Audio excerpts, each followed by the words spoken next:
So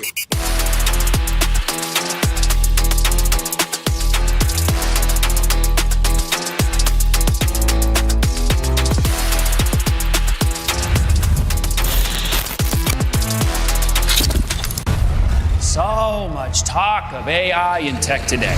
Virtual worlds, what are they going to look like? When will we get there? I would like you to meet Ares, the ultimate soldier.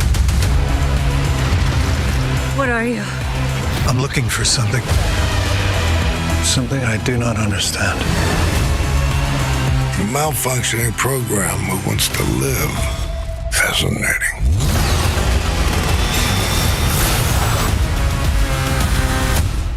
This is the most dangerous planet in the universe. And you've come to hunt an apex predator.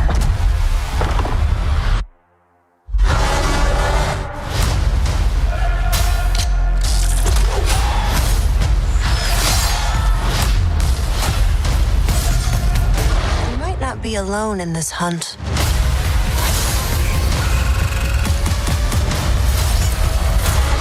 Predator Badlands, only in cinemas. 7 tahun, 16 musim, perjalanan yang dianggap sekadar permainan di telefon kini menjadi isukan paling berpengaruh. Inilah MPL Malaysia.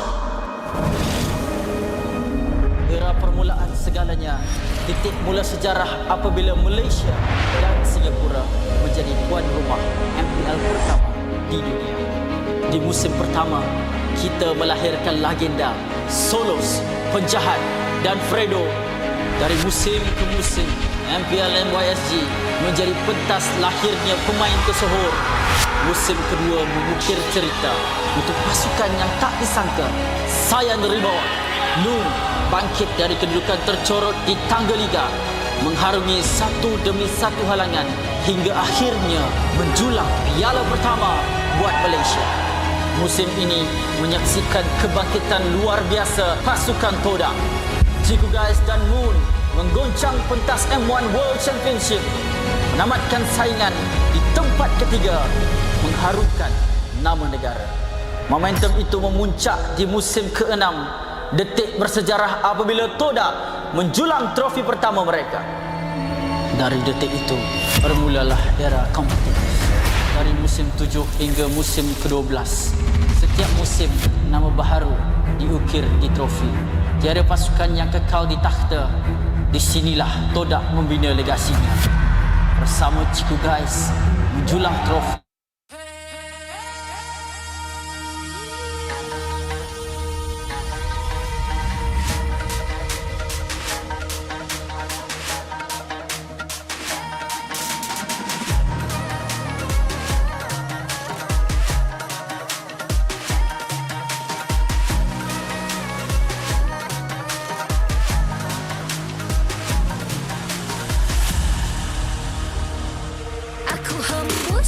Kata azimat bila terjatuh aku beringat jalan dah jauh cari titik pemula. Krak krak krak krak, jangan patah semangat. Semarak api bukan calon cadangan. Biar apa menghalang aku sambut datang. 1000 daya, 1000 alasan, harungi semua sampai di akhir garisan. Eo eo, kami tak sedang mengalah, kami luar biasa. Semangat membara, harungi bersama.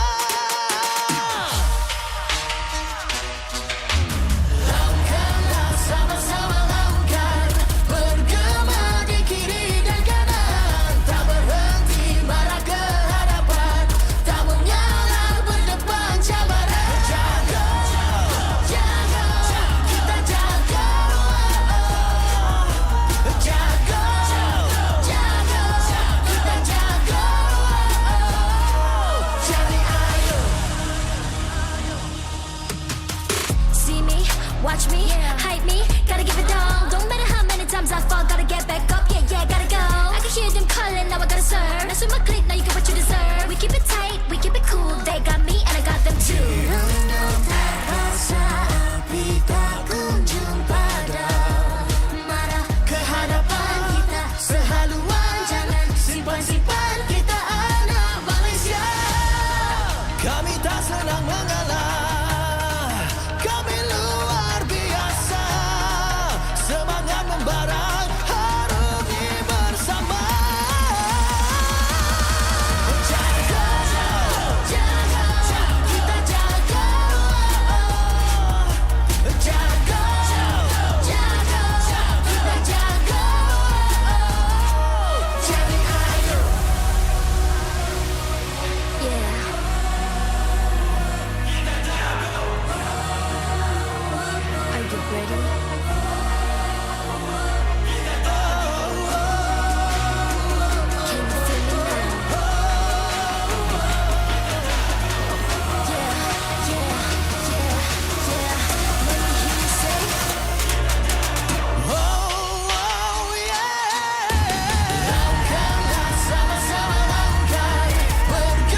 aku hembus kata azimat. Bila terjatuh, aku beringat. Jalan dah jauh, cari titik bermula. Krak, krak, krak, krak. Jangan patah semangat. Semarak api bukan calon cadang. Biar apa menghalang, aku sambut datang. 1000 daya, 1000 alasan. Harungi semua sampai di akhir garisan. Eo, eo. Kami tak senang mengalah, kami luar biasa. Semangat membara, harungi bersama. Lakukanlah sama-sama lakukan. Bergema di kiri dan kanan. Tak berhenti marah ke hadapan. Tak mengalah berdepan cabaran. Jaga, jaga.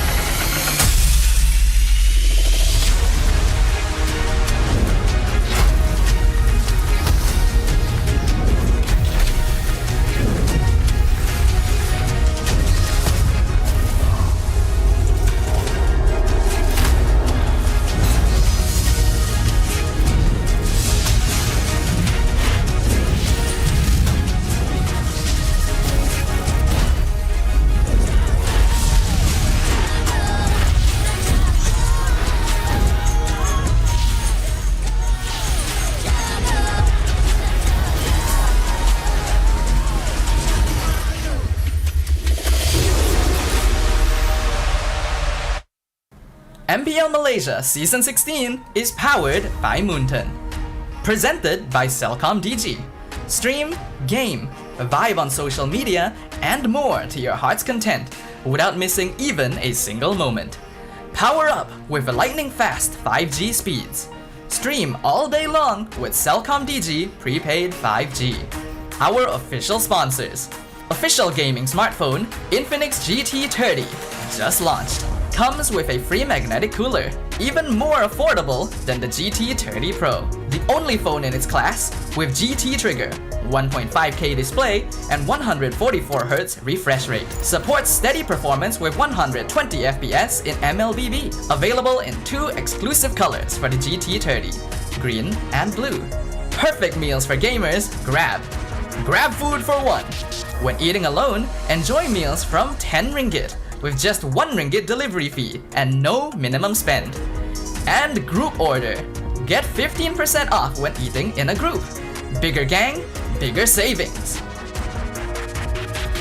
Our esports partners, 100 Plus, Ferry, and Yamaha.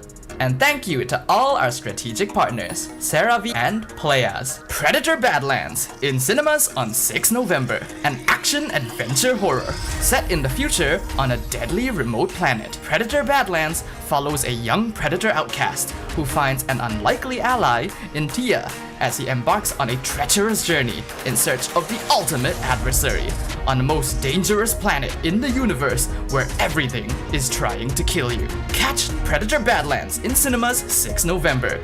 Keep an eye out for special ticket bundles that reward you with in-game diamonds when you purchase Predator Badlands movie tickets for IMAX or 4DX.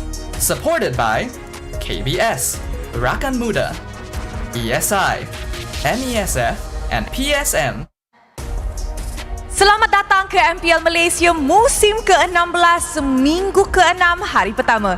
Nama saya Rose, host anda sepanjang musim ini dan ini adalah minggu terakhir regular season sebelum kita semua pergi ke playoffs. 6 pasukan akan continue their journey di playoffs dan 4 pasukan akan berhenti perjalanan mereka di MPL Malaysia. Now, kalau kita tengok di atas carta liga, fight untuk upper bracket masih lagi sengit. Manakala untuk bawah carta liga pula, kita ada 4 slot lagi untuk playoffs. Semua perlawanan yang akan berlaku untuk minggu ini could be their last fight sebelum kita tamatkan era ini. And of course, sebelum kita mara ke playoffs, Rose ada satu announcement penting.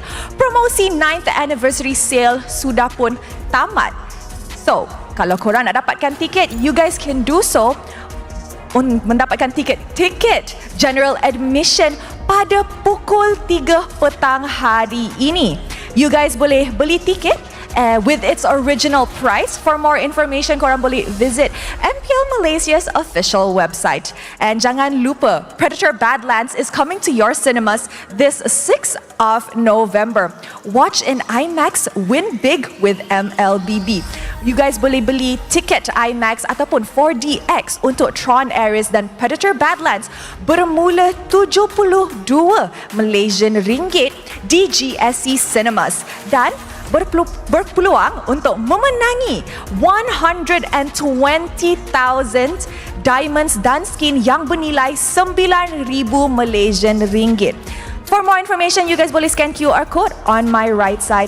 And of course, minggu terakhir ini, korang boleh saksikan MPL Malaysia live on TikTok, Facebook dan juga Astro Arena. I'm pretty sure ramai penonton kita sudah nampak satu posting going around social media. So, if you guys could do us the favor untuk share posting itu so ramai orang boleh tahu nak tengok MPL dekat mana.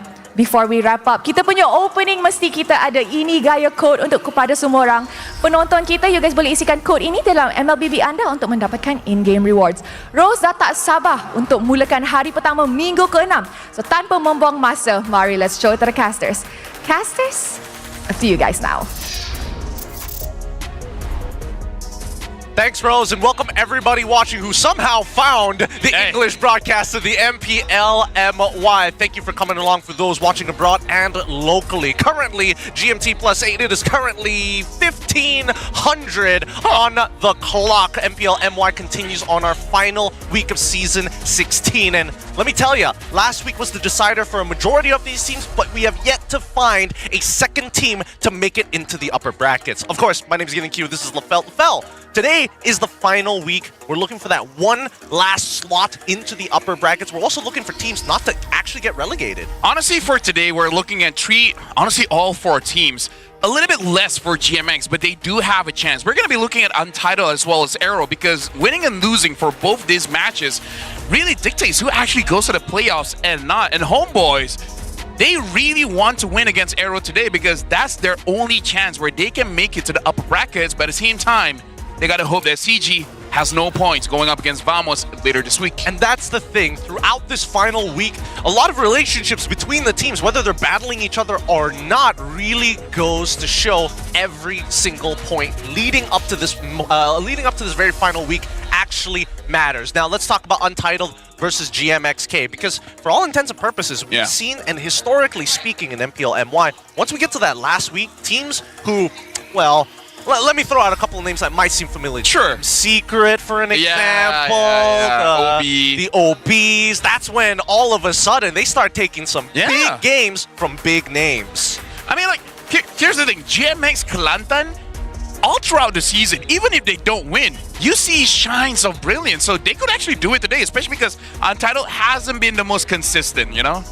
Regardless of what happens here today, win awesome gifts and MLBB diamonds today just dropped by Cellcom Digi's booth. This applies to all Cellcom Digi customers only. So here's how you do it. You download the new Cellcom Digi app at the booth, activate it and show the Cellcom Digi stats for verification, and then you can receive MLBB diamonds. Just like that. You want to score even more? Then join the Cellcom Digi MPL Fan Challenge. Sign up at, of course, the Cellcom Digi MPL microsite and earn challenge points. Redeem them for diamonds, player trading cards, or the exclusive Cellcom Digi mythical chest. Visit the Cellcom Digi booth now here at Dewan Sri Putra. Come and check out these games and also get yourself some cool rewards. Thank you once again to Cellcom Digi. I guess I gotta update mine because mine is just Digi. I mean, it's the new app for a reason. Yeah, it's the new app. Yeah, I guess I gotta update for this one. I didn't know about this, but the thing that I know is that, dude, I gotta say, in rank, Lunox has been smashing me, and they've been looking pretty good with the new skin. It looks absolutely amazing, and it's a good thing we got our diamonds because we got them for ourselves. Oh yeah, the MPL exclusive skin Lunox Quantum Polarity is already out. The new skin features a neon light design that will shine brilliantly with every skill cast on the battlefield. Additionally, the skill effects include exclusive MPL logo effects. So come on, check it out. And honestly, when are we going to get the full set? When are they going to be like, hey, 5 heroes, all MPL, and you get a cool recall effect? Dude. Okay, so first of all, if you're wearing the Lunox skin, even if you suck, people don't care because you look good anyways. I'm just gonna say this one for me. I do miss one tank, and the tank is Minotaur. Ah. I think that would be a good one for the MPL because then like when you smash, it's just an MPL stage. Or it's just right. Or as it's smashing, it goes MPL, and then the full stage comes up. Dude, the last hit MPL stage pops up. One ton. Imagine how cool. Or just wait for like M7. Oh, M7 stage, bro. I guarantee, even if you don't buff Minotaur, Minotaur's usage goes all the way up. It probably will. People will make Smurf accounts so that they can play it without getting flamed. They can play without getting flamed. Oh, that's too funny. All right, let's look at today's schedule. Just in case you guys don't know, on our very final week, kicking things off on day number 1 this Friday is Untitled facing off against GMXK. And then afterwards, it's AERO versus the Homeboys.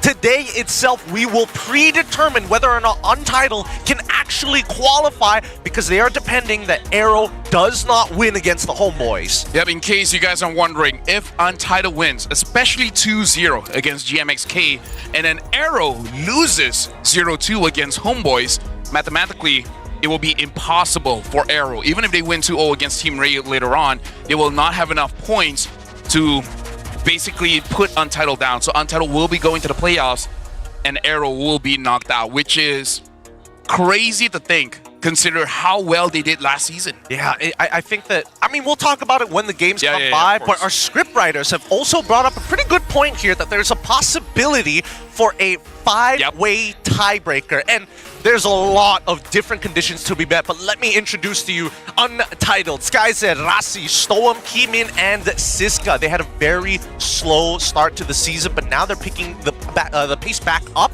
and now they're going back to something a little bit more default to them, something true to their identity. Something that I do want to see is that will GMXK really respect Siska? Because all throughout, Siska has shown, I understand all my counters are there. He still first picks that Arlet, and then just accepts it. Okay, you guys can take Phobias, you guys can take whatever.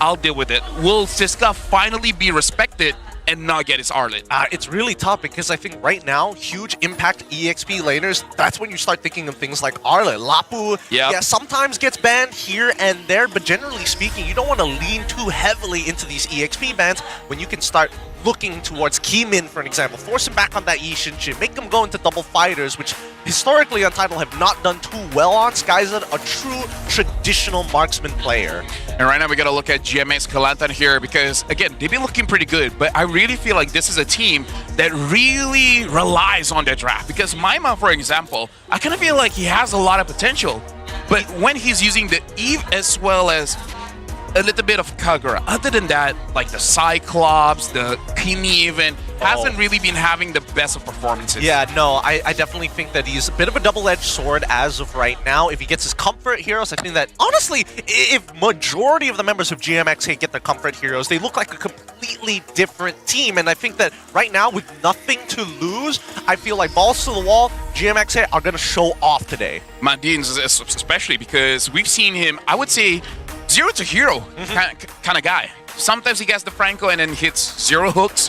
One game he gets the Grok and he looks like Humes, you know, like I really feel like Madins has that potential. He just doesn't have that kind of consistency. So going up against Untitled, we gotta see what kind of Madins do we have for us today, especially considering the fact most of his most used heroes in the previous patch is not really meta right now. One of them is that Matilda. Yes. I don't know if we will revisit that, especially because personally for me, doesn't look like Jaja and Madins play together that well so much. Jaja kind of like solo goes in, and Madins just protects someone else. I feel like, at least for Jaja, he's more independent on his decision-making, and he's really snappy with it, right? He's trying not to waste as much time just kind of autoing and walking around in circles and stuff like that, which we do generally see some of the players do when they're unsure where to be on the map, and those precious seconds really matter in a game as fast-paced as MLBB. Speaking of which, this does kind of bring up the topic of, hey, the average skill level of our players, mechanically speaking, is pretty decent, but when we start comparing it to other regions, our fundamentals and inconsistency kind of pulls the average down.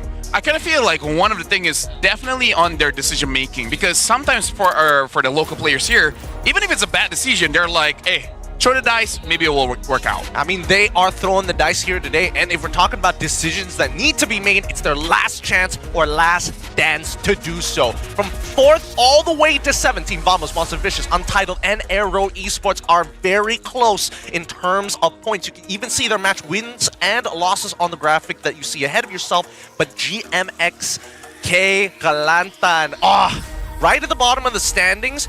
But if they get 2 O's upon 2 O's, there's an opportunity that they might break into the middle of the pack. Yeah, that's insane because 4 points, number 10, you would assume they had no chance. But like you say, Gideon, if they get 2-0, that becomes 7 points. Another 2-0 would be 10. And as of right now, AERO only has 9. So there is a chance. Untitled is 10. And then that will, like, again, for a 5-way tiebreaker, there is definitely a chance, and I've never heard of a 5-way tiebreaker before, by the way. I think the at most it's like 3. Yeah, right? The max is 3, historically speaking, in MPL MY, but a 5-way, I feel like it doesn't seem possible, but... Because for it to happen, Untitled needs to win against SRG 2-1. And so even if they win 2-0, there's no tiebreaker, actually. There's also Team Ray that we have to take into consideration in the following days as well. So again, a lot of things need to line up, and we'll talk about it more as the days go by. If not, we're just hoping on a fever dream of a 5-way tiebreaker. But speaking of this particular game, GMXK, generally speaking, what are they lacking in comparison to the rest of the teams? Because we've seen, 2 seasons now of MAL teams being promoted, some doing well, some not doing so well. I would say it's their system, right? How do they deal with things inside a game and outside a game? But as we're talking about this, we gotta talk about the fan talk zone here. A battle written in the clouds. SkyZ or SkyZar? Which do you guys think here? Because looking at the stats here, SkyZ has been looking pretty good, right? Here in MPL, SkyZar, we only see him in MAL. He kind of debuted last week. Not so hot, but hey, today might be different. Today might be different, and I don't know. I'm losing a little bit of faith here.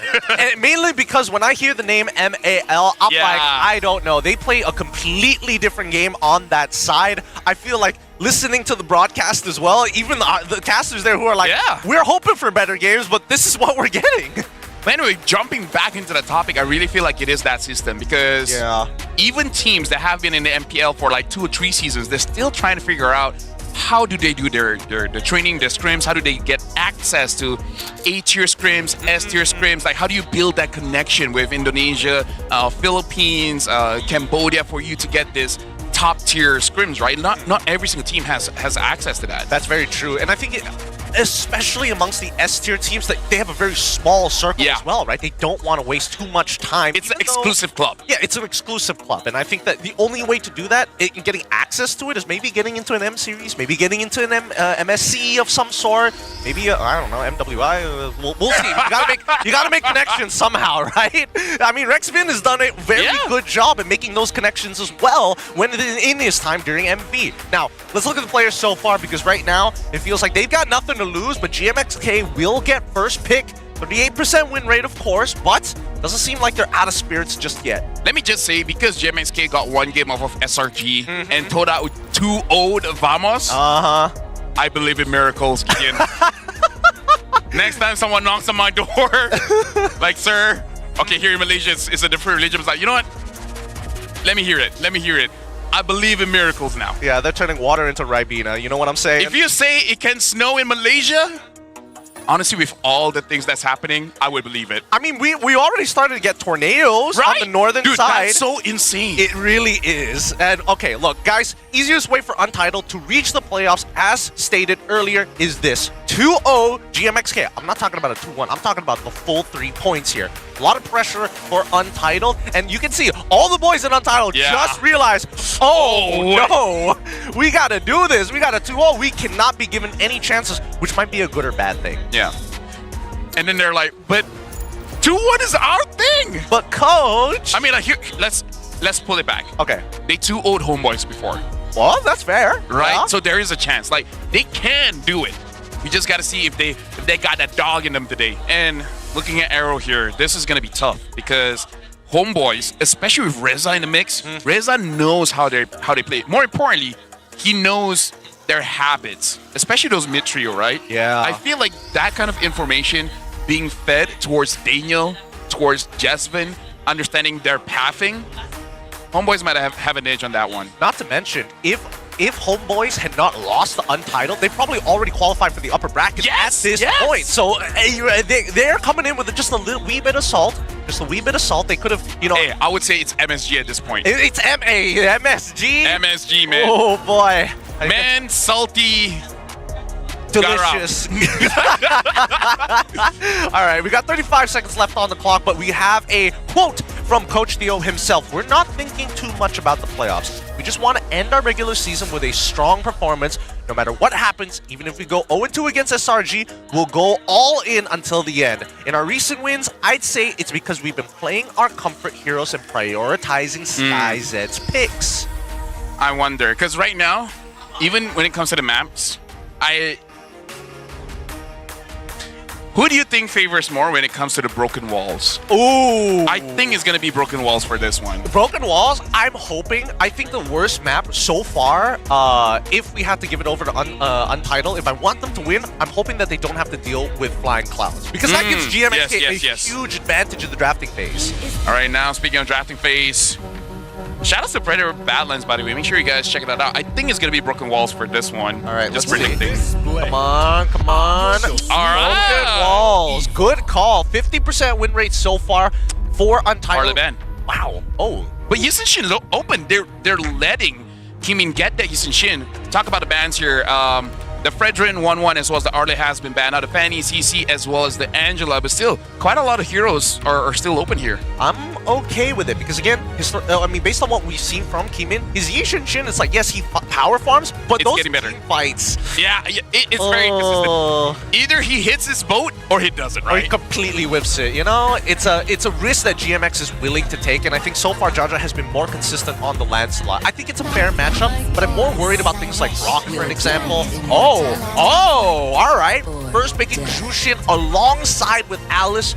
A good consistent amount of DPS, a good amount of ways to kind of resist the burst. I kind of feel like this is good and bad for GMX because coming as a new team, your primary instinct is to team fight, right? And it does show that Untitled, with the drafts that they have, there's a lot of control here just for the first two picks. So they kind of do want to go for that team fight. But again, good and bad, you can roughly understand what Untitled is going to do. So there might not be crazy surprises unless, I don't know, Alice jungle, but I really doubt it.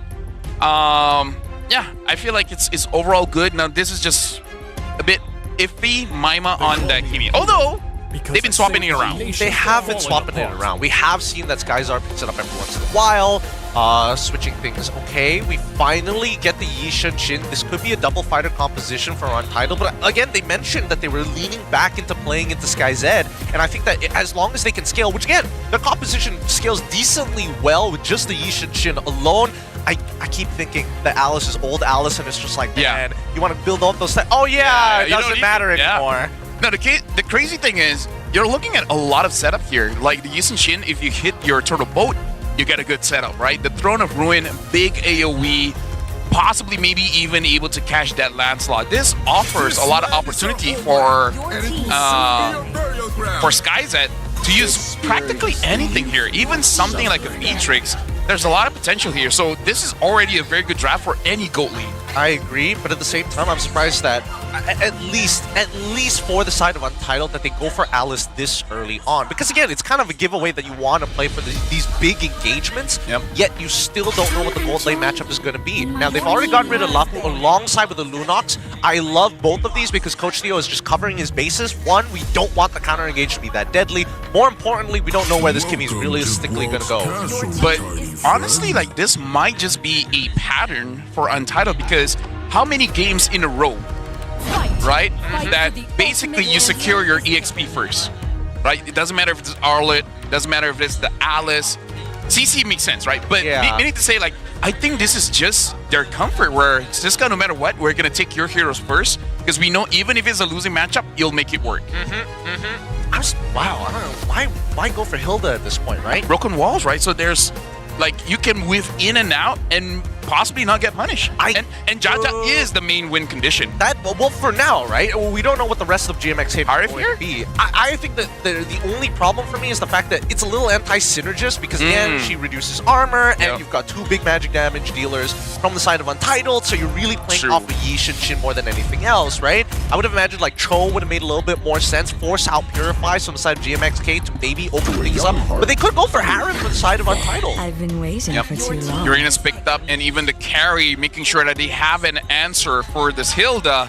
So come late game, even without the carry, I would say the Hilda will struggle. But now with this kind of lineup, I don't know. There's a lot that's good here. The Claude is pretty good. Yeah, Beatrix is good. Beatrix is pretty decent. I think you can even force out a Harif if you want, but maybe just a little bit risky. Into the Gata, I think the Claude might just be a little bit better in this case, right? You kind of want to get in and out of these fights. Trinity build. Oh, even like a Moskov doesn't. Yeah, Moskov. Yeah. Right? Because you want a Trinity build, you need something that is able to kind of hold out in lane. But more importantly, you've already got these thick boys in front of your faces and an assassin to deal with. Oh, Harris, wow. Again, this guy's at ease, just confident. He's like, whatever, I'll make this work.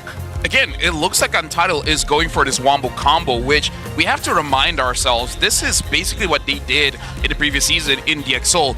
Summon Force already slows them down. Easier access for the Throne of Ruin to actually come in, and then just a lot of control here. Either way, I kind of feel like for their draft to really work out, deal with the front line, deal with the Uranus and maybe the Gathot, so that there's no taunt that's gonna stop this Yushin Shin or the Harry. Yes, so again, Untitled, it's gonna be around the Jushin, right? The Jushin is gonna be the main person to kind of whittle away at that front line in comparison to what GMXK is bringing, which again, they can slow down these games. The laning phase is actually not that bad for Monsters. He can get a lot of pressure across this map, and then the question comes down to how much Rossi can pressure Jaja in the first 5 minutes of this game, because once we start getting into the 8 minutes or so and team fights start to become really, really reluctant to happen, neutral objectives, I'm leaning more towards GMXK. I feel like, honestly, if this is playing in my head, right, maybe one of the reasons why they pick up Alice, because out of all the EXP laners, Alice has shown to be one of the stronger early game heroes where, just like you said, before this, she needs to stack up. Now she doesn't.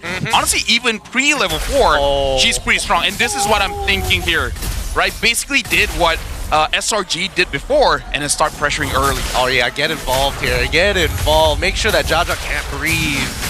Already forcing out the Revitalize. And now look at Rossi. Rossi doing a lot of damage to Jaja. Jaja just struggling to get it. He gets it, but look at how low he is. He's not going to be able to get that purple. Oh, but no, he's going to force it. I wonder if he's going to get punished. I don't think they're going to force it just yet, because look on the opposite side, right? While this is happening, Keeman is getting attacked by the Uranus, who can't really do much in this lane. And not to mention, at least for Jaja, he still didn't have to use his Retribution, right? So now he can just retry this if necessary, walk away, minimize the amount of damage he takes. But either way, this is amazing, right? Because you already locked down Jaja. At least stay to his own jungle. He's not able to get any of the outside farm from Untitled. So either ways, I kind of feel like Untitled is doing their strat pretty well. They're not kind of like forcing it to the point where Rossi is feeding in the early game. Yeah. But this also messed up Martins for a little bit, right? Because he had to take taunt at level 1, thinking that he's going to trade in that mid lane instead of just focusing on the wave car.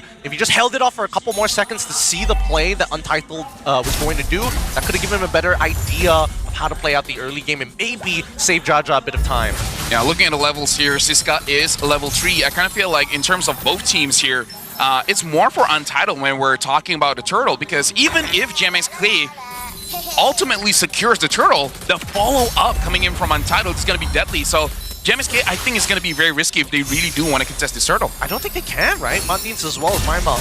Not level 4 just yet, and more importantly, they kind of need the AOG to be the deterrent at the very end. Oh, and look at this. Siska is already level 4, having that Throne of Ruin. Yeah, and GMXK so far is not contesting, and I feel like they should keep it that way. They should just focus farm somewhere else. Oh, hold on. Rossi might be in some trouble here. He's forced to walk away fast.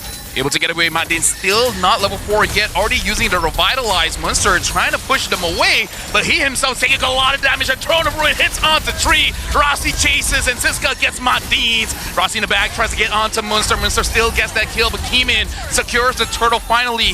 But Maima making sure that Siska doesn't get away scot-free. Oh, nobody wanted to peel for him. Monsters this entire fight basically unkillable, while Siska...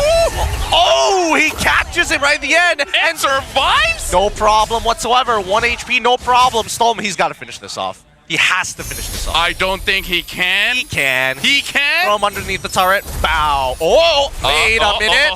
Consecration. Consecration use Siska. Siska trying to slow him down. No hard CC being pulled back. Monster, can you get away? This is Uranus, man. Brave Smite came off a cooldown at the perfect time. It all lined up. Unfortunately, unable to find that kill. But while this has been happening, SkyZ has been left on an island alongside with Skyzar. I don't know what's up with the skies here, I have but no idea, man. I mean, look, they're trying to make it a teasy sort of situation. But as we see them continuously battle for this priority, keep in mind that Maimo was the big winner of this scenario, right? Yes, they didn't get Turtle, but he gets 1 assist and 1 kill, and he needs to have this constant amount of damage to make sure that Rasi or even Siska have to really space themselves well. And now I'm a little bit nervous for Untitled because that was not as clean as I was hoping for, considering that the draft that they have, because they were supposed to have a big team fight, but it kind of looks like they're all over the place. But now they focus onto Munster. Munster overstepped his boundaries, gets taken down, and just seconds away before the Turtle, but should be fine. He should be able to respawn in time and actually get there in time. Yeah, he'll make it. He'll make it, no problems whatsoever. But this gives Untitled an opportunity to look for a punish, right? They start taking space on that bottom side. They know that Jaja is on that bottom side of the map, and they have mid-prio on top of it. If they want SkyZ to get involved early on, they can actually consider the opportunity to force push now. Yeah, looking at a Turtle setup here, 7 minutes in, GMXK is not trading a lot of HP, same as Untitled. The real question is here, I don't know who really wants to engage first. Does Untitled want to engage first or GMX? With the possibility of Madines hitting a lot of people, do they want to engage first? I think it's kind of an Untitled look for the engagement first, right? I mean, hold on. Munster already using the flicker, making sure that he doesn't get punished. But in the back line, Rossi Skyza was the one that actually gets the turtle. Madines is all alone trying to get away with the Tom, but Skyza gets the kill. And now Untitled, looking at Jaja. Jaja gets pulled back. Should be able to get out just with a sliver of health. Oh, a little bit. Almost there, but look at that top side. Unwasting no time whatsoever. Skyzar instantly, even popping his ult to guarantee the damage onto that turret. They trade a turtle for a turret. It was a good idea by Untitled because their biggest issue is that we kind of lack damage, right? We're getting close to them, putting them at 1 HP, but nobody to really finish them off, and we can't depend on Stoma until he does eventually build into the Sky Piercer, which I think he's going to build this game. But we'll see. SkyZ, important to these fights. Yeah, but now look at Skyzar having to dash away, so gonna give Untitled that turret. No, they're able to clear it off, but Skyzar still gets the last hit. Right now, I'm actually looking at Munster because Munster is actually doing his job quite well, where he's disrupting the backline and he hasn't really gotten punished just yet. So overall, Munster is making GMXK looking pretty strong right now, Gideon. I'm thinking whether or not Munster wants to go for a double proxy rather than a single lane proxy, because he's forcing Siska to always come back to kind of clear this up. And even though Munster is going even against Siska, maybe going slightly behind in terms of raw EXP, just look at the amount of pressure he's absorbing. Yeah, Munster trying to get away, gets stunned up again. But looks like finally, will he actually get taken now? Yes, he does. Keyman secures the kill. Chain CC their way, making sure that Munster is not going to be able to survive for this one, but the rotation already coming in. They want to protect this turret. They got to make sure that he doesn't get CC. Oh, conceal though. Well, actually gets Siska there. Siska should be able to get out, no problem. Turtle will be spawning topside. Looking at the top side here, it looks like Skyzar is winning quite a lot going up against Skyzar. But as long as Skyzar doesn't die, he should be okay. Yeah, he's found that level lead. He's also got a kill for himself. And most importantly, Skyzar, he doesn't mind losing his flicker because he's not really participating in these fights anyways. For the time being, at least Feather of Heaven is already complete for SkyZ, and that's important damage that Untitled need for this upcoming fight. Munster again, just dealing poke damage. Madines able to taunt Siska, but I think he's taking quite a lot of damage. Already using the revitalize Rossi. Oh! Siska went to the back! Throwing a ruin onto 2 targets! Gets Skyzar, Kimin, gets the turtle. And Skyzar wants to get Jaja. Jaja has too many dashes, and now with a Taunt Rose, Jaja looks like he's gonna get out, but Skyzar make sure that he had to work for it, and now Munster is also on the retreat but gets taken down by Stone. What a punish here. Great play coming in from Siska. Really timing it well. Not only, I was wondering, he was charging up that throne. I was trying to figure out where exactly did that flowing blood go. He snuck it underneath the doormat, snuck it right through GMX's front lines to get that back angle. They've got to be very, very careful, especially with how messy these fights have been looking. Oh, that's not what we want to see in a stadium. It's on to Kimin, but Rossi, Power Wilderness, making sure that Maima gets taken down. Some revenge there.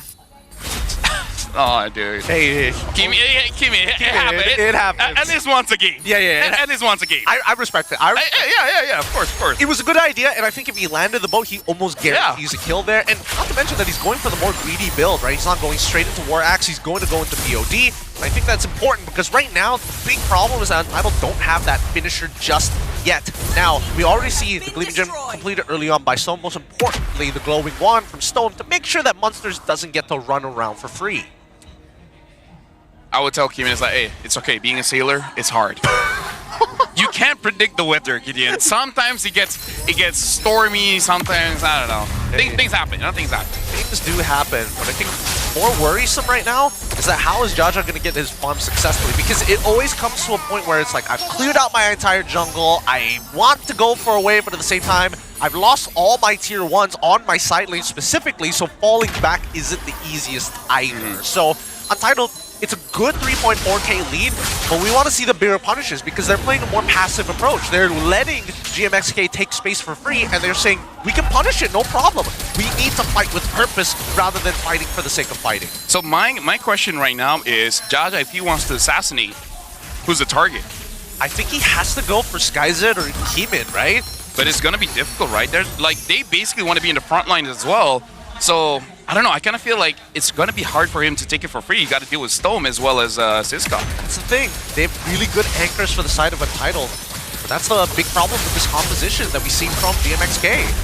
Nadine's not sure why he had to go for it. Jaja actually gets the lore, but now Throne of Ruin gets onto SkyZ. SkyZ doesn't want to fight. He gets away. And SkyZ making sure that Jaja gets taken down. And Madine's another defensive AOG. So far, all the AOGs from Madine's have been defensive. I don't know if I like this so much. He just keeps on face tanking where, I don't know, I kind of feel like he doesn't have to play that way. I mean, he doesn't, not only does he not have to play it that way, but like, more importantly so, I think that Madine's has to play off of specifically Monsters. Monsters can actually tank the damage. If it's like 2-3 people, it's like okay, but as soon as the big damage dealers, people like Kimin right now, until he gets that BOD, which I'm pretty sure that he's about to get relatively soon or already has it, never mind. SkyZ already having the Holy Crystal. Those are the two that he worries about because they have legitimate damage. His first item was the Oracle, so he's really thinking about, hey, I gotta use my mana wisely. I am not going to be able to get it back. I don't have the Enchanted Talisman, so it's really about maintaining his stacks for as long as possible. Ladies and gentlemen, just to remind everyone, this match is for Playoff Live, both for GMXK as well as Untitled. So I'm guessing both teams are feeling just a little bit nervous here, but Madine's using your conceal in front of everyone, basically getting 0 value, and then not utilizing your EOG to catch everyone, especially considering that Untitled, that draft, is all about clumping together. You would have a lot of opportunities to get that taunt or the EOG, so I kind of feel like he needs to start playing for the team and stop thinking that he has to face tank everything. You got Monsters for that. I think right now is the time where they need to start. Oh god, Monsters flickering out early, but he's in so much trouble. Yep, the Turtle Bolt actually hits onto him this time, and now SkyZ with the Holy Crystal has enough damage. Looking at the bottom lane here, Maima as well as SkyZ, they're just trading. And for now, when it comes to the late game, there is an opportunity for SkyZ just have enough attack speed that he's able to do with Untitled. Right now, he does have 3 items. I'm guessing he's just waiting for that Malefic Gun. I don't think he even needs the Malefic Gun at this point, right? He still has his flicker just came back up. Right now, GMXK, they need to separate the anchors from those front liners, right? If they can kill Kimin early, that's ideal, but I don't think Kimin's going to make that positional mistake just yet. Lassie and as well as Siska are going to be primary targets when we see GMXK go for the team fight, right? I'm expecting SkyZ to just sit there, Matins to separate Stone or maybe even SkyZ from that fight. If it does happen to be a 5v5 clash, we'll see it in about 30 seconds or so, because look at the positionings, right? We're seeing that Untitled going into that, brawl mindset of we need to control mid first. Our bottom wave is already pushing on. Our top wave is at a neutral state. We just need to make sure that rotating to that top side is uncomfortable for GMXK. Tick-tock, Untitled, they're on a timer here because GMXK, they scale up quite well. In comparison to Untitled, Rossi he has a limited amount of time here to actually be able to face tank the opponents, because even you saw in the previous clash, it's easier for the Lancelot to get that Lord. Do you really want to extend this game to 20 minutes, 22 minutes, 25 minutes when it's easier for Jaja to get that Lord? I think Untitled have to play for the fight here, right? Knowing that, at least for Jaja, he's already level 15. They weren't able to get much of an advantage. They have to pressure them right now. Force the trigger, force the call from GMXK. Yep. And now looking at the minion waves, looks like Untitled is looking a little bit better on top, but I feel like at GMXK, they can afford to actually play this out, to dance it out. It's just that, again, Madins cannot be punished here. He cannot be using the AOG too early. He already used the Revitalize, but again, that's all for himself. Summon Force now coming in from SkyZ, slowing them down. But Jaja goes in, gets the shutdown. SkyZ is down. AOG onto one, only onto Rossi. And now Siska having a hard time surviving. Maima gets the kill, double kill for Jaja. Untitled, their lives now are in the hands of GMXK. Triple kill. And now looks like they're gonna get the Lord. Untitled, tick-tock, tick-tock. Looks like your time is running out. Huge mistake coming out from Untitled there. They knew that they wanted to play for the fight, but they forced it a little too hard. They even sent SkyZ jumping in when honestly that was unnecessary, right? Oh, look at that. Doesn't hit the bow. Mega kill for Jaja. He's popping off 4, 1, and 2. And all those kills are in the past 1 or 2 minutes. God damn, Jaja's got some fingers here. Look at how quick he's making these movements. And right now they're all over Untitled. The score evening out. And now Untitled in a very awkward position. Maima even going for a DHS to deal with the frontliners. Okay, all right, I respect it. But at the same time, Wishing Lantern has been completed. Dom Ice for Siska as well. They should be able to defend this. If they lose an inhibitor, that's going to be a real problem. Again, a playoff life here. Untitled, the easiest way for them to get to the playoffs is that get a 2-0 against GMX, and then hoping for a 0-2. But look at that. Stone gets hit. And now looks like an engage coming in, but Rossi's gonna get taken down. There's nothing that he can tank here. And now Throne of Ruin hits on the tree, but they don't have enough damage. Shut down, at least they take down a Jaja. SkyZ does not have the HP to keep on fighting. Good engage coming in from Untitled, but now their damage profile is starting to lack a bit. They really need Stolm and Keeman to find an angle here. Stolm can start peeling for Keeman to really get maximum damage while switching between his weapon Mastery Sword into Bow. They still manage to keep their top tier 3. Their inhibitor is still alive, but it's at 1 HP. It's basically as good as dead. With 84 seconds left on the clock, I don't understand. Why did Untitled force that Lord fight so hard? Just wait for Storm to get the Wishing Lantern. Once he has the Wishing Lantern, he can start poking out the opponents, and that's what they want to do in the first place. Tax the front line to make sure that they're pressured into pulling the trigger early. I'm only assuming, but I think because Siska was able to get onto Skyzar, they thought they got it. But the moment Jaja just punctures in, gets that pawn rose onto Skyzar, at that point they're like, okay, maybe we made a mistake. They gotta learn from that. Hopefully they start adapting, because right now Monsters deep in enemy territory knows exactly where at least 2 of the members from Untitled are going to be. And now it's about map control, right? Bottom side, we see a net positive for Untitled. They're going to get a natural push there. Top side, Monsters is going to correct that wave, but mid, they're clearing it a little too fast. I think that Untitled, as of this point, should let GMXK, now that they've cleared out their entire jungle, let them push in, right? You're not really losing too much. Just stand nearby those waves. Let that freeze naturally push into you. Oh, Storm is not respecting, man. He's not respecting the traction pulse into the Sarlium. If he just used his Crimson Beacon, man, he wouldn't be in that mess in the first place. So I kind of feel like he's got to learn that. Just a 2-hit combo and he's already half HP. More so. They got to put respect on Matdeen's name. He's allowing them to give him punishment, but at any time he can turn this around, right? That AOG is a great weapon, a great tool for not only zoning, but initiation. Now, GMXK, they've learned, right? Okay, Untitled want to force into a fight. Let's pressure that Lord first. Let's force that reaction, and there we go. Look at that, Monster's getting a free push because of the reaction. Yeah. And now they have a lot to deal with here. Traction Pulse hits onto Siska along with a taunt in the back line. Rossi gets onto Skyzar, but Rossi's gonna get taken down, but Skyzar gets Matdeen first. Siska has to run away, but it's tracked. Skyzar gets the kill. Double kill now. And then double kill for Skyzar as well. This is gonna be the battle of the goal lane. A super kill for Skyzar. Keeman chasing after Munsters. Munster should be able to deal with this one, but look at the top there. Jaja goes up against Skyzar. Why? No more skills. Skyzak gets taken down, shut down by Jaja. Dear God, Jaja, he is playing one hell of a game on Lancelot. A big mistake from Skyzet, though. He should not be running towards that wave.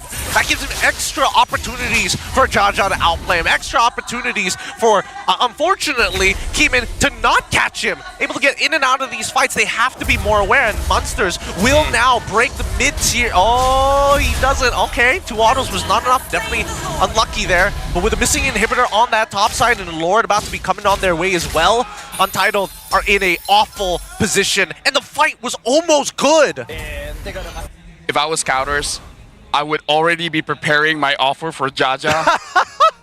Like, hey, Jaja, we'll give you good money and cake. And cake, yeah. If that's not enough, we can throw in a brownie as well. We get the, what else do you want? Tell us what do you want. Either way, we can get it on Grab. Shout outs to Grab. Shout outs to Grab. But yeah, right now it is becoming a problem because yes, Jaja is the problem. But the thing is, if Untitled throws everything and the kitchen sink onto Jaja, he might not have anything left for Skyzar and Maima. And Maima is already a threat here, having that Holy Crystal as well. There's too much for Untitled to answer. They just have to outplay him, right? Don't give him those free resets. When you catch him with that CC, everybody's got to be ready.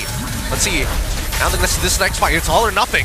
Martins goes in, AOG hits no one. Okay. Looks like they got a kill there, and then Siska looks like he cannot take it, man. The damage coming in from Maima's already too much. Siska is out. Keeman is going to be the next to fall. Maima gets a double kill. There's not going to be a 2-0 for Untitled. GMXK gets game number 1. They outscaled, they took their time, and most importantly, Jaja coming out big time, big plays to secure their lead and take them 1-0 against Untitled. What a way to kind of start week number 6, but the pressure is surmounting to Untitled as their hopes for playoffs are slowly being chipped away. This season of MPL, Gideon, we always say it's not easy getting to the playoffs. And I like this kind of attitude of like, hey, we're number 10. If we can't go, neither can you. Heck these guys, man. And either way, AERO is pretty happy with that one. Look at Coach Theo. He is stressed right now. He is like, all right. Dude, dude, let's talk about the owners, man. Their owners probably just as stressed out about this game, considering that they had the early game kind of in the bag. Just 1 or 2 bad decisions around the lore pit really made it awkward. They had waves working for them. They kind of set everything up. It was just when do you pull the trigger? Hey, again, if they win this one, there's still a chance, right? Win 2-1, not as good, but there is a chance. And after this, they have one more opportunity to get more points, you know? That's also it is against SRGOG, but you know. Gotta roll the dice. Hey. Oh, gotta really roll the dice here. I don't know. I'm hoping that Untitled is going to look to kind of reverse sweep this, right? That's the only way. I've got the confirmation because Untitled's not going to get a 2-0. Already denies the 5-way tie. Oh, okay. Yeah. All right. That's fair. Because for the 5-way tie to happen, Untitled needs 2-0, AERO needs 2-0, and then later on, Untitled needs 2-1 against SRG. So they needed a 2-1 against, meaning like if Untitled gets 2-0 against SRG, there's no 5-way. But what if they? Either way, it's done now. All right. If they 2-1 now, then they no. SRG later. Think about it. You know what? My bad, I didn't see all the possibilities. You know what? Doctor Strange, my B, man. My B. All right. Let's look at our MVP of this game. I think everybody knows, without a doubt, the man who brought them over that finish line, who made the play. Give it up to Jaja, the hottest commodity we've had here from the MAL, playing under GMXK. There's a reason why so many teams were like, I need to have this jungler. Let me just say, they keep on saying they got this good by eating voodoo. now I'm tempted, Gideon. I gotta try it before a game, right? Right. If I eat it and I can play Lancelot, I mean, like him, Rival. I'm pretty sure there's other players that say that as well. So I'm like, okay, there's something in this voodoo, man. Something about it. It's not voodoo, by the way. It's B-U-D-U. Yes. Not B-O-O-D-O. It's a local delicacy, as some may say. 7 to Is it seafood? It could be, right? It could be. There are multiple variations. I mean, but that's besides the point. Right now, if it wasn't for Jaja, despite having a pretty annoying early game, still comes up with an 815 GPM and still pushes his DPM to the 3000s, just breaking it by 3 points. Overall, you would have imagined that Lancelot was going to struggle throughout this game, but Jaja, he microed his way to victory. Dude, Jaja, I mean, like, maybe I cast a cursor because I'm like, oh, this is going to be a hard game for him to get the right targets. Hey, screw me, man. Jaja knows what he's doing. He got SkyZ. And then after that, it's like, okay, Untitled, where's your damage? Where is your damage? You don't have an Arlet for this one. They don't have an Arlet. See, that's the thing, right? That's why there's a couple of moments where the anti-synergy starts to catch up with you. Because again, Rossi is supposed to be the one who's like, okay, I can like micro-stun Jaja to make this life difficult, but if I can't get on top of him, then it becomes a huge problem. And worse yet, nobody other than Keemin actually takes advantage of the armor reduction. Everybody else plays around magic damage in the first place.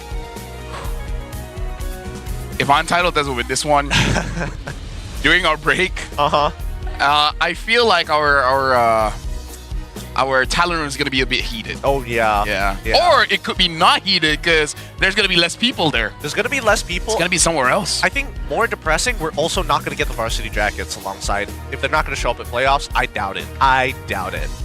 We've got a lot of problems ahead of us, even though we're not the ones affected by the game. We're just collateral at this point. Look, the early game was phenomenally played by Untitled. They knew exactly what they wanted to do with the early proxy, with Siska alongside with Rossi to get that early push. Wilderness Blessings on both sides as well, but I think that right now, Alice is in a pretty awkward spot in the metagame where it's I think she's strong. It's just that, like, for example, like this, I think it's not a supporting draft in a way. Like, I feel like it's not fully Alice because even we called it, right? Oh, yeah. Claude might be better here. Yep. Right? Claude might be better, easier to run away from Jaja because the good thing that Jaja did was that Zaman Force is out, can't spam your dashes. Now I can deal with you, right? Yeah. So Jaja is smart in that sense. He's played against her multiple times. And then Rossi as well, kind of being the front line. Like, I think their idea is we have Siska for the AoE setup. We don't need another AoE setup. I kind of feel like maybe that's not the right way, especially having the Hilda here, right? Well, I think that... Because like you say, even a Cho, having one pickoff, two different ways to start a fight, a pickoff and a multi-hit engage, I feel like having something like that might be better. I suppose, because I think that the idea from our Untitled is like, okay, if we strip away the front line, they've kind of got nothing left. We can kind of like do what we want to do, but their whole lineup is very ult dependent. They can't just like keep fighting for the sake of fighting, especially when we get into the later stages and you have people like Skyzar who can basically one-shot Siska with a couple of auto attacks. And we saw that multiple times, unless Siska was able to catch Skyzar with that Throne of Ruin, he's basically as good as dead, right? Flowing Blood, then you gotta wait for like solid 6 seconds before you throw it out again. And even then, you're waiting for the projectile. Honestly, maybe the Flowing Blood needs to increase in projectile speed. It is a little like awkward. It needs to be faster. Right now, we're looking at the Hall of Fame here. Rich Guy, Jaja. Keeman actually did the most amount of damage, but I kind of feel like we got to put context in this. I feel like most of the damage was onto Munster anyways, and Madines, right? So I think that's how he ramped up the damage. Speaking of which, Munster is the sandbag and Madines is the best wingman. I would say for GMXK, the MVP is Jaja. Everyone else did their work well. You know, Maima didn't get out position. He got a few traction pulses into Starlium. Yeah. Especially onto Stone. And then Munster, like, I feel like Madines could do a bit more, but hey, Munster really pushing everyone away. I think Madines is in the mindset of like, okay, we haven't hit the conditions yet. I will give them the false sense of hope of like, oh, I'm just taking it. Oh no, I'm playing so bad today. What could possibly happen? And then when the time comes, the neutral objectives, his AOGs happen all right, whether it be zoning or to create space. Overall, I just think that right now, one of the best games we've seen so far from Maima on that Kimmy, because as you mentioned, it's really important to tax your opponent's HP, because that's what Siska, that's what even Storm wanted to do from early to mid. Now we look at the goal graph, and I think it tells us a pretty clear story of what exactly happened, right? Because again, it goes back and forth for the good amount of time, but after that 6th minute, I feel like Untitled slowed down significantly. They could have been, early engaging, or at the very least forcing out resources from GMXK, especially once that AOG is down. They can kind of do whatever they want to. Yeah, I kind of feel like that's the problem here, because we're looking at the graph, it actually looks pretty stable, where for Untitled, you kind of want the graph to look like a the Great Depression, right? Everything just drops all the way down because you really want that big spike. And if you're looking at it at the graph, it does dip down, but that's the thing, it's a dip. It's not a crash. Yeah, they needed the full crash. They needed at least a 5K to really set themselves up here. And when we look at the highlights, right, these first early couple of fights obviously could have been played a little bit better by Untitled, but they didn't mind too much because they got the turtle at the end of the day. But again, the tunnel visioning seems to be very clear here, especially when they're thinking about, oh, let's look for these engages. The first one worked out really, really well, but afterwards is where we started to see the bigger problems, right? Here, still fine for Untitled. They go for the dive onto monsters. They punish him. Good adaptation. But then you start seeing the smaller things. Maima able to, catch them out. And more importantly, finding these big trades against Keeman. I'm waiting for that next Lord fight. Yeah, this one. It's like, oh, great engage. Keep your eyes specifically onto Keeman as he runs to the opposite direction. They chase them down, and Skyzep, oh, this is right after they force the Zaman Force from him.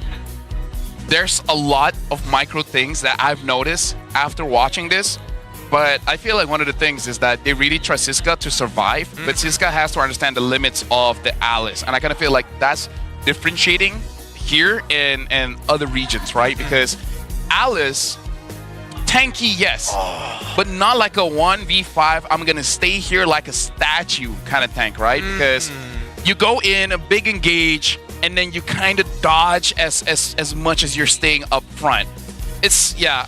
Because again, look at how low Siska gets every single time he gets into the fight. And if you want to argue, it's like, oh, it's against a carry. No, it was against a Kimi in the early game, you know? Kimi is strong early game, yes, but kind of shows you're not piloting the hero towards the hero's limits. You're pushing it a little bit more than the hero's limits. Unironically, I feel like Uranus probably would have done better for Untitled than it would have for, well, in this particular case, for GMXK. But at the end of it, Munster still managed to squeeze a good amount of value, right? He was able to get, an inhibitor on the top side. He was able to get, 2 turrets on both sides of the map. The tier 1s was all due to his setup. So at this point, I feel like right now, Untitled are kind of too in their heads thinking about what's happening across the map rather than, hey, let's just focus on a few things at a time.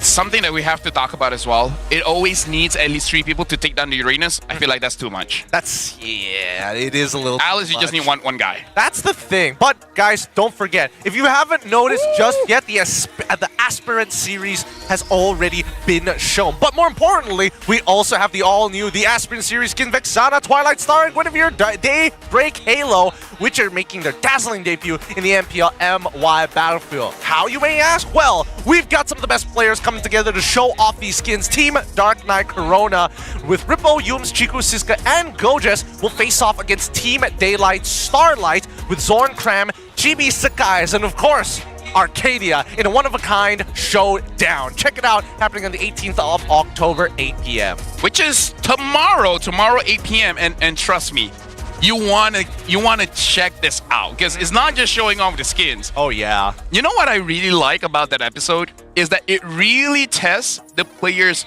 draft knowledge because it was pretty smart. And number 2 is that how do you play that macro? Dude, the decision making, man. Like you guys gotta watch. You gotta check it out. Personally, for me, one of the best events I've ever seen. No, best events. It might even get a little bit better. But let's look at what the audience has decided. A battle written in the clouds, SkyZ or SkyZar, and it looks like SkyZ. And I totally understand. 94% to 6. Like I can't argue. Yeah, there's no going around it. SkyZ. Maybe they cursed him. Because SkyZ, he did okay. And then all of a sudden, he keeps getting taken down by Jaja. What are you guys up to, huh? Audience curse? Audience curse, huh? It's not always us. Yeah. Hello. Thank God. Because I would... Dude, friendships are on the line. Friendships are truly on the line here. Look, I think they could still pull it back. And the only way that they're going to pull it back... Siska, use Lapu. Just... Bro! Put him back on the Lapu. Put him back on the Lapu. Even so, even Benedetta would have made a lot of sense there as well. Yeah. You know, either way, it's just about, I want to clear lanes fast, I want to go for those proxies, I want to have some impact early game. All of which these heroes kind of have. Maybe not the Lapu until he hits level 4, but we'll just have to wait and see. Because again, I think there's so much pressure on Coach Theo right now. It's like, guys, how do I come up with a draft that you guys won't overthink? I thought at least giving Rossi the Hilda is going to limit the problems. No, it wasn't enough. Not gonna lie, I kind of feel like the hero that can do roughly the same is gonna be the Khalid. Maybe do a little bit more damage. I at this point, for both teams, as a coach, I don't know what I'm gonna say. But personally for me, I'm like, for Untitled, it's like, I'm gonna give you a brain dead draft. Yeah. Because I feel like Hilda-ish, brain dead-ish hero, but she really needs a lot of smarts because you're on a timer and your early game has to be flawless, right? Yes. Yeah. Yes, it has to be not only flawless. Like if you really want brain dead, high loss. Yeah, no, I was thinking high loss as well would have made a lot of sense in that matchup, and especially since it has natural synergy with the Jushin. It's like the Jushin. All right. Ooh, 44 more seconds till we start heading back in, but we also have a player quote from Skyzar. Even though our chance to reach the playoffs is only 1%, we'll still give our best effort. For me, it's easy to build synergy with the team because back in MAL, I played together with Jaja and Mantines. I just need to build chemistry with Maima and Munsters, who again are the veterans, and I think for them it should be a lot easier to do. Not to mention that Skyzar, so far, not only did he do well in lane, he did well in team fights. He was dodging some good abilities. He timed his flicker very, very well to the Throne of Ruin. Are you not convinced by this? That he is the one that saves GMXK? MQT was good too, okay? MQT was good too. He's not here because of study purposes. I would say Skyzar, so far, at least, he doesn't look nervous. Yeah. And that's better than most rookies we've seen throughout our career. True. Yeah. And jumping into this one, could be good or bad, where I feel like Untitled needs more damage. I think I talked about this, Broken Walls. I feel like it's going to be Broken Walls again. Yeah, give us Expanding Rivers. That's what's going to give a lot of confidence to these teams. Whether it be a 2-0, whether it be a 1-1. Broken Walls once again, 33-33. Yeah, I'm starting to see a pattern. But either ways, I feel like diversifying the damage profile, because if I look back at all the drafts that Untitled has won the early game, okay, I hear Lapu, I'm already happy. Okay, much stronger start. Okay, as I was saying, most of the games that they do well early and then they just lose afterwards is when Storm is using a support-ish hero. Okay. I'm talking about Angela, I'm talking about Valentina. There was a game with the Selena. Damage, but the way he used was a bit more supportive. Okay. I really feel like they need consistent damage coming in from Stone, then they actually start winning these team fights. Okay, that's fair. That's fair. The first half of the draft is already Box, yeah, okay. come down to the conclusion, and now, yes, they are going back to pure comfort. This is a very similar lineup that we saw last season when they were known as DX Soul, but under Untitled, they're bringing it back one more time, right? I would have imagined that GMXK would have leaned into like Harith, Kalia to kind of force an awkward matchup for SkyZ, making like, oh, you can take Flicker if you want to, but then you're going to die when I catch you. I feel like Untitled, if Storm can use, try not to ban out the Lunox, because again, you see the Kimi, there is a chance that Skyzar could take it, but I really feel like Untitled, if they get the Lunox and then just get a pick-off hero, that would be pretty good. It would be good. They're banning out the Uranus early. They don't want to deal with monsters anymore. More so that they have like a weaker early game, weaker laning phase in the Lapu until level 4. Grok ban, I think that GMXK probably not going to change their bans from the previous game as well, which means that the only thing that we're missing out here... Oh yeah, we know, the Ranger's already been picked up early. Is there anything else that they should be worried about then? For Untitled, I kind of feel like maybe... What other EXPs that can deal with the... Alice, maybe. If not, CC's already banned, Arla's already banned. Am I forgetting one really broken EXP that I can't remember right now? There's Esme, CC's already banned now, but I don't see the reason for Esme at this point, especially in like, you hit level 4, Boxy is on the other side, you're not going to get much value. Ruby, okay. Ruby, I think Ruby is like, okay, a little meh at this point. They could go for like a traditional like tank style EXP laner, something like High Loss if they wanted to, just to kind of help Kimi get in and out of these fights. I would ban Cho here. Ban Cho, ban... Or Comfort Franco, but I feel like his Franco's still available, right? Oh yeah! Well, how? Both games, Kalia was not touched, which I was kind of surprised with anyways. Jushin gets banned out over Kalia. Maybe they forgot too. We'll see. They're just looking at the wrong sections. Right? She's at the bottom of Rome. But if you're... I can't blame you guys. I've had games. I forget to ban CC. And it ruined my day. It ruined my day. It happens. It happens. I really feel like Lunox is solid here. The only question is, can Stome use it? Lunox is okay. Let's see. Cho is going to be the first pick. Okay, so they're going to let GMXK decide. You can either, for all intents and purposes, Kimmy can go into the gold lane, but we doubt it. Esme gets locked in for the side of GMXK. A little sad for Siska, but his impact comes down to the team fights rather than the laning phase at this stage. Yep, and now when it comes to the gold lane here, I wonder if they want to switch it up and put Kimmy in the gold lane. And then pick up Lunox for themselves? Yeah, because the thing is, going up against this Boxia, the early game is not going to be good. Later on, especially once you get the either the Divine Glaive or the Wishing Lantern, Boxia is not that big of a problem. But in the early game where you kind of want to stop them, that's something that you got to consider here. Because I really feel like Lunox ruins Untitled's draft as well. It does. It does. It takes away like another target for pickups. Pretty good pick as well. Pretty good pick. I mean, like, here's the thing. Remember how they won in the previous game, right? If they just replicate that, go 18, 19 minutes, by that time, especially if they're able to do it with Siska. Siska is a non-factor. It's going to be an easy game for GMX because right now, legitimately, only Siska is going to be the one that Natan has to worry about. It's true, but also the damage profile is the big concern of mine because so far only Lancelot kind of can get through everybody. That's all you need. That's all you need. You know, considering last game, yeah, that's all you need. Everyone else, your job is to take down turrets. Just don't die. Yeah. Don't die. Maybe clean up after me. I'll make it work, all right? He'll make it. Wow. So bold. Goes into Yves in this matchup knowing that there's Esme and Gaton on the opposite And end. Lancelot. Woo! There's a lot of ways to deal with the Eve. Yikes. He has to have a perfect... Untitled needs a perfect early game, and Lapu has to basically 1v3 a lot in this game.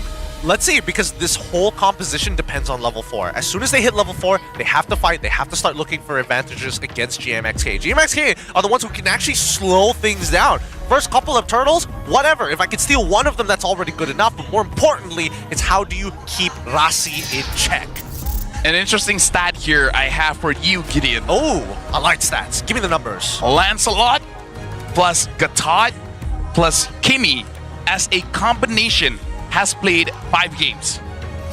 And they've won all 5 games. 100% win rate? 100%. Oh, maybe 100% win rate. Could this be turning them down, turning it into an 83% win rate? Or are they going to maintain it as we head on into the Land of Dawn? Match point for GMXK. For the very first time, they could be looking to ruin the odds for Untitled. Right now, looks like Rossi is going to be showing up around a purple buff. Looks like they're not going to pay him a lot of mind, understanding that he can't really pressure quite a lot.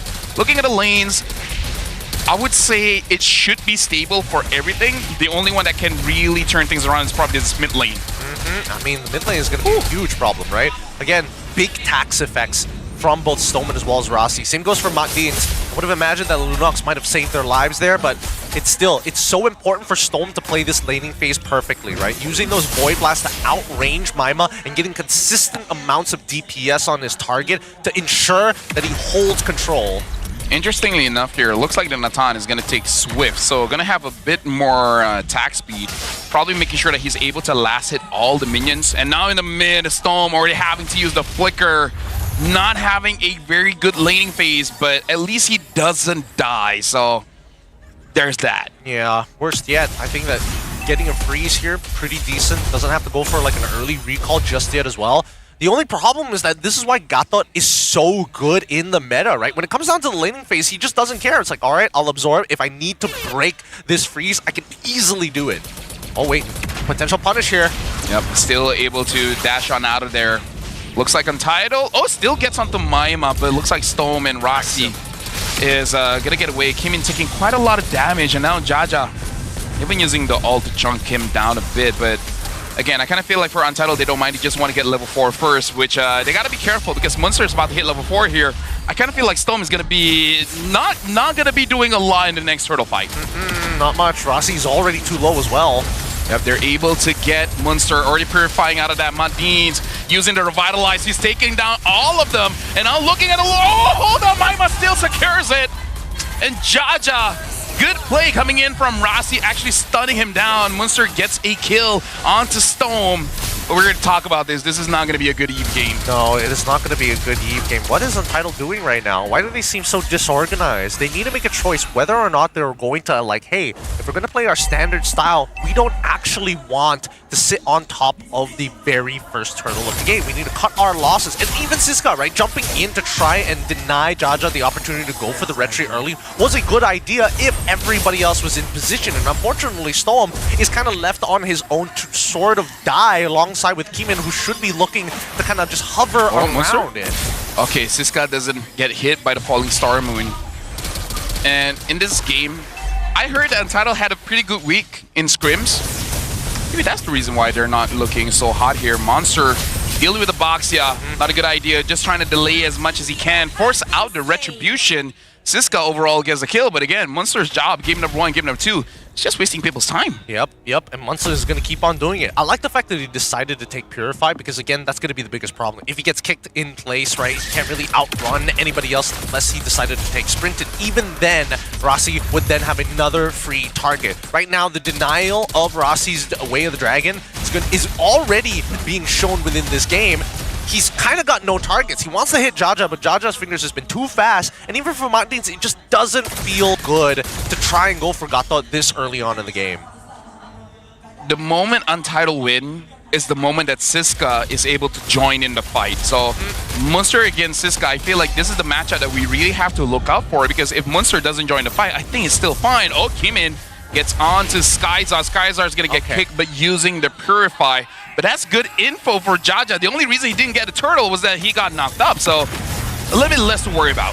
Oh, another flicker lost out of Storm early on in the fight. Yeah, again, as much as you can see Untitled wanted to go for this, they really can't sit on it. Look at that, Rossi trying to zone people away, same as Munster. Munster gets onto SkyZ, but overall Jaja still secures the turtle. Siska gets killed onto Madines, and now it looks like the real world manipulation not gonna stop Munster, but still the double kill goes over to Siska, and like I said, that's how they win the fight. Siska needs to be involved. Beautiful, beautiful. That's exactly what they want. But wait, the invasion's not over yet. Kimin, taking much more damage than I think he was bargaining for. What? Hey, sometimes you don't want confidence. Sometimes you want to doubt yourself, you know? Yeah, I don't know, because maybe people need to make him feel a bit insecure. Either way, he does right now. Ooh, what was the call there? I mean, yes, it doesn't sound like a bad idea to go for the invasion of that purple buff, but like Storm knows that I can't really get out of these fights. Like, you're asking me to come with you to die, and that's not something that he wants to do anyways. The lane swap is pretty good, however. Skyzar was able to get a good chunk of plating before it timed out. At this point, with being on opposite sides of the map, I think that Untitled need to start adjusting as well, right? Skyzar even using his ult again, just to clear waves really, really fast. He's playing super uninteractive. Maima now having the glowing wand, able to deal with Siska if he becomes a problem, but I think it's going to be difficult for Maima to actually pin him down. For GMX, it looks like Rossi gets a kick here over to Jaja. Jaja throws and then use every single dash, gets out of there. Imagine if that was a Lunox. Maybe they'll get a kill. I don't know. I don't think that's stolen. Why don't they get a bursty hero? I don't know, dude. I really don't know. But they want to just set up for SkyZ. At the end of the day, no Way of the Dragon, they're able to get in and out of these fights, and that's totally fine because now they have a potential setup for a dive on that top side. Monster, they should do it. Already taking down the minions. At least they're not going to be able to push. Oh, yeah. Not yet. Not yet, yeah. Not yet, at least. But for now, Siska, he's got a bit of a... Oh, actually, he can actually commit to the ult. Try to 1v1 here. Oh, Skyzar he's in trouble. Him. He's dead. And now, yes, he gets taken down. It was almost cool. It was almost cool. Almost cool, but this is Siska on the Lapu. Yeah. I mean, worse yet, if Skyzar had Flicker, he could have outplayed that. But with Purify, you're kind of like, oh, no. Yep. Right now, Traction Pulse pulls 2. Jaja gets the turtle. That's fine. And then Real World Manipulation gives over the kill over to Skyzai, which is definitely needed after he gets that Sky Piercer. But Jaja looks like he's going to get targeted, but should be fine. Should be fine. Storm, he's playing it well. He got a really good position on that RWM. Didn't get punished, and now even he's being more careful about Jaja than anything else because now Jaja's sights are turning towards who are the big setters. where can I sneak in my damage. Ziska no flicker, so he can't guarantee the kill on towards Maima's side. But more importantly, I think that Keeman, now he's allowed to scale. Now he can start frontlining with a little bit of backup to give him extra confidence. Munster is doing quite an okay job, but he has to be careful because if he loses this one, they're going to say EXP diff. Because this guy is 4-0-0 and he's 1-3-0. And again, he's doing his job. It's not that he's not doing his job. It's just very different roles in the game, right? One is the zone, the other one is like, if you can kill, that'd be great. And now they're going to have to, you know, chill for just a little bit. If they can find, who are they looking for? Do they want to set up the scenario of kicking Jaja again? Or do they want to shift their attention towards the Honestly, looking at the draft right now, I'm worried if they kick anyone, they just don't have the damage. Well, they just don't have a draft for it, you know? I mean, Ziska is nearby. I mean, SkyZ right now, currently, what? 2 stacks? 2 big stacks of Sky Piercer? He probably needs like 4. 4 to 5 before he gets like really consistent damage. I say damage, but I mean execution. Oh. Anyways, right now, Jaja does have that endless battle. It has to be in the back of their minds that no matter how good of a game SkyZ it has, Jaja could be a nightmare for him. And now look at this, Jaja goes on to Stone. There's no real protection. He has to flicker just to protect himself. They cancel the ult here now. Jaja looks like he's gonna get taken down by SkyZ. SkyZ gets another kill, and now a kick over to Madin's. Double kill for SkyZ. SkyZ has that 4 stack, and now make it 5-0-2.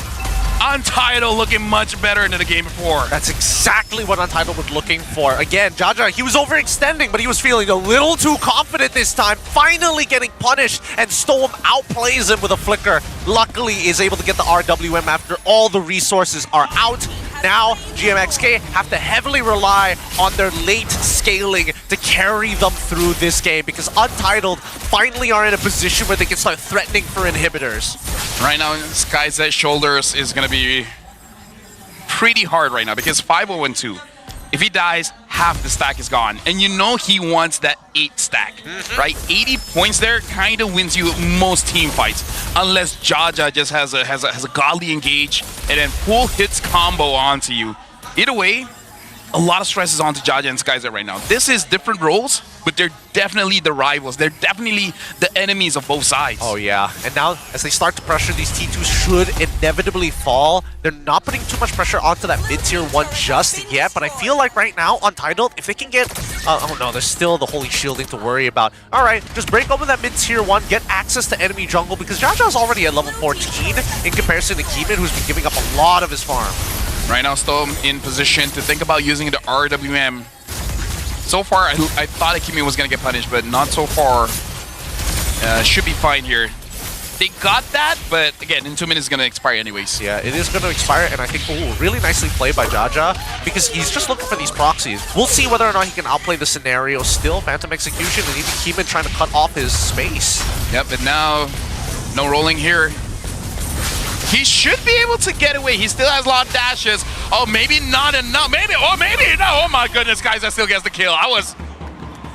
Did he have ult? He did have ult. He just got it after that last dash, but the problem is that he was going to die anyway, right? I mean, there's still a bit of channel time, and he was just too low. SkyZ, the big executioner, I think he knew at that point, like, I'm gone, right? I've done as much as I can. I've actually protected, unironically protected mid-tier 2 just because of the proxy that he was going for in the back lines of his enemy team. He will lose the rest of his jungle farm, but that's fine. He's already at level 14, and Keeman is currently at level 12.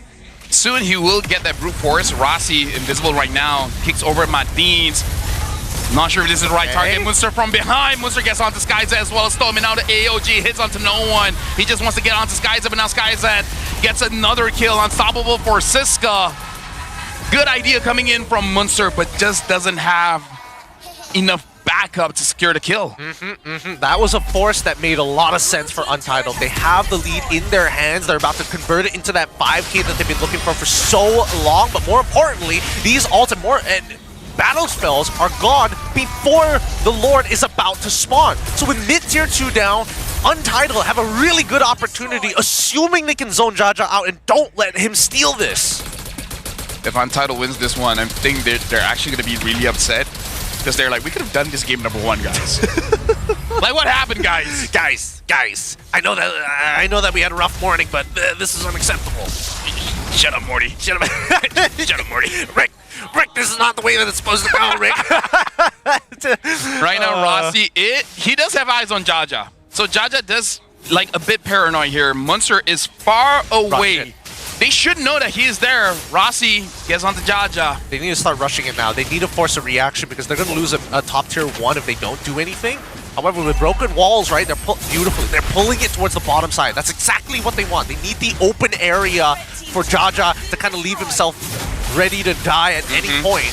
Reset, beautiful, just like that. Yep, kick didn't connect as he wanted to. The Lord was reset a bit. Siska, Brave Spider onto no one. Skyzet gets a kill onto Madines. Jaja tries to make the hero play, but double kill. Skyzet secures it. Oh my god! You're joking! No way! You're joking! It's not gonna matter that much, Gideon, but that just bought the 5 minutes. Camera should have zoomed in on Skyzet's face, and they're gonna lose top tier 2 for this as well. Everything that could have gone wrong despite playing it perfectly, up till that very last second. Oh no! Oh, like. Oh no! That was. Dude. That was. Okay, here's the thing. If this is not for playoff live, it would be funny. It would be fun. It would have been it's like funny. the chain of events. Okay, that happened. Rossi tried to get a kick. Munster already using the Purify. He saw the Purify already used, and he still waited the dragon. Didn't have. He almost died. He had to use Flicker. It hurts. It hurts. Look at Skyzar. He's so proud of himself. He knows it as well. Like, I've ruined Untitled at this point. No, he would look at him and he's like, I planned to do that. Part of the plan. I knew that shot was going to get the Lord. Oh, dude. Oh, you know what Leslie say, right? One shot, one kill. Actually, no, that's Franco. Oh. It should be Leslie, but still. It really should be Leslie, to be fair. Good lord. Skyzet must be fuming. It's like... He probably is, because that was their best opportunity to actually close out this game. Because now we come to a point where Munsters has scaled significantly. Madines is actually a problem. Skyzar almost at full build at this stage of the game, and he can start to look to one-shot Skyzet without much counterplay from Skyzet's side other than his Flicker. I hope there's no loser interview if Untitled loses, because I think there's a lot of questions that our host is going to ask. Pain. Here's the thing. If they lose, Kimin, you're not going to hear the end of it. Facebook is not going to be nice to you. I recommend maybe try Go X for a while. Yeah. Go to the Everything app, right? Good lord, Skyzar. Maybe Reddit. Reddit is toxic, but hey, they're not going to... Reddit doesn't chase after Kimin. They have other targets. They do have other targets, and I think that unfortunately out of all the social medias that Mobile Legends actually has, the smallest community is the Reddit community, but they're also unironically pretty active there. Yeah, they're active, yeah. Like every single time I go, like, just to delve into it. But they watch BH and ID, yeah, sometimes. If SRG plays, maybe, but that's right? also true. That's also true. But then it really just shows the demographic on Reddit. Hey, shout out to the Redditors, MLB Redditors out there. 20 seconds left still. Still have to worry about that. Because again, let's see whether or not GMXK is going to steal another Lord. Hey, remember what I said during the draft when they pick up the Natan? What if it goes 18, 19 minutes again? Jaja pops off. And then at that point, Skyzar can just do whatever he wants. He's 0-2-0 right now, but he feels like an MVP. He really does. I mean, he's scaled. He's fine. Oh what? Okay, the tilt is real. Kimin tries to get. He didn't even get the jump out to anyone. No one was stunned. Look, it's high-level gameplay. When you think he's going to juke, he stands still and walks in straight lines. That's how you mess with pro players. He's like, if this was Stormy, he would have moved this way. That's my... Oh, no, Siska taking a lot of damage. Wait. Oh, Skyzar's going to get taken down. Kimi actually secures the kill. Oh! Good stun.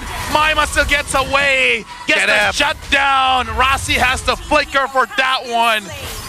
Now nothing can go wrong for Untitled. Siska said, I'll do it myself. I'll do it my goddamn self. We got rid of Skyzar. Now it's just Jaja who might be able to steal this. He won't be able to get there in time, but they gotta rush it. Please, dear God, rush it fast, please. There's no ways. Please rush it fast. Okay. They zone out Jaja, no opportunity for steal. You can see the PTSD from Rossi. I'ma just kick him, guys, just in case. He's nowhere near, but I'ma kick him.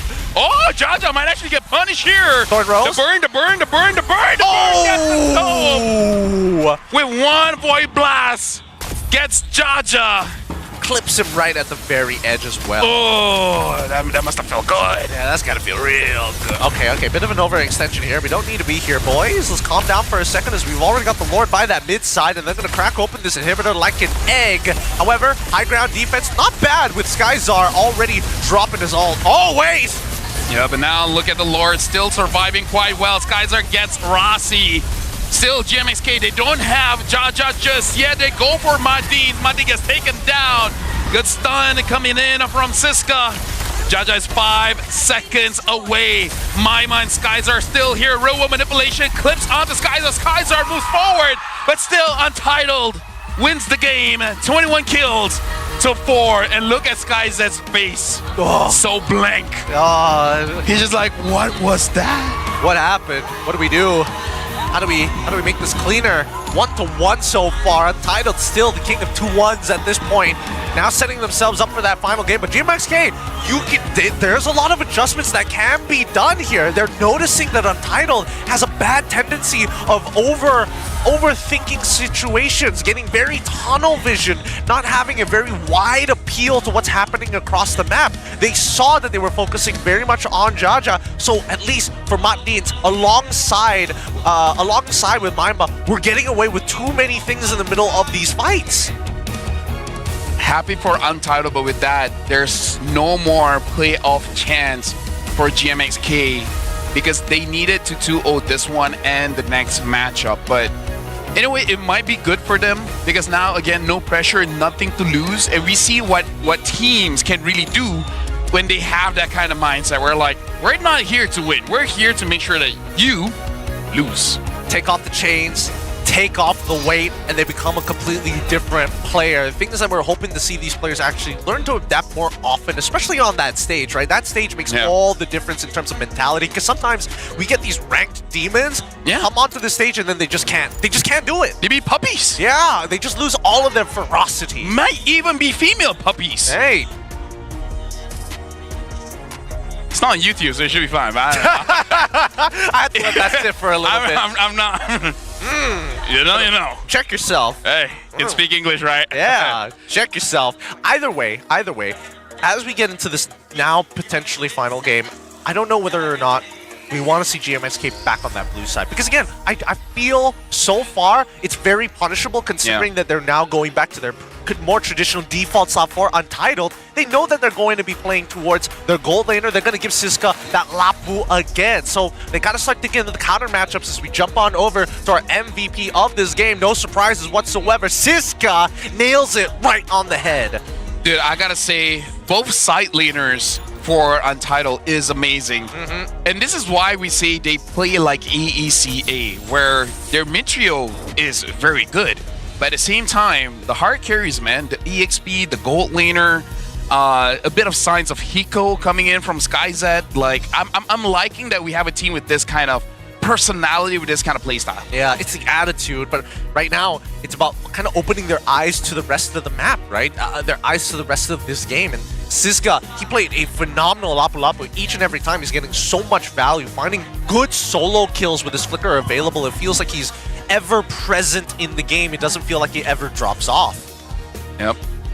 Now, honestly, like, I'm still worried because even in game, like, almost more worried in games that they're winning. Husky is basically saying Untitled is like Uni, but everyone's Uni. Right?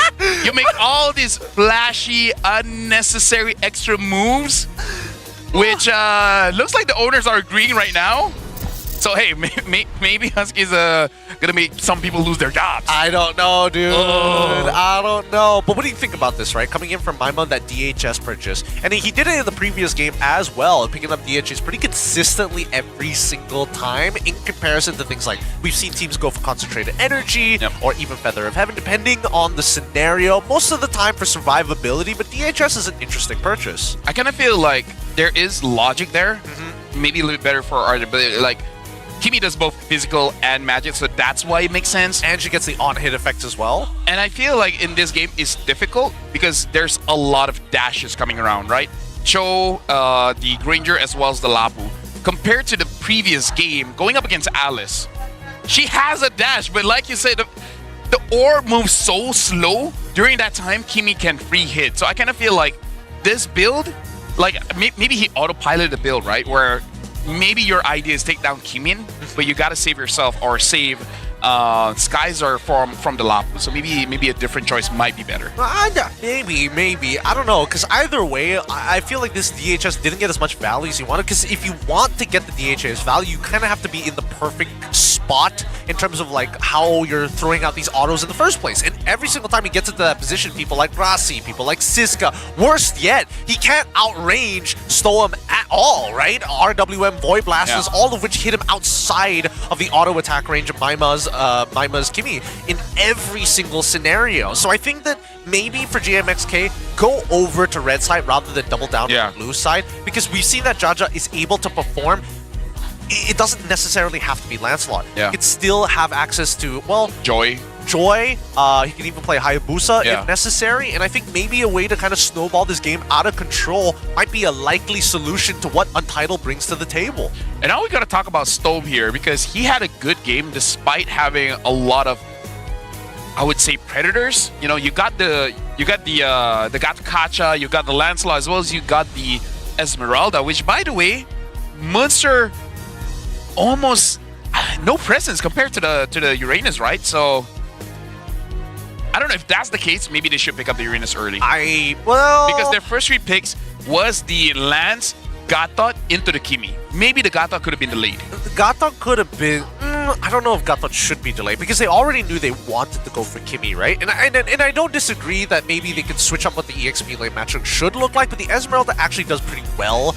Overall, as long as you don't get hit by the stun once you get past level 4, you generally win the lane, because we didn't see Siska do anything during the laning phase until he hit level 4. And that's the big issue, right? Because those timings are so important, and GMXK have no way to kind of force and fish out the ult from Untitled. Now we look at our Hall of Famers here. Of course, Rich Guy and the carry goes over to SkyZ, basically untouched the entire game. However, our Sandbag and Best Wingman going over to Matins, but the Best Wingman going over to Storm. This RWM was a very good idea.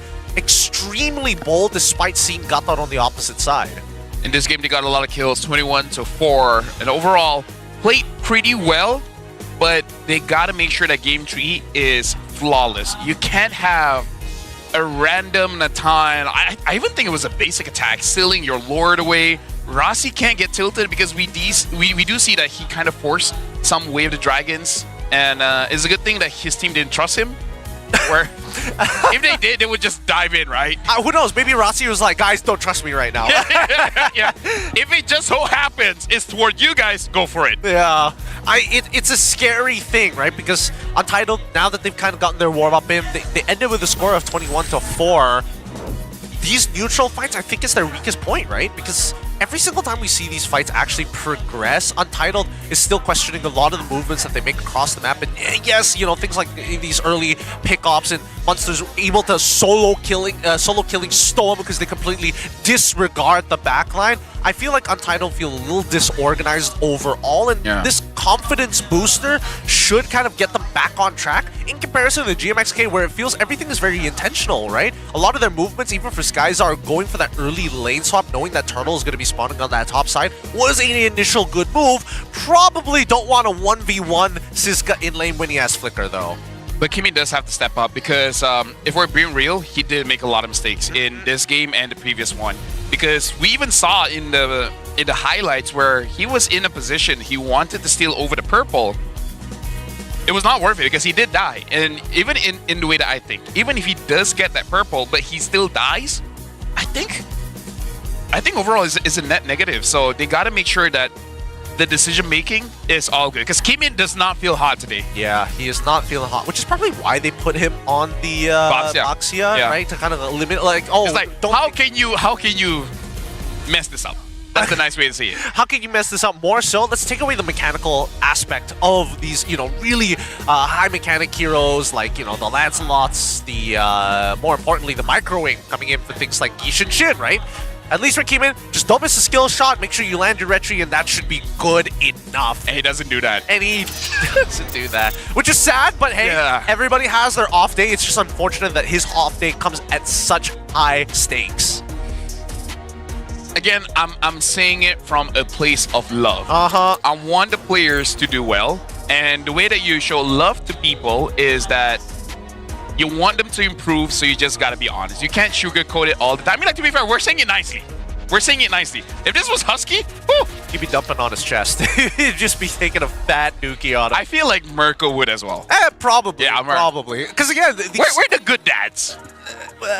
Give or take, depending on the person, give or take. Because at the end of the day, some of them is pretty unacceptable, right? There are some moments in there where it's like, there's no way you should let that steal actually happen, and some of those boats. And the thing is, like the boxing one, the one that Nathan stole. Yeah, he used retry. Yeah, he did. You used retry and okay, what? And still whiffed. Still whiffed. He was like what? Nice.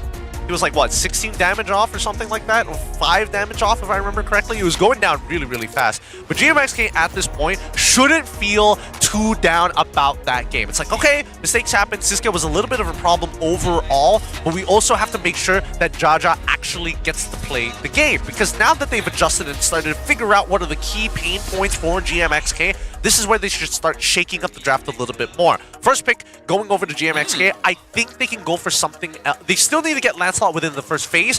Probably not the first pick, though. Yeah. Because I don't think Untitled are going to give it to Keeman. In terms of the bans, they banned the Fredrin, they banned the Arlet, and they banned the 1-1, which I feel like is respectable bans. At this point, I think it's a given that you're gonna you're gonna fight against the Lapu. Yes. And there's a high chance you're gonna fight against the Granger. So they should not be caught with their pants down. I'm thinking, what is gonna be their answer, right? I think getting something like if they go Granger, that's when you go Kalia Harith, right? Force them to take Purifies. Don't let them go for the big outplays. Make them really uncomfortable underneath their tower if you are able to go for the strong push and maybe give them up a little bit of pressure, right? Because artillery mages, as of right now, don't feel too great with so many things that can get into that backline in the first place, or maybe first pick Lapu. I'm thinking, honestly, that's good. But the other thing is Skyzar good on a 1-1? Because they're worried about that 1-1, right? Because their first pick here, we got to consider that, yes, they can first pick the Lapu. They might be able to first pick a 1-1 or something else. Because so far, not a lot of answers for this Lapu EXP. The best answer I saw, Gideon, was back in MSC at EWC Grand Finals when Sakai's was using the Akai. The Akai seems pretty good at disabling that Lapu. Other than that, whenever Lapu doesn't do good, it's the player that's not good. Yep. Again, Lapu's impact is if you are able to make a play, you can go for it. You should be forcing it as an EXP laner. That's kind of your main job in these bigger fights. I don't know. I think Lapu is kind of like overall, he's just good. There's like no reason to ban him, but there's he's also the new daddy. He's the new daddy, right? It was Fredrin before. It was. What's that? Yeah. Is it just this good? I don't know. I feel like Fredrin had like way more significant impact. I mean, he's been there for years. He has been there for years. Yeah, you're right. Lapu just started. He waited for Fredrin to drop off. Be like, hey. Out of the way, Fredrin. Stepdad is here to save the day.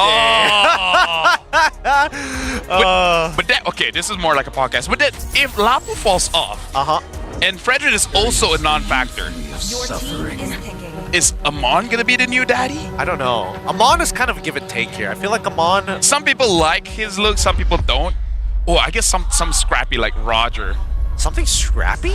Because we've been having very clean guys. Oh, they first picked the Granger. Yeah, interesting. Oh, there has been an adjustment. Double tank. Yeah, double tank junglers already out. They're forcing they're letting go of the Arlet. I mean, I think that's totally fine. I'm down for it. Okay, go for the Arlet. What are they gonna set it up with?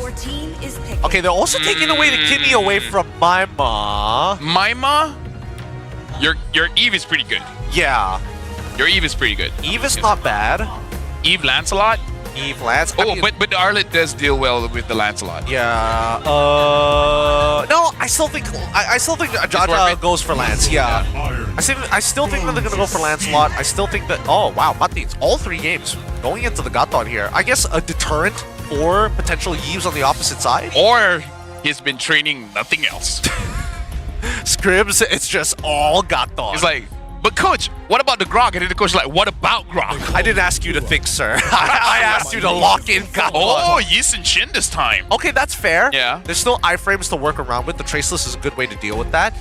Also, it's one of the few picks that we see that Keeman reliably go to each and every time. But I think now it's just you go into Hayabusa and then you pad the EXP along. Sorry, you pad the supports with some form of CC, because again, Kimmy already has 2 forms of CC, giving 2 resets for Arlet. We need a little bit more than that now. I wonder Akai here, because Akai and Arlet is pretty good. It's a good combo, yeah. Right? It's a very good combo, and possibly able to deter in case GMX has a pretty good engage, right? The only reason is, I don't know, he should be, right? Kimmy should be able to use an Akai. Yeah. I mean, you can screw your own team, but just don't do that. Yeah. Push him out. How hard can it be? Lance! Oh, well. Lance! Alright, Keyman. He's like, Coach, one more time. Coach, I swear, I won't miss Retri this time. I got Phantom Execution and Retri. How hard can it be to whiff it? Coach is probably talking to League Ops and be like, do you have the recording of he said, I swear I'm gonna do well? Cut that bit.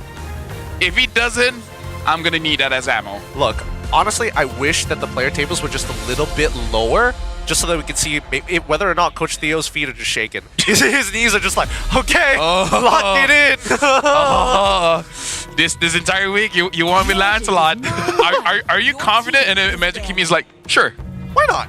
Yeah. Did I stutter, Coach? GMX, they're batting out the Harif. I was actually thinking whether they would consider batting out the Cho as well. Funny enough that not seeing Kalia at all for both games. It's completely untouched. Honestly, Untitled, they could go for high loss here because looking at the damage profile, it's not that big of a deal. Yeah, I agree. But I think there's also a question whether or not they have to worry about things like Jushin, whether they have to worry about, you know, these big true laners as well. Yeah, because again, Uranus is out of the question. Now we're coming down to the final ban here for the side of GMXK to get rid of the Grok as per usual. However, oh wait, no. They still banned out the 1-1, thank God. What other... I mean, they can just stick a Cho here and then see what the matchup is going to be before they pick up Skyzet's hero. Either way, I would prefer just a little bit more crowd control, just so that the Arlet has more ways to proc. Yeah. Arlet more ways to proc. What else could they go for at this stage? Kalia is still there. It looks like they do want to pick up that Claude first. What are they saving for Rossi? What if it's just Cho, I'm going to be like, whatever, dude. Hey. Hilda again. One more time. Let's list the heroes that we did not like Rossi on. Hilda, the Helbert, Gatot. Last season, his Khalid was okay. His Khalid was maybe not the early season. This season, I can't remember. Early season, not so much. Later in the season, definitely better. Kadita and Lapu for the side of GMXK. Very interesting. Big burst damage here. Will Kadita be able to burst down the Arlet? Assuming that she gets the Petrify down, right? I think that's kind of the only way she can set it up. I don't know. You were pretty tanky on the Arlet. I was going like Thunderbelt, War Axe, into so that's a bit of a difference here. I don't know what style that Siska is going to go for his build. Usually, I think he also likes going full tank while holding on to the Fury Hammer early on, just for that early bit set of damage. But we'll see once we get to the Emblem breakdown, because right now, GMXK, that's a lot of damage. I really want to see how Maima is going to execute with his Kadita, because I want to assume it's not going to be easy to catch all these targets. Claude is not going to be easy. The Lancelot, unless Keeman misses his puncture, it's supposedly not going to be easy. I think he's... And Storm's even having to purify. Oh, darn it. Yeah, I think that Slow and More and maybe Keeman are probably the ideal targets, but I feel like Maima is going to come in very late into the fight. Ideally, he doesn't get hit by the final slash, but really, I think this game boils down to how well can Siska get, how much value can you get out of Siska on this Arlet as we start heading on in to the Land of Dawn. One last game here, and we'll see whether or not GMXK takes it 2-1 or Untitled. Guys, oh my. Oh, it's sold out? No, no, relax. It was the previous one, right? The 9th anniversary one. Don't worry about it. By the way, still Gideon, have ticks. shout out to Facebook. They're saying, hey, make sure you guys catch Lapel and Gideon today. Hey, look at this. Hey, shout out. Oh, that's sick. Yeah, hey. there's already comments. Thank you very much, Facebook. Big shout outs to our Facebook community out there for MLBB. Now, as both teams continue to clash, the first Lethal Wanderer is in play. It looks like Jaja is going to say, hell no, I do not want to deal with Rasi, Stoem, and as well as Keeman. Very powerful early game, and I'm surprised because, again, Matins and as well as Maima should purely be focused on the waves because there's no winning wave for them to actually out-trade them. Yeah. Right now, looking at the emblems, I feel like everything is all good. But looking at Skyzet having that Master Assassin, I wonder if his idea really is to get Skyzar all alone in the backline. Because looking at Draft here coming in from Untitled, I kind of feel like it's Skyzet's job just to make sure that Skyzar is not a problem. I mean, that's all. That's Dude, not only do they have Sky, but it's Zed and Zar. It's just what are we doing here? I don't know. I can't wait. They're just gonna have different variations of it. Sky Zud, ZUD. We already have Sky's. Sky. At least he's original. He is. Although I think Sky was invented first. I think the Sky was invented first. I'm pretty sure the Sky was invented first. Even so, I am worried about Maima because, again, he's losing a lot of pressure in this mid lane. Storm is going to hit level 4 on time, and Maima will always be late to these fights. In terms of how they're going to delay, it's purely up to Matins because everybody else, if Monster jumps in without any setup or at least is able to force out an ult, it doesn't feel that great because Keeman can get in and out of these fights with no issues whatsoever. Look at that. I'm really not sure about this Kadena pick, but I really want to be proven wrong. Keeman goes in a little bit early, and Jaja secures the turtle. And now the fight continues. First blood for Jaja. Siska still able to actually get a kill there, but Siska basically has 0 HP running away. And Matins won't let him get out of there. Oh, Untitled already giving over 3 kills to GMXK in the early game. Yeah, not what they wanted to see, but Jaja playing it very, very well. Not to mention that Monster's forcing out a lot from Keeman. Keeman got really nervous there. He used Phantom and Execution to get back in towards that turtle pit, but honestly, he probably could have held it for a little bit longer. More importantly, he shouldn't be worried about the Lapu until he's in that Raging Slash or even the Earth Shatter. Those are the 2 big spells, as we see that Jaja taking a lot of poke coming in from Storm. He should be able to heal back up, no problem, but look at the setup, right? Because now they can start looking towards that top side. They can potentially lock down this mid lane as well. This is honestly a good enough lead, personally, for me, because 3 minutes in, GMXK has over 1,000 gold lead. Rossi able to get out of there. Good Shinpo. GMXK use a lot of ults, but again, the turtle is not going to be up for 50-ish seconds, so it should be fine. Oh, they should probably make something happen here, right? They have the way of the dragon to work with. They can look for Maima. With Monsters already rotating, it's going to deny opportunities, but they should play towards that bottom side, knowing that at least for Jaja, that's where his camps are going to be available. I feel like, again, Untitled just got to talk to themselves in its few seconds before the turtle starts to actually plan out what do they want to do, right? Do they want to secure the turtle first? Do they want to go for kills? Because I feel like Keeman needs help. Both Siska as well as Rossi really needs to control Jaja.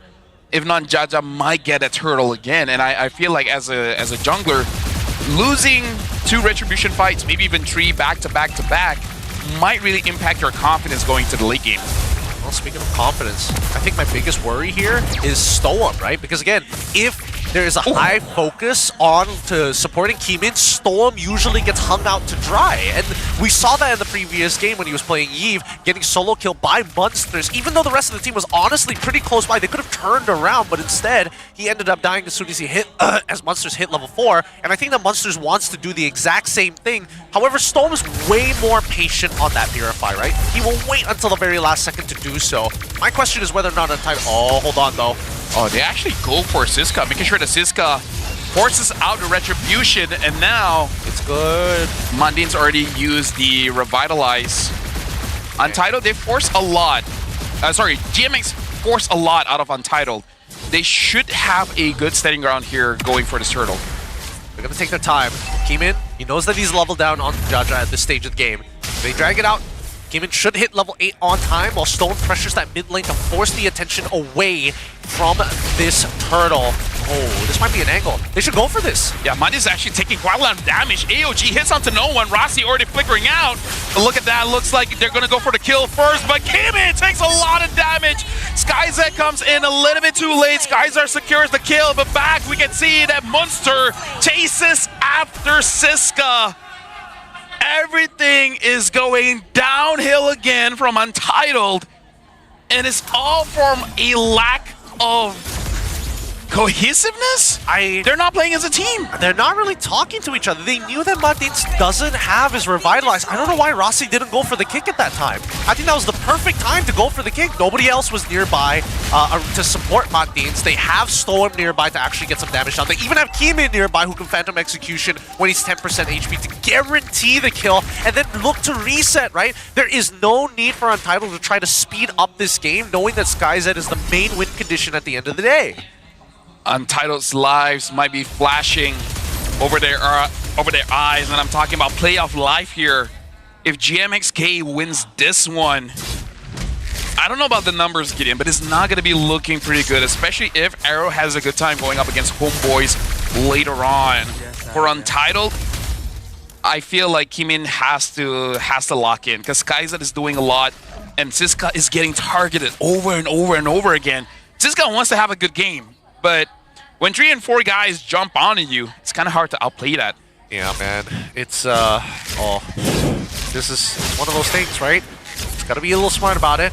Jaja, and especially for Kimin, this 1v1 is extremely dangerous. You can tell, especially for Kimin, he's really nervous going up against Jaja, who's been playing mechanically perfectly. Outplayed him in game number one. Got close to... Ooh, okay, now the kick. Okay, it doesn't really matter, though. Onto Martins, no damage. Why? Why is he, like, kicking him when he's got things like Revitalize? And when he doesn't have Revitalize and he should go for the kick, he's like, nah, I'll wait for the next stop sign. And all before Turtle. Yup. All before Turtle. When your jungler is already not having a good game. They're getting antsy here. They're getting really, really antsy. I would say, let Kimin be the only one here, and then send 4 people up top. Get a turret. Get 2 turrets. Oh, Maima! Oh, no. Okay. I'm so sorry, but now Mandines looks like he's going to get punished, but I feel like he doesn't care. They already took it down, came in, and now Rossi's next on the table, able to chumpo out of there. Munster just zoning them away.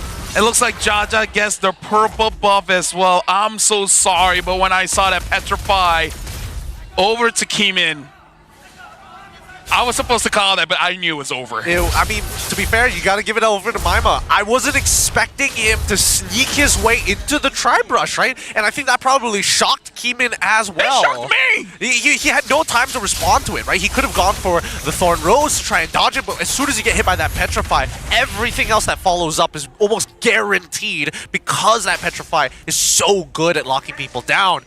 Now, we have to see, because again, oh no! They go on to Siska, man. They know where Untitled is really strong. And as long as Siska doesn't get to play the game, no one else does. If SkyZ can make this happen, man, bro, MVP all the way. MVP to make it through. I think worst yet, GMXK have been given a lot of free pressure because Untitled are moving so uniformly across the map, right? The only person who can realistically open up the map is Rossi, and everybody else doesn't have a disengage. So, punishing Siska, punishing the rotations, punishing and intercepting reinforcements is the name of the game. All right, right now Storm has 1,200 assists. Rossi trying to give him another one. The kick goes on to Jaja. Kimin gets that kill. Maima tries to run away, but look at up top. Looks like SkyZ is alone. Can SkyZ get away? He can! This boy is trying his hardest to make sure that GMXK doesn't get turrets for free. And they're still going to try and pressure him, even though topside, SkyZ probably want to sit underneath that turret. He will catch that wave. That's a lot of economic damage, and more so structural damage, losing 50% on that top tier 2. I mean, you gotta let go of something, right? You gotta let go either your side or the mid. And I feel like considering Kimin doesn't have a good game, they cannot let that mid turret die, because then it's gonna be so hard for him to get any buffs. Yeah, Kimin, needs to build some confidence here right now. Oof, he is only 1 level down, which is not bad compared to the 2-level difference that we had in the previous game. He will be able to full clear, and once he full clears, he should be level 14 to level 13. Jaja on his way to max level at the stage, but he's been power farming the entirety of the game. Yeah, at this point I kind of feel like Untitled, they need a good pickoff, right? So it really is on to Rossi. It feels unfortunate for me because every player that we're calling out, they're not performing. They're not. And I think it's really hard for them because, again, there's a bit of anti-synergy here, right? How we want to see Untitled play is a death ball. They want to roll at their targets. Hold on, though. Siska means onto Madines, gets caught, and now Skyzer secures the kill. Rossi goes to the back line, finds Maima, but when it mattered, he gets the Lord. But it's only at 10 minutes. I feel like GMXK, they're okay to trade for that one. Look at Rossi taking a lot of damage, and Skyzer gets the killing spree, 3-0-0. They get mid-tier turret, and now Storm has no more HP, but he still survives. Untitled does get the Lord, but GMXK doesn't care. Losing 2 members here, it's going to allow them to make sure that they can start focusing on clearing waves. And now, speaking of clearing waves, actually GMXK don't have very good ways of doing it, right? These Lords are pretty dangerous for them because they're high ground defense without a proper mage, and more so, you are playing Granger. Generally speaking, wave clear is not the great... Oh, God. Okay, that's what he needed. That's what he needed. That's what he needed. Talk about a confidence boost. They're gonna get a huge push on that top side. Wait. Do they? Oh, they do. They spawn out Maima. Yep, Maima gets caught by Rossi here. Siska, he wants some kind of revenge, but Ruffo is out of there. He actually gets caught by the traction bolts. Stone gets a kill there. GMXK is still 1,000 ahead, but Untitled, for some reason, they found the confidence that they needed, and they're fighting back. The code switch was too quick, and now they get and steal away the goal lead, the economic advantage from GMXK. Tier 2's falling, and even a concealed being called by Rossi to zone them off. This is exactly the position that Untitled has been waiting for this entire game. And worse yet, Storm, untouched. He's 2-0-3. He's been having a perfect game. What is guys that goes throughout the game with 0-0 and 0? But right now, we have to say this. Don't overheat. Don't overheat. You got your momentum back. You only have around no more than 100 goal difference between both teams. Jaja having that BOD, if they go for that 1v1 again, it might look a bit different. It'll look very, very different, right? BOD, Endless Battle, already purchased. He's not thinking about sustainability. He's thinking about cleaning up the messes that are made. And they're highly depending on Skyzar to actually find the big chunks in the first place. Now, on the opposite end, Maima, he's purely focused on burst, right? He's got the Genius Wand, he's got the Lightning Truncheon. You don't see it very often, but in this particular case, if he can get more than one target, then at least the damage can bounce around for a little bit. However, he hasn't been able to find these angles like he did in the early game. I mean, it's 9-6 for a reason, and Untitled, if they can secure another Lord, I think that might just be GG for GMXK. They got to set things up right now because 30 seconds in is good for Untitled that the Lord is spawning down bot because their tier 2 is dangerously low and they should be able to keep it up. For GMX, it's really about the positioning of Maima here because it looks like when Mundines catches someone with a taunt, Maima can instantly follow up. Rossi's able to get out of there, but now Untitled, they got to be aware of this. If you see Mundines, you have to know Maima is nearby. And we say that, right? But that's the illusion that they want to put. They still have Maima on the complete opposite side of the map, knowing that somebody might disrespect the space. Now, Maima, he's making a blind call. He saw SkyZ initially. He doesn't know if he's going to stick there any longer. And Untitled, until they get more information, this Lord, as much as they want it, can get stolen away. They can take out Jaja, that would be ideal. But for now, let Storm do the poking. Take your time with this. More importantly, they need Rossi to open up the map. They know that Maima is not there. Rossi with the conceal tries to find a target. No one's close. Keeming gets the Lord for free. Mundines taking a lot of damage. Weird that GMX didn't contest that, but probably because they understood that Maima was nowhere nearby. Man, they wanted a cat. Bluff. Yeah. They tried to go for the initial bluff. Untitled said, no, we want to keep it honest. We don't know where Maima is, but more importantly, if he doesn't show up towards that Lord side, it doesn't matter in the first place. Untitled somehow finds a way to bring it back in. And like you said, the wave clear isn't the very best for GMX. But judging by how GMXK has been playing, I really feel they will be very happy if they somehow can turn this around and just get an interview and be like, hey, Tidal, sorry, man. What can you do? What can you do? Hey, just 2-0 SRG, no big deal, right? Yeah. It's not that hard. It can't be that hard. We got one. Game. Yeah.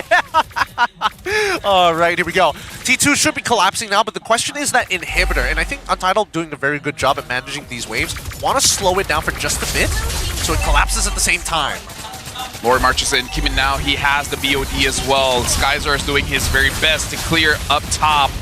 Untitled looks like they're not going to go for an engage just yet. Still taking quite a bit of damage coming in from the Bravest Fighter. But at least Untitled, they're not forcing things out. They're not overheating at this moment. Yeah, they're really setting it up, right? They want the siege to be perfect, down to a team. Oh! Final slash over. Madines gets separated from its team. A killing spree over to Kimin. And they can do it again, right? They still have Way of the Dragon. Separated from its team. A killing spree over to Kimin. And they can do it again, right? They still have Way of the Dragon, and Rossi looking for an opportunity. This guy's just taking the hits coming in from Munster. And this time the Claude is here. Kimin comes from the side. Siska has to flicker out. Oh, he actually pops the Immortality Jaja from the side. Rossi did not predict correctly. Unable to get Jaja. Unlucky, unlucky. And to be fair, that one makes a lot more sense because Traceless is difficult, and again, the jukes, the anti-CC. A little sad for Siska though, because again, he was looking for an opportunity to find a final slash to pull somebody once again, because it's on such a short cooldown that he can pull people towards their side over the wall. Because keep in mind, the final slash will always go left to right, perspective of the Arlet, right? Now, with the items already coming through, more importantly, pretty large build for Munsters, right? He wants to have that Fury Hammer, but he also made sure that he has the Radiant Armor alongside with the Thorn Blade Armor, just to make sure that he can like tank the damage from Stoem specifically, really punish him. Maybe he should commit for Madines. Munster is there. Siska's gonna see Munster, and now Madines, he gets kicked, forces out Revitalize, and Munster in the middle of everything. Looks like he'll take it down. Stone secures the kill. Probably not what they wanted, and Maima waiting again. They do not go over that bush. Maima hasn't had a good time placing his traps. Traps are kind of everything, and now they sit on top of it. Do they know where he is? They have no way. Rossi's pretty far back here. Siska has already cleared out that mid side. They got to do something here. It's a 50-50. They're going to reset it. Good call, good call. Yep. And now they see Maima. Siska has his eyes on Maima. Chunk him. Right now, Rossi forces out the traces over to Jaja. Looks like Madin's forced to use the AOG defensively. And then Untitled, not forcing it out. I'm happy that they're not overheating as we were talking about here. Yeah, I'm glad that they remembered that there's still a missing inhibitor on the long lane side. So really, you don't have to force anything. You can guarantee information once that wave starts to build up and catch on that bot side. Now, I think GMXK, this should be GG for them, right? They don't have the greatest high ground defense. The sieging is much better for Untitled. And plenty of ults to work with here for not only Rossi, but Siska. Looks like they're gonna get top inhibitor, and now the Lord is inside the base. Untitled, looking at Kimin, missing all his shot. Madine stands forward. Jaja gets a kick over, but looks like Skyzar gets taken down by Munster. They're still defending it here. Skyzar goes for Rossi. Jaja actually the one securing that kill. GMXK, Madines is able to catch Siska. Siska still able to dash towards the creep. And it looks like GMXK successful defense by taking down some members of Untitled. Oh, that's gotta be so frustrating. Especially since SkyZ has been pretty uninteractive the entire game, right? The one time he tries to make a play, instantly punished by Munsters alongside with Maima, unable to flicker away in time. Looking at Jaja. Kimin has to be careful not to get taken down. Looks like GMXK is able to get the tier 2 in mid. They're gonna get bot as well. GMXK with that play, with that defense, they're able to equalize. Now we're going into the 20-minute mark. Gold doesn't matter as much, more about switching up your items. It's all about the execution here. And this is gonna be very crucial because GMXK has not been contesting the last two Lords. This time, they might have to. They have no choice. They have no choice. But there's too many things missing with no inhibitors whatsoever. Like, the advantage will always lean into Untitled. They have scaled very well into this, but the same can be said about Jaja, right? It's just, can they bait out those resources? If Untitled are working without their ult, GMX actually has a really good opportunity to punish, but it all comes down to the coordination of Munsters alongside with Maima, maybe Matdins to a certain degree, but at this stage, Untitled have learned their lesson. We can't just get taunted by Matdins for free. We've seen how many times Rasi has been caught by it, and Maima just one-shots him. Bladed Spur, bought by Skyzar, untouched so far. 3-0-2, so 30 stacks on the Skypiercer. A single team fight can ramp that up very, very fast. He has to be careful of his own positioning, but like you said, Gideon, they gotta be careful of the taunt coming in from Matdins. But one good taunt can really secure the game here. Maima in a very good position. You usually, when you're very low, you would go that far. Skyzet, will he spot him out? Oh no! Maima gets Skyzet! That's the crucial catch! Maima is gonna get taken down, but he doesn't care. Rasi tries to get a flank for himself, but now Munster is just gonna shoo him away. GMXK, can you use this opportunity that Maima got for you? Oh, that's really unfortunate. Skyzer's probably thinking to himself, I would have loved to have Purify right about now, but he just didn't react to it in time. Wasn't expecting that angle. Oh, Munster diving back, flickers forward, forces out a Purify. He's taking a lot of damage. He's all alone. Now gets taken back. Oh my by god. The final Munster gets home. Everything is going wrong. Rasi gets hit by the turtle boat. Mega kill by Skyzar. Untitled, what else can you do to protect your playoff life? Oh my god. That final slash into Snowem, it pushed the Lapu to Snowem's face.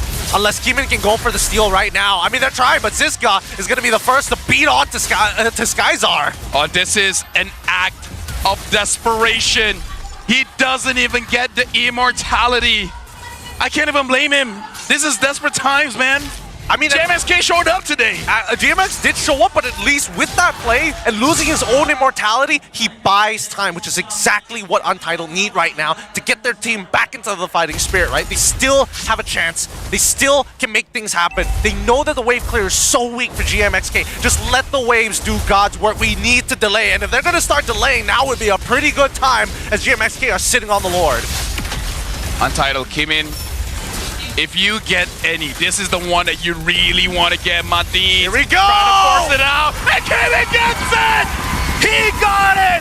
He used his own life, and now Matdins gets on to Siska. Skyzar shuts down Kim, and Skyzar is doing his best. Storm gets taken out. He takes down Jackal. And now, in the back line, Skyzet. He has to be careful. He basically has no HP left. Munster is chasing, but look at the base. Skyzet, he might be able to do it now. He has the Haas Claw. Wait. He's healing up. The Lord is marching in. Keep your eyes on Maima here. Can GMX clear this out or not? Rasi forces on Maima back. Maima has to use the passive. Skyzet took a lot of damage. He still survivable. What was that? But the game is still over. Untitled wins 2-1. Oh my goodness. Look at Rasi, he's so stressed. He's so stressed by the end of that.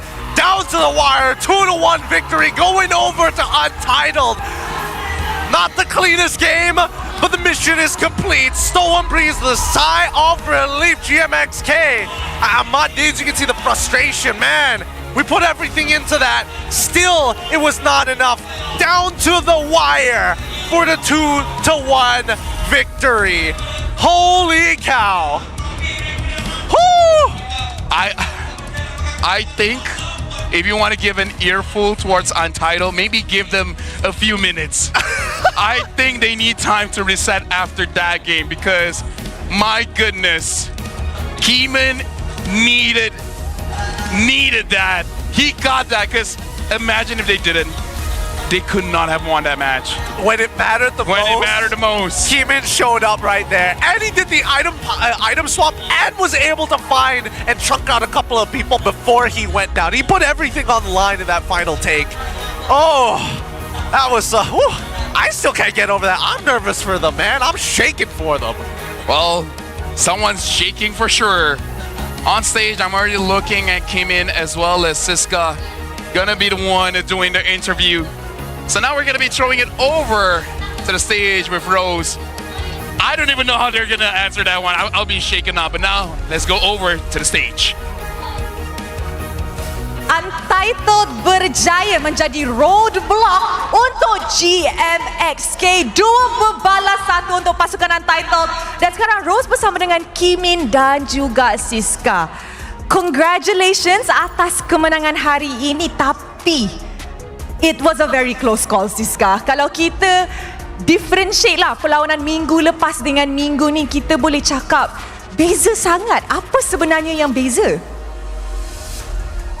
Mungkin sebab kita orang memang nak sangat 2-0 tu, kita orang terlalu berfikir pasal point tu. Mungkin itu menyebabkan kita orang main takut-takut hari ni. Pressure. So sekarang dah 2-1, and kalau apa-apa pun yang terjadi hari ini, korang belum lagi secure slot ke playoff sebab korang gagal mendapatkan 2-0. So apa plan korang selepas ni? Tinggal satu cara je lah. Kena menang lawan Haji. Boleh ke? Boleh, insyaAllah. Confident ke Siska? Confident. Macam tak je. Confident. Nah, di dalam game pertama dengan game kedua, kita boleh nampak that banyak gerakan tambahan daripada side Untitled. Apa sebenarnya yang tengah terjadi in game? Adakah communication masalah? Ataupun it was a very discipline punya mistake? Mungkin hari ni kita orang main kurang disiplin lah. Dan kita orang kurang disiplin kenapa? Underestimate GMXK ke? Sebab diorang bawah? Apa dia? Agak kurang disiplin kenapa? Korang underestimate GMXK ke sebab diorang bawah? Tak ada. Kita orang respect je diorang. Tapi Mungkin apa? Diri sendiri tak disiplin. Diri sendiri tak disiplin. Okay, now kita saksikan 3-3 game untuk match pembukaan hari ini, tapi hanya seorang yang boleh menjadi MVP of the game. Sama-sama kita tengok MVP of the game in 3, 2, 1. MVP of the game jatuh kepada Siapa? Storm. Alright, Storm, come up on stage. Tadi lepas menang depan-depan player Destiny, dia rasa macam dia nampak lega sangat. So, Storm, aku dapat isu dengan jangan gaduh pasal game. Nanti. Hi Storm, how are you? Mike, how are you? Nervous. It was a very intense do or die match, huh? Yeah, so intense. I don't know, we didn't expect that GMX can play like that also. We didn't underestimate, but I think they really played their hearts out that game. Yeah, they had to play their hearts out because GMXK, before this match, they had a 1% chance of going playoffs, and that depended on them actually 2-0ing all their following matches. Now, Storm, I think with a very shaky regular season for Untitled, I think it is right for me to ask something that the netizens have been discussing online. I'm going to be saying a statement that I've seen online, and I want you to tell me whether you think it's true or not, and maybe why.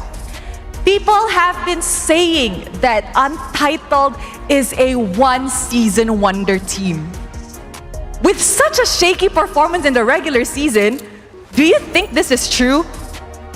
I think it doesn't really affect us because of, I think what really matters to us is we can reach playoffs, because regular season, last season, we also playing like this.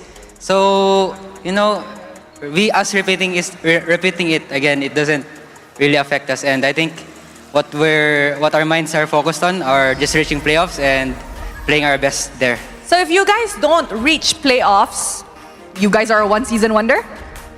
Yeah, we will accept that we are only a one-season wonder if we didn't reach playoff. Oh my, that is a statement coming out from Storm. Thank you very much. Now, the person paling takut di atas pentas ni adalah Kimin. Tadi lepas dapat tahu kena interview takut je? Kimin, 3 game, 3 lot je you dapat. Kenapa dengan retri hari ni?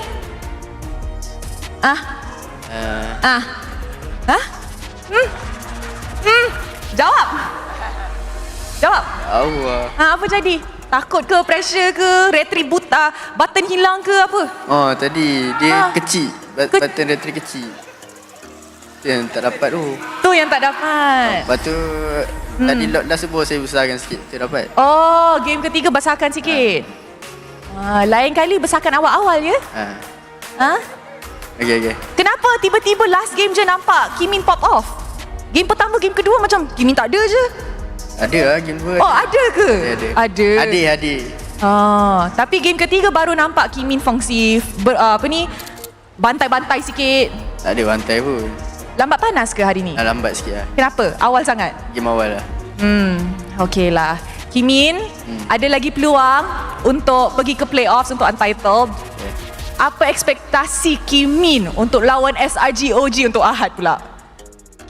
Siska cakap dia confident. Confident lah. Siska, confident. Prestasi macam ni akan keluar ke ataupun yang macam Homeboys? Lain. Macam Homeboys lah mungkin. Lagi better. Lagi disiplin. Apa yang korang kena perbaiki untuk mendapatkan momentum macam tu? Disiplin kita orang kot. Disiplin dengan kita punya rasa takut dan diri tu kena buang. Okay. Thank you very much. Anything yang nak cakap kepada fans yang datang? Okay, untuk fans Untitled dengan budak-budak taman kak, my family, terima kasih datang. Untuk fans GMXK, terima kasih kak. Alright, thank you very much. Congratulations atas kemenangan hari ini. Dan dengan itu, mari let's throw it back to the casters to analyze apa yang terjadi dalam perlawanan ini.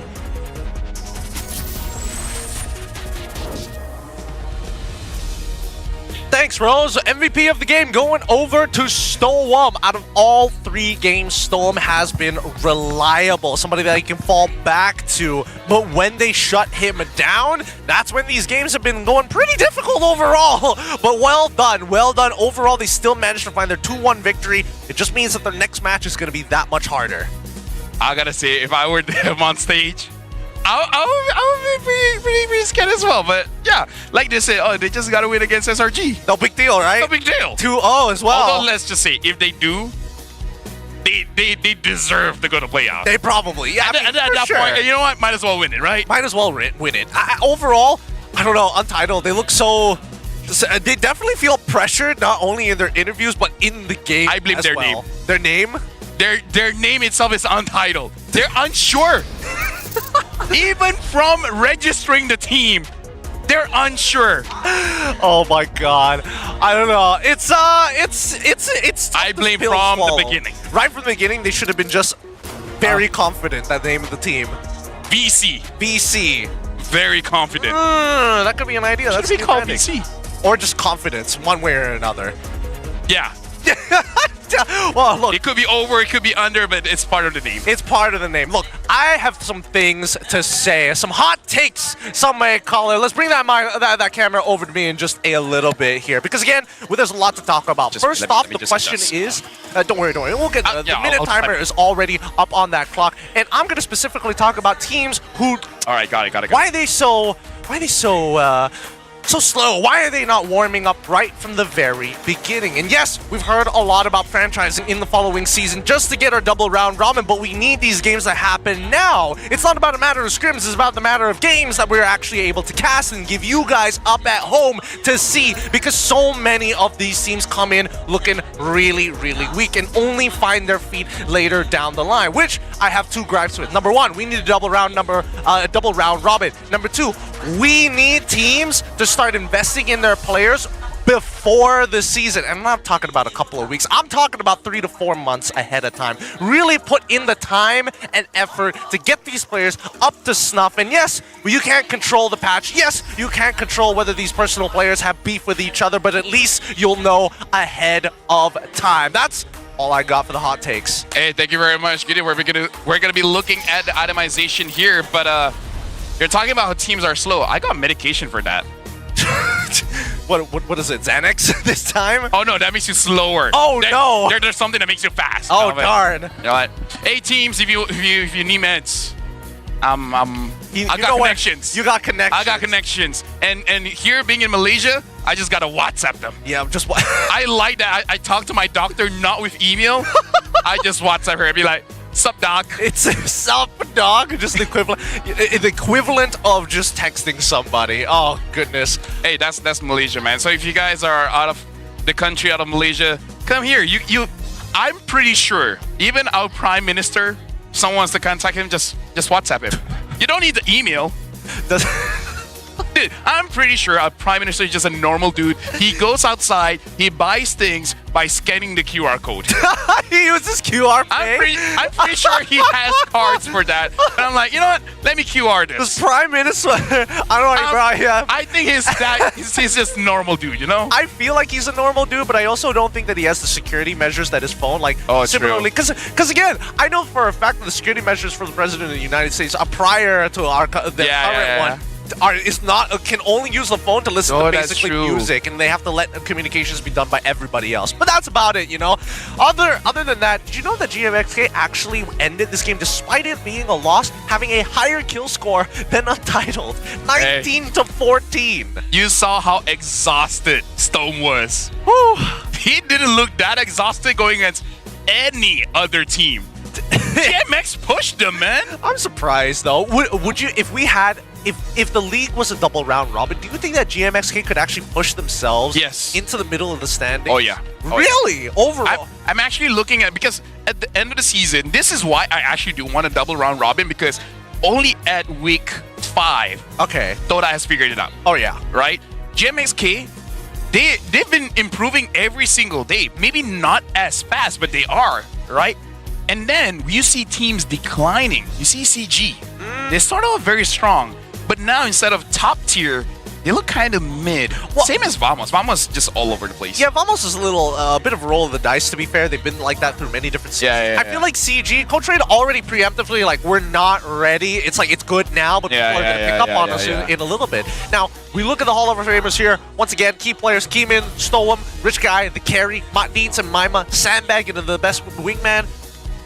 But I'm curious, if you are going to go for a double round robin system, when do you think we should put the transfer windows? Are we going to have 3 transfer windows? 2 transfer windows? What are you thinking here? I feel like week 3 is definitely one, and then you close it at week 5, assuming, let's say, we go for 7 weeks or something. Go for 7 weeks? Oh, that means each day would have like an extra game. So either 7 or 8 weeks, I feel. And I feel like, to keep it like really competitive, just open it up for 2 weeks per se, just week 3 until week 5. 6, 7, 8, whatever. Maybe emergency week 7, but maybe the league is like, okay, you know what, y'all really suck. Just for this 1 week. You know? Todak be looking at it as like, this is our one last chance, guys. Bro, come on. I know you said no week 7, but come on. Rules are meant to be broken, am I right? That's true. That's the MPL MY style. But man, there's so much we can...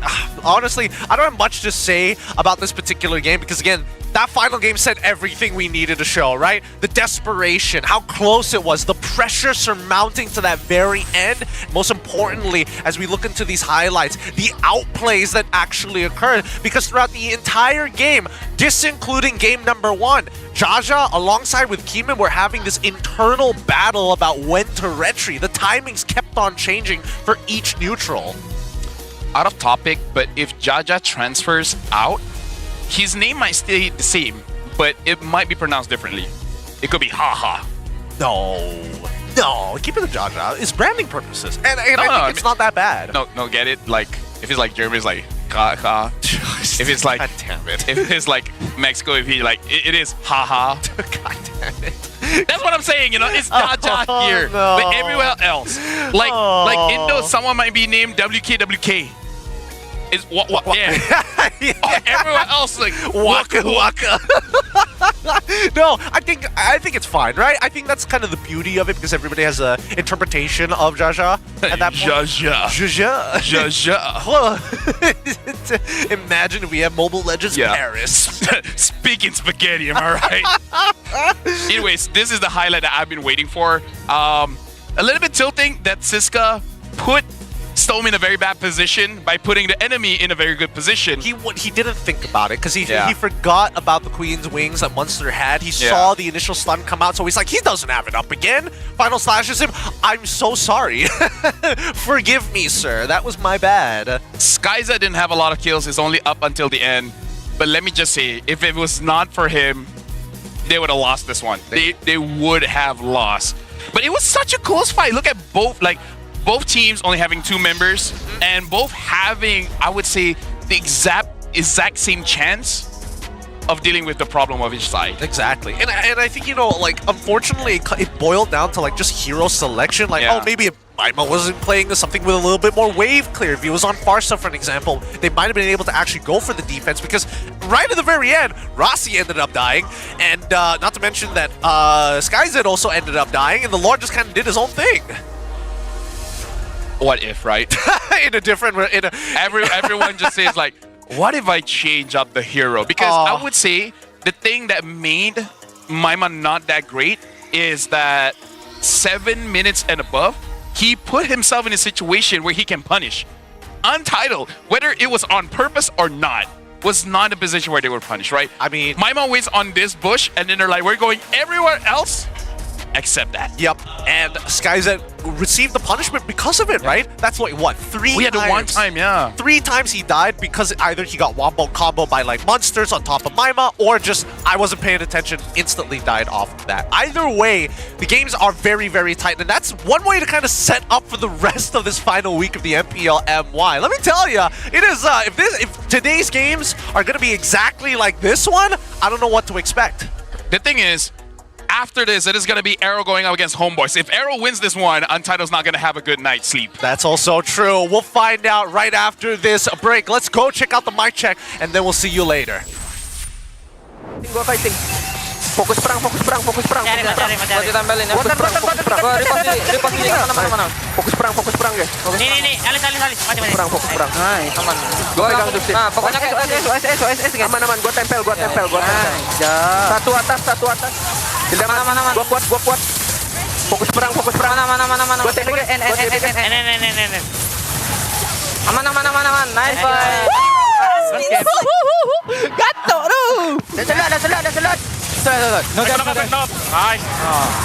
Sampai apa pede. Jarang konsisten bos. Nanti. Wih, betul. Kita. Aman dapat atas. Dapat. Clear clear mid. Aman. Nice banget, Wir.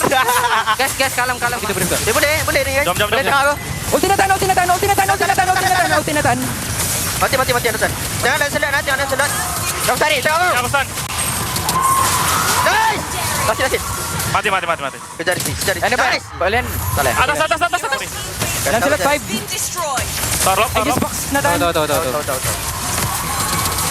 Alhamdulillah. Kita harus agak maju ya nih. Aku maju. Mereka mau paksa nih. Lihat gua. Gua cancel. Hero guys. Ya, gua zoning Kimi. Gua kuat guys. Nice. Maju lagi. Conceal. Depan guys. Hero dapat saya. Nice, man. Can out. Can out. Ya, we go. Ranger, flick. Kin mati. Aku ripo. Ranger stop. Ada stop. Ranger. Alhamdulillah. Kadita. This tower lock kasi, they will target that only. Palitan ulti. Tahu aja sih. No. Bye. Tahu. Wih, ini gimana pun ini.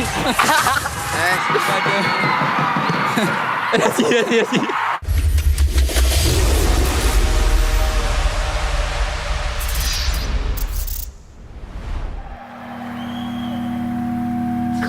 Bye. Saya boleh nih. Semangat nombor 1 ada dalam diri kita semua. bukan atas usaha sendiri saja, tapi sokongan dan harapan yang dikongsi bersama. Sebab nombor 1 lebih daripada jadi yang terbaik. Ianya memikul impian mereka. Inilah semangat nombor 1. Inilah prepaid nombor 1.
CeraVe baharu, blemish control, membersih.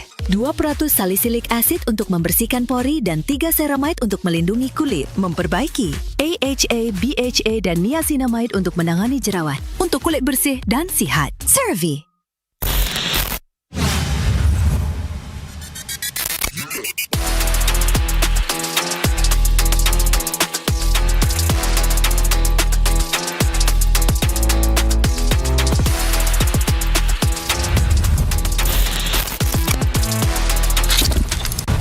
So much talk of AI and tech today. Virtual worlds, what are they going to look like when we get there? I would like you to meet Ares, the ultimate soldier. What are you? I'm looking for something. Something I do not understand. A malfunctioning program who wants to live. Fascinating.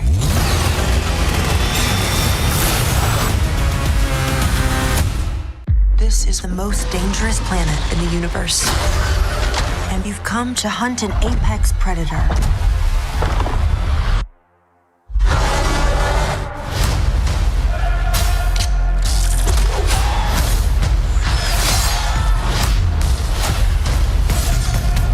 You might not be alone in this hunt.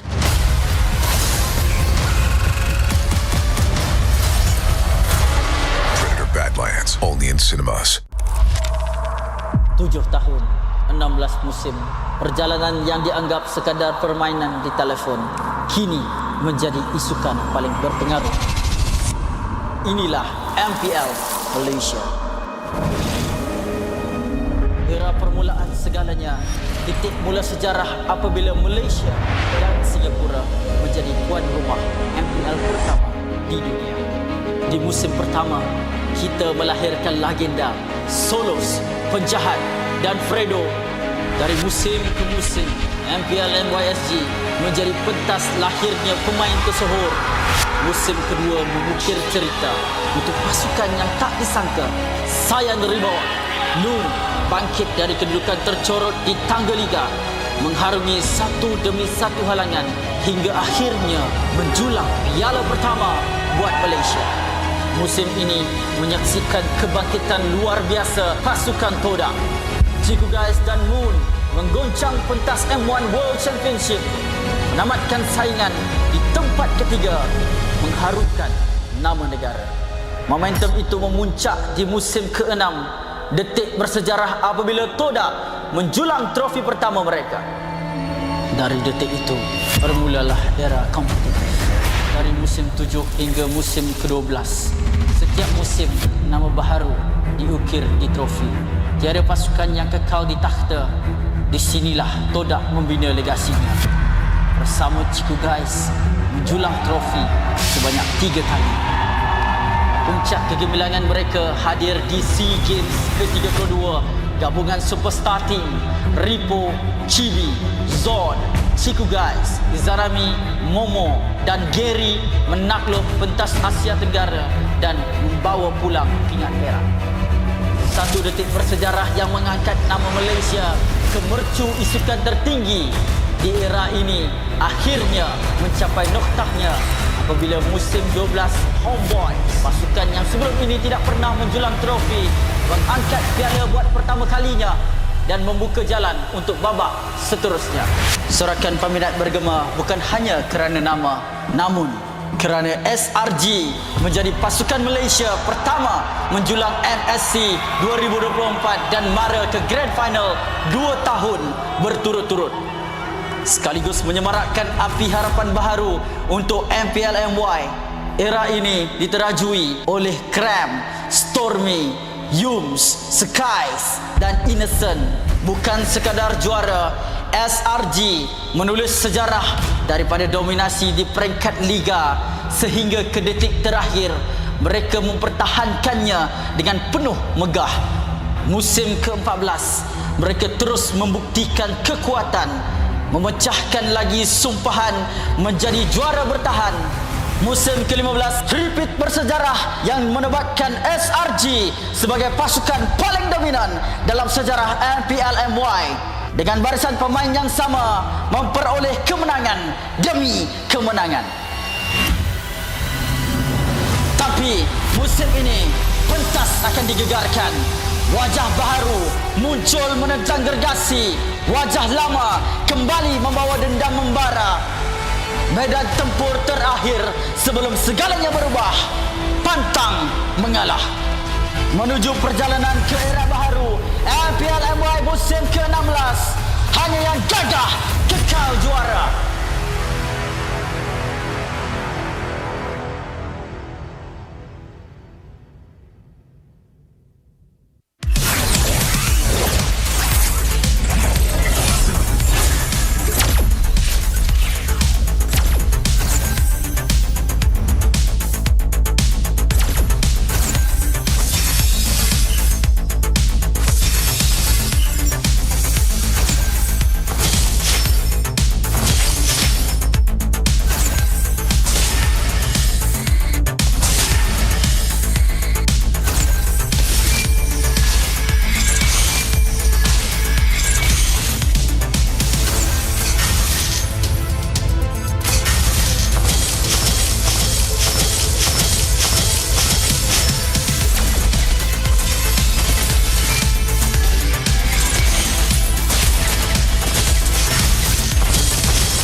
This is the brand new Aspirin skins.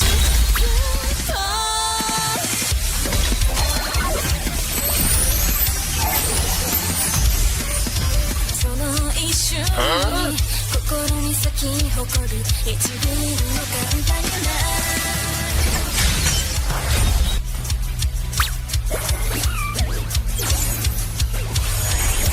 For the aspirants! I will be the shadow behind her light. Outshines the stars, Vexana. Destiny aligns us under a shooting star.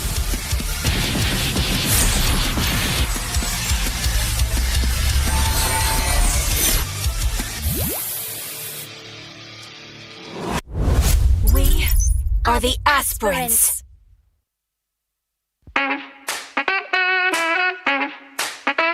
Alright guys, so we are back to watch some more gameplays from the Future Pros tournament. As you can see right now, the meta right now is very interesting down in the gold lane, because gold lane now consists of like the mage and the fighter, right? So we can see that nowadays people in the tournament is also using other than MM, right? Non-MM go lane. So let's see how they adapt the patch. It seems like they are adapting really well. And again, they are constantly sending out chips to just send the Bane in the fight. Sending the shark. Oh, nice.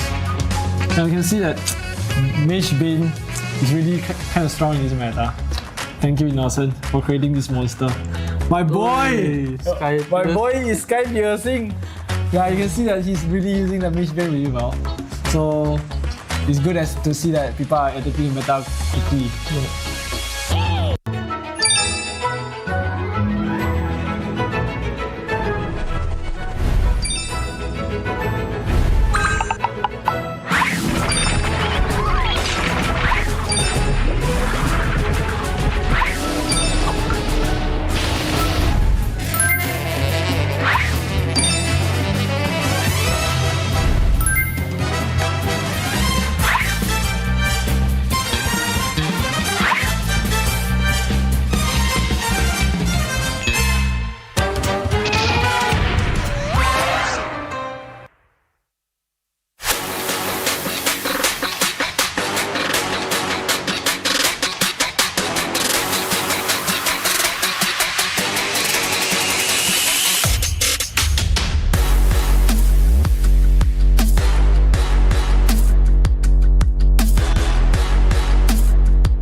Okay guys, nama saya Lefel, saya dengan Zorn. Zorn, disebabkan kau pakai Fanny Roam, aku akan tanya kau, hero apa yang tak boleh jadi Roam?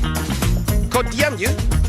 Kalau ada hero yang kau tak boleh buat Roam, kau just cakap dah. Okay, kita start. Hayabusa, Mia, Layla, Saber. Okay, nampak gayanya memang semua hero dia boleh buat. Cik, Messi. Okay. Aku tanya Zorn, sekarang aku tanya kau, okay? Aku akan sebut hero-hero dekat dalam ML, okay? Kalau hero ni kau tak boleh pakai, kau terus cakap, okay? Fanny.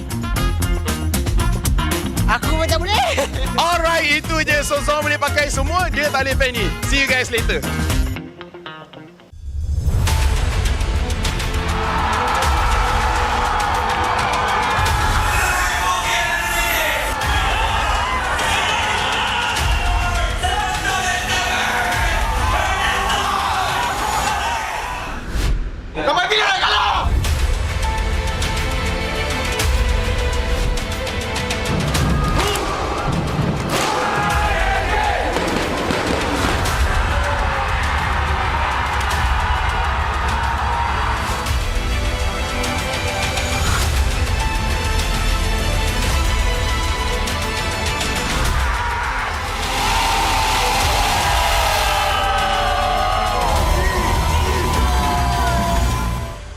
is going to be using.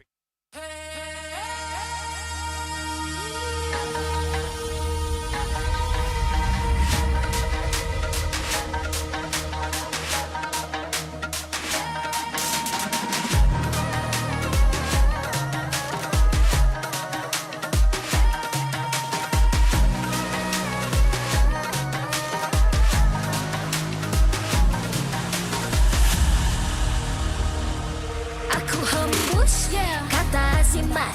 Bila terjatuh, aku beringat. Jalan dah jauh, cari titik bermula. Krak, krak, krak, krak. Jangan patah semangat. Semarak api bukan calon cadangan. Biar apa menghalang, aku sambut datang. 1000 daya, 1000 alasan. Harungi semua sampai di akhir garisan. Eo, eo. Kami tak senang mengalah, kami luar biasa. Semangat membara, harungi bersama. Lakukanlah sama-sama lakukan. Bergema di kiri dan kanan. Tak berhenti marah ke hadapan. Tak mengalah berdepan cabaran. Jaga, jaga, kita jaga. Jaga, jaga, kita jaga. Jadi ayo. See me, watch me, hype me, gotta give it all. Don't matter how many times I fall, gotta get back up, yeah, yeah, gotta go. I can hear them calling, now I gotta serve. Now my click, now you get what you deserve. We keep it tight, we keep it cool. They got me and I got them too. Rasa api tak kunjung padam. Marah ke hadapan kita sehaluan. Jangan simpan-simpan, kita anak Malaysia. Kami tak senang mengalah, kami luar biasa. Semangat membara, harungi bersama. Jaga, jaga, kita jaga.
MPL Malaysia Season 16 is powered by Moonton.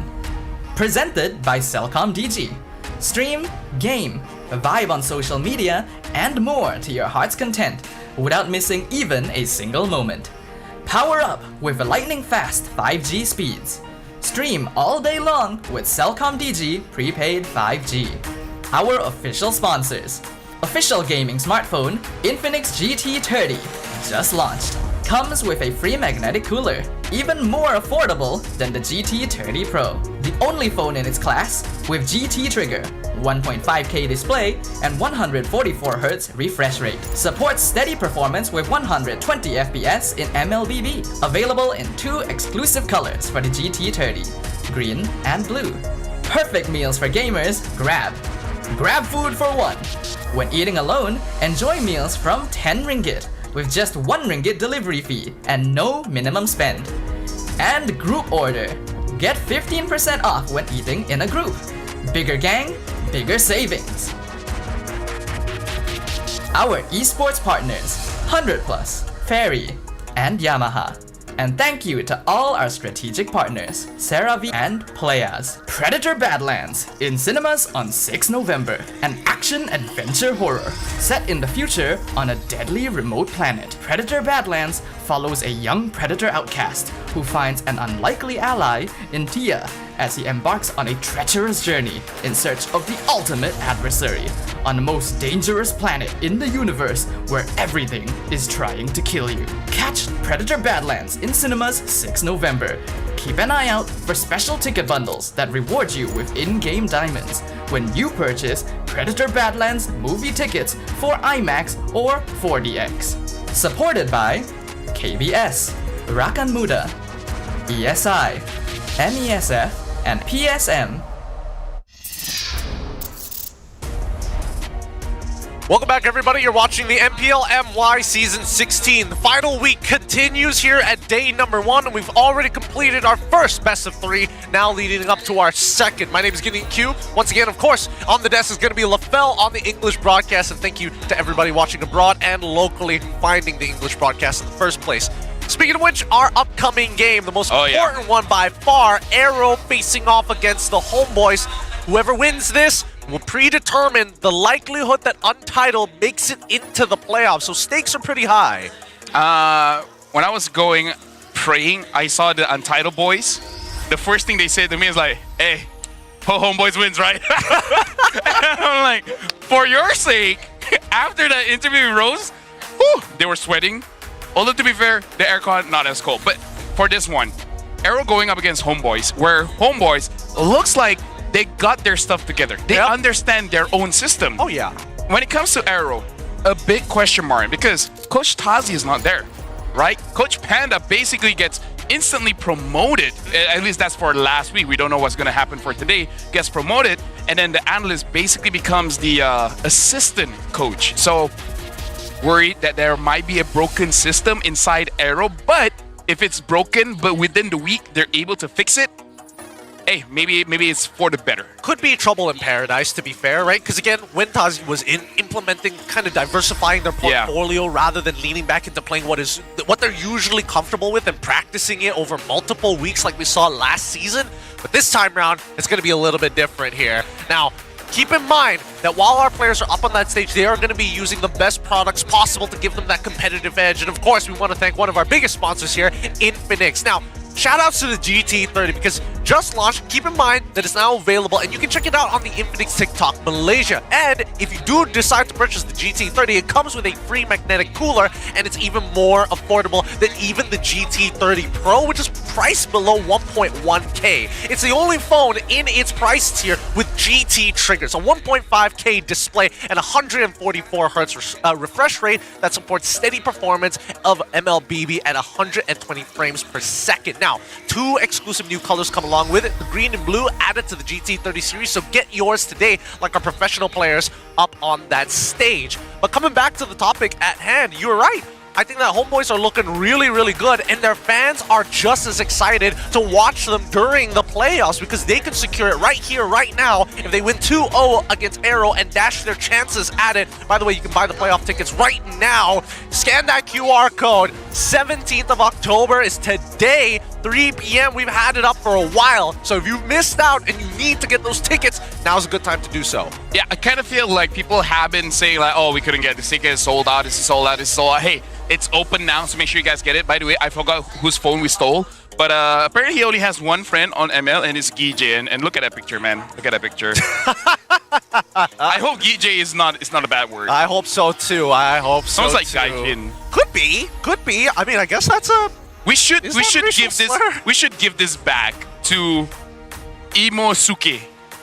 Imosuke? Yeah, it's not Imonosuke, it's Imosuke. Oh boy. Oh, Imosuke. Oh boy. Imosuke. Somebody in production is probably unhappy trying to figure out where their phone is going to be.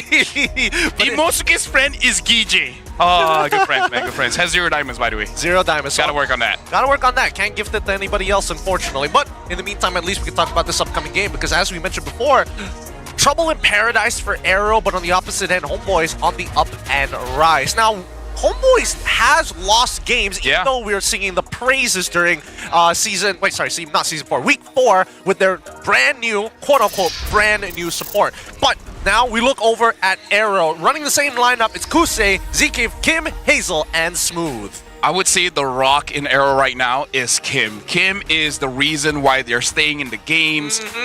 Everyone else, like, I want to see Smooth not get shafted in draft. That's number 1. But then everyone else. We were saying that Hazel was good last season. He was saying that Malaysia is not hard at all. But he's having a very hard time. I would say Kusei is here and there, more or less the same power level as last season. ZK has dropped off. So I feel bad for Kim because it's either he's improving or staying the same.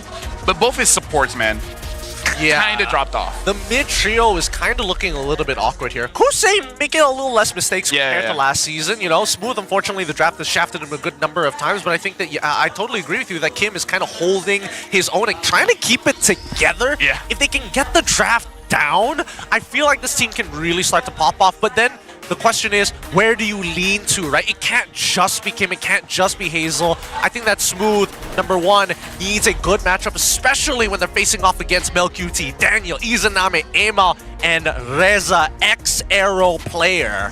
There's a lot to be said here, right? We saw the interview coming in from Reza, and he's like, I don't want to say anything now. I want to say after I win, during that interview, get me on. I have a lot to get off my chest. Because here's the thing, man. Reza, I'm sure we're going to see the stat later on, but when Reza was playing on AERO, they won more games. Like, it was clearly that he helped the team a lot, whether in-game or out-game, because Reza, as a person, he's kind of like the big brother. He makes sure that you don't overextend in-game and out-game. You know, you got to be disciplined. You got to have a certain class to you, you know? Yeah, he's very vocal, surprisingly enough, because every time I see him walking by, he seems to be like just chilling out, you know, keep it to himself. But apparently he's a lot more vocal, and that seems to be the general trend. I mean, we know Daniel's super vocal. MelQT is quite a personality. Izanami and Amal like to keep to themselves, but when you get into that game, communication seems to be so clear and such a clear direction of how they want to approach it, because they brawl, and they brawl hard. And the thing is, they brawl hard because Reza so far has been, in a way, setting it up for them, right? He makes himself put in a position where he's gankable, but doesn't get punished, to the point where people tend to overextend and don't realize that Daniel and Izanami is coming from the back. And by the time Daniel and Izanami is already in prime position, either way you choose, you're going to lose. If you deal with Daniel and Izanami, you're going to deal with Amal, Mel, as well as Reza. And if you're dealing with these 3, then you're not going to be fighting against those 2. So AERO, they've seen this for weeks now. Oh, yeah. If they don't come up with a countermeasure, GG, Untitled's happy. And not to mention that, especially with Kim playing these artillery style of mages, right? It becomes an added level of problem, because you want a traditional, like, front to back. You never want to get flanked, especially if you're playing something like Eve. Actually, because of that, bring back the Lu Yi. One of his strongest heroes. And that kind of ruins Homeboys. Like, you want a team fight? We don't. How about we just bring ourselves somewhere else, and then win that side of the map. Well, let's see, because again, as much as we want to talk about Kim, we got to talk about Reza's revenge. In MPL MY Season 15 regular season stats, we look at AERO's games with Reza, 15 out of the 23 games with a total win rate of 60% with Reza. And as soon as AERO's placement in Week 6, it was ranked 4 with 16 points. Now come to Season 16, 16 games plays, 7 of those games being wins. And unfortunately, AERO's placement in Week 6 as of now was ranked 7 with only 9 points, and they haven't secured playoffs. All of this, Reza isn't there. Yeah. There's no other change. I mean, like, coaching staff, yes. Oh yeah, sure. But other than that, yeah, it's the only change, and they don't even play Aaron, right? But again, Smooth, he needs a voice, because I think Reza being as vocal as he is, whenever Coach Bam says, oh, I want to pick up this hero, he'd be like, no, Coach, I need this. This is going to help me win. And it's like, okay, you know what? You're the player. I trust you. Go get it. I think there's multiple reasons why AERO is not performing for this season. Coach, change of EXP, as well as the mid trio kind of not performing as good as before. But if they want to go to the playoffs, man, they got to eliminate all of those in this one match. They got to make sure that they create... Well, some people are going to have to compromise here, unfortunately, right? And I think that the mid trio is a big standout as to why. I mean, draft included, of course, but even so, it's a tough sell for me. Now, let's go to the topic votes here. For you guys at home, let us know in the chat. The assassin user, Collide, Hazel, or Amal, who's getting your vote? Hazel or Amal? And we even provided stats. Easy for me. What's yours? You know my boys. You know your boys. It's the homeboys, man. Amal has been doing good, not for this season. Even since last season. Heck, last season was more impressive. He used the tanks, he used the fighters, he used the assassins. As of right now, I think he's the only one that brings the Benedetta in the jungle. Oh, yeah. And he made it work. He makes it work well. And I think it's one of the few pocket picks that makes sense. He has been on the assassin, jungler of the week list. I don't see Hazel being there a single time this season. Well, to be on that list, you got to be a bit of a star. You got to win, you know? You got to have a support system that helps you. Because I think that Emal, the big difference here is, again, the support systems. From Homeboys' side, it feels like not only does he have Daniel to rely upon, Izanami has also been a good force, but Reza as well. What he brings from AERO over to the Homeboys, that level of not only consistency, but vision without having to look on the map, that's something every jungler wants. I wonder if Reza's going to put his foot down, because he's a micro player. By the way, Homeboys just need 1 point to win, to secure playoffs, but 2-0 means that they have a shot for the upper bracket. But now going back to Reza, because he's a mechanical player, and he's the kind of guy that want to use damage dealer, something like a Lapu, something like a Benedetta, because he wants to go to the back line. But so far, he's been saying, you know what, coach, you want Daniel to use a pickoff hero? I'll be a front line. I'm good with that. How about he makes a deal with Daniel? Be like, just one match. Hey, he doesn't. How about you be the front line? I think. And let me go to the back. I think he doesn't need to make a deal with Daniel. I think he needs to make a deal with Amal. It's like, Amal, how about you play Redderin? How about you play Box? Yeah. You know what? Being Amal, he'd be like, sure. Give me Ayang Gapo, I'm good. You're paying for dinner tonight? I'll do it, sir. Convince coach first. Now, coming into this, however, the draft is so important, and we're looking heavily towards AERO because Homeboys, their drafts have been really, really good so far. But even from AERO's side, let's bring up the quote from Husei specifically. When it comes to hero picks, it's a team decision. Sometimes the coach feels hero A is the best choice, but the players might prefer hero B because it's their comfort pick. If we lose, it's on our gameplay. Right now, all we're focused on is winning. It's do or die situation for us. This is good and bad, because I really feel like certain teams, you really need to listen to the coach. And in certain teams, you really need to listen to the players, right? And that's why we don't have a definite way of the best way to coach, right? Like, you talk to all the greatest coach in the world, you know, Yep, Ducky, Why Not, Arcadia. Everyone has their own philosophy, where even if you go back to the previous MSC, we can hear the conversation between Arcadia and the players, where the players like, we got to first pick Roger. Right? Even Arcadia was unsure about that choice, but he's like, you know what? I trust you guys. First pick Roger, and then they won the MSC, right? It's here and there. Like, I can see the argument for both. Yeah, it's a fine line. It's tough, especially when it comes down to like for coaches, especially because they need to make the final call. Exactly. Yeah. They also have data upon scrims. Yeah. So when somebody is like, "Oh, I want to play this first," and you see a 10% win rate in scrims, you're like, "I don't know about this." Let's pull up the meme of the week this time. CG beat Untitled. Untitled beat AERO. AERO beat CG. What? No, that's the good thing about MPL this season is that no one is clearly on top. It does feel like rock, paper, scissors, and sun and water. We got a lot of elements here. We have too many elements, in a matter of fact. I find that so annoying as a kid. The first thing I learned was rock, paper, scissors, and then all of a sudden there's a bird. Somebody whips out a gun, and you're like, yeah. You think it's a joke, but what is that? That's a gun, and gun wins everything. Then why is this a game? Why is this a game? Why are you putting Spock into this? Although, to be fair, if I was bringing a rock and the other guy had a gun, I'd be like, okay, you know what? Fair. They don't know the size of the rock. Suddenly I'm Hercules. Carrying a boulder. If I'm carrying this rock. Hey, you know what? Go Demon Slayer. You know what? Earth form. Earth breathing. Earth breathing. Ichi no kata, man. Slamming this rock on you. Oh boy. Oh boy. You know what? I'll learn that. Just so that you bring a gun, I'll bring a rock. We'll see who wins. We'll see who wins, man. Bringing the rock to a gunfight. Now, AERO, it looks like at least for all their members, they're in good spirits. I see a bunch of smiles. I'm seeing them feeling themselves. Homeboys, we have a quick look at them, and Oh, they're more serious. They're like, we gotta win this one, man. Look at Amal. Look at Amal. He's giving it away. He's just like, man, is it worth I am go pop to play for Andrew right now? Like, do you think Untitled just saw them behind? It's like, hey, I hear you want a skin. Don't you want to save your diamonds for something else? Like, I can buy that for you, you know?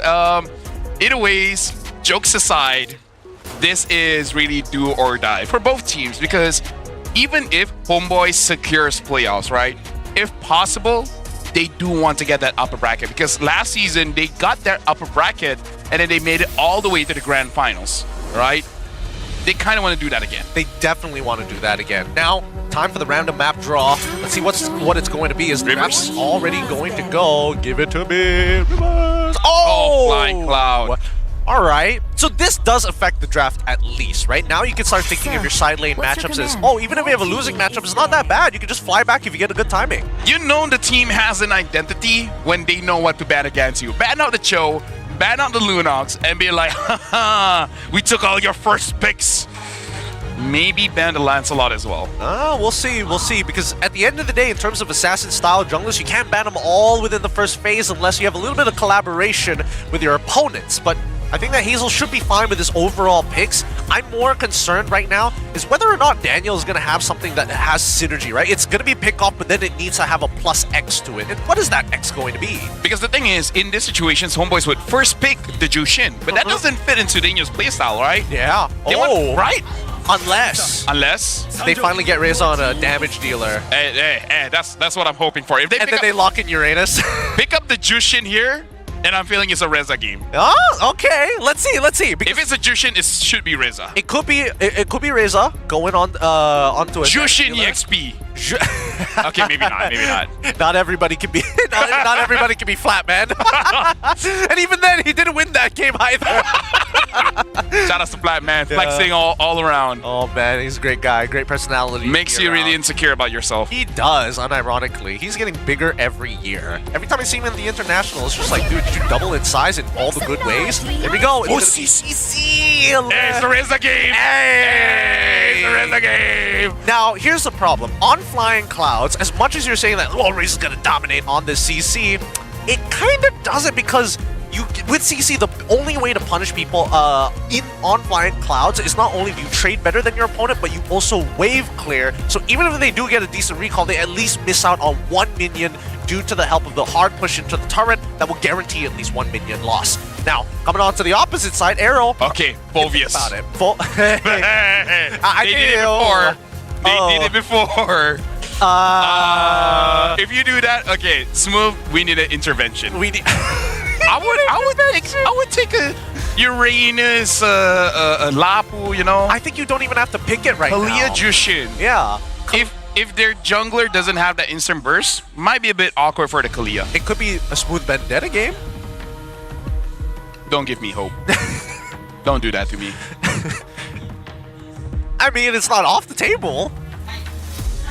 They might give him like a badang, which honestly might be fine. We haven't seen badang for a long time. Hilda. Wait, Daniel Hilda? Or oh no, this might be a CC goal, isn't it?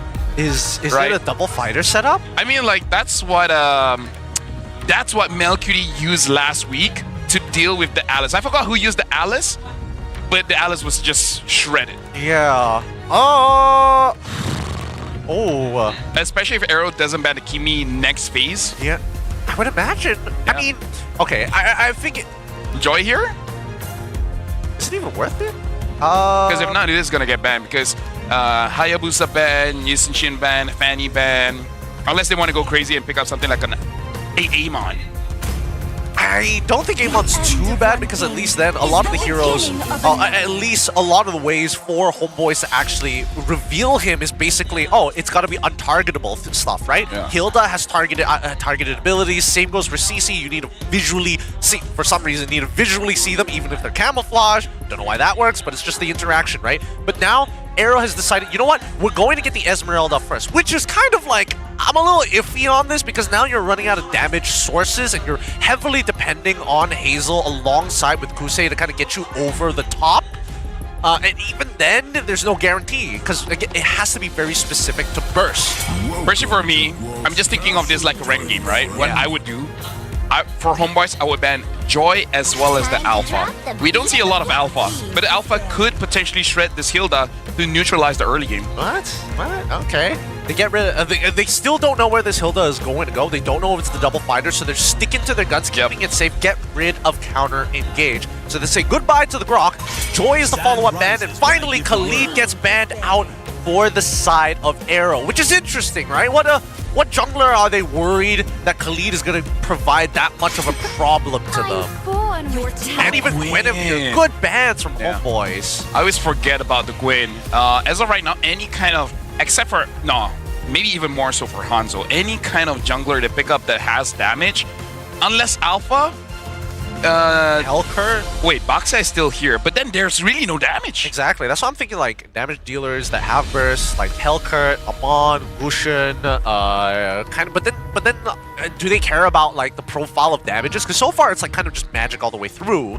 If they get the Gushin, okay, sure, it makes a lot of sense for the one-shot burst. Naruto? Lucas. I don't like it, but they're really running out of options in the jungle here. Like full damage Lucas? I think it's okay, but Lancelot's a bit of a hard matchup, right? Because you got to really catch him in the early game to start the snowball. Wow, they're going to leave it up until the very end. They got a Ranger. They need more time, man. They're like, I don't know what to use, man. What do I do? And then Panda's like, what about Kai? This is so... They'll get it because his name is Panda. Yeah, but even so, it's like, it's just no damage. I'm looking. Give me a sec. I'm actually thinking of fighters here. I think Assassins is no longer on the table. Paquito, Benedetta, Alpha. I mean, there's no reason for like a majority of them. I kind of feel like Bennett. Or Suyo. That's a good shout, actually. Suyo, yeah. It's got the CC to start. It's got CC to peel, to initiate. It's got a good amount of damage reduction as well, which pretty much goes well into Lancelot because now we usually see Lancelot's built into the War Axe at some point in the game, and the Brute Force Breastplate. So it is going to be a double fire, but they're going to play around the Yve. Yep.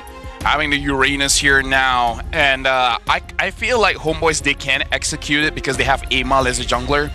Kind of giving Jaja vibes as well, where even if the game goes bad, his KD is going to be pretty good and he gets his target well. Again, if we're talking about Assassins, looking at Suyo, if we're going to talk about fighters, then the option does open up a little bit, but not a lot of it is really good, honestly. Yeah. I'm even a Julian, right? Oh, are they really looking at tanks here? Is it necessary? I mean, he's hovering above it right now. We can see his finger over. Oh, that's Maxia. Okay. I'm worried because this comp, Eve deals with all of it. Yeah. And she deals with it really, really well. Maybe not the Esmeralda as much, but that's assuming that she doesn't catch the Esmeralda in the RWM. I mean, like, Reza just got a dunk on Smooth. It's not that hard. Kinda, and not to mention that Kusei needs to somehow survive against MelQT, because we've seen MelQT multiple times on CC. Oh yeah. Against Boxia into CC, that's not good. Yeah. Dude, and the thing is, if the curtain call hits onto Esmeralda, Eve doesn't have to worry anymore. That's also true. Oh, dude. It's a tough one. It's very tough for AERO. It's very tough for AERO. I kind of feel like Homeboys, they got a pretty good draft on their side. They got an amazing draft, in a matter of fact. However, this is still flying clouds, right? So even if they are losing lane, there are means to come back into it pretty easily. It's really going to be the late to mid game, which I'm more curious to see how that actually plays out, because again, with Homeboys, such a snowball-oriented team, let's see whether they actually find the lead in the first place, because AERO has plenty of tools to just stall. How I would approach this is because since you have a Boxia, he already has Life Bane in his kit, maybe just get the do you even want Sky Piercer on Jushin? Because Kusei have to. Because Kusei needs that Sky Piercer as well, right? I mean, they both kind of need it because they're the only damage dealers on their side of the team, right? Smooth, Zkif, and as well as Hazel are purely for peel and engagement at this point. And so, like it or not, they gotta pick up the Sky Piercer quick and then just let Hazel deal, just give up that Life Beam. And now it looks like Daniel, he's getting caught, and Flickers RF save. I was ready to call for a first blood there. Same. I was ready for the call for the first blood, but he's still keeping it alive, right? The lane state is really, really difficult because both Zkif and as well as Kim, no matter how much damage Kim actually takes, he can get healed back up. And MelQT doing a good job here on that bottom side. And Kusei a little bit more aware, because the last time he played into CC using the Granger, he wasn't too sure of the matchup. Now, you can tell he's holding up his regenerate until CC actually goes for the jump, so you know that she's not going to try and walk up and cancel you. Yep, MelQT just trying to trade with Kusei. Looks like Kusei still gets it, but AERO, they're trying to deny Izanami from getting the farm, but as an Eve, you kind of don't care because your range is so long. And Kim already using the Flicker quite early here. But again, doesn't have that Crimson Beacon, so makes sense, I guess. Yep, Smooth, making sure that Reza is confirmed in the lane. As they do a little bit of a lane swap, right? They want to hit level 4 on time. Reza doesn't mind taking the damage right now because he can just hop over the wall. He still has Purify, worst comes to worst. Right, looking at the situation, looks like Amal is the first to be around the turtle here. Daniel's still not level 4 yet, but he doesn't really need it. Hazel gets stopped early. And now looks like AERO engages his move, gets the first blood over to Daniel. And now Homeboys, they're going to work with one less member. Yeah, they got to give this up. There's kind of no point to fight for this. What if Reza does something crazy and gets Kim? Kim having to use the Crimson Beacon, still healing up. And no one is actually securing for Kim. Amal is still in the turtle pit. Hazel still gets it though. And Zkif gets a kill over to Amal.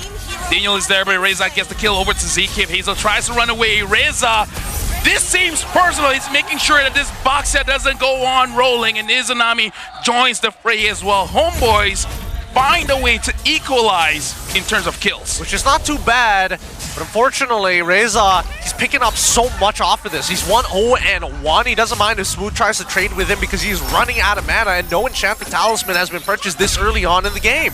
Now that Daniel has finally hit level 4, I mean, I guess everything that could have gone wrong sorta didn't matter at the end of the day, and Kusei gets a free recall off of it, as MelQT probably needs to rethink the strategy, right? When are they going to start sending resources down to the bottom side? Because they've kind of set up Reza for success. AERO, they have to worry about the timing for MelQT. The moment MelQT gets that War Axe, all of a sudden, Homeboys hits an amazing power spike. That's something that they really have to look out for. Not to even mention, whenever Amal does get the War Axe as well, it's War Axe Mania coming in from Homeboys. So third, I'm thinking second or third turtle here, AERO really has to be careful, and they really got to respect the damage that Homeboys can dish out. Speaking of damage, at this point, the proxy game, the proxy war. Wait, hold on. Looks like someone got picked up, and it's Daniel. Daniel having to flicker out, but RWM stops them.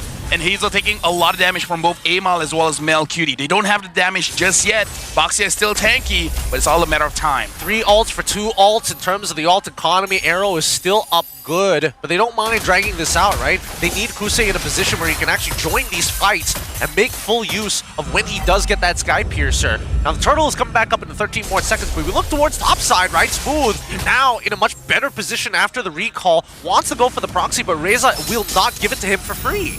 Hazel tries to get onto anyone. Smooth is there. They found Daniel. Daniel trying to get out of there. Reza coming in for backup.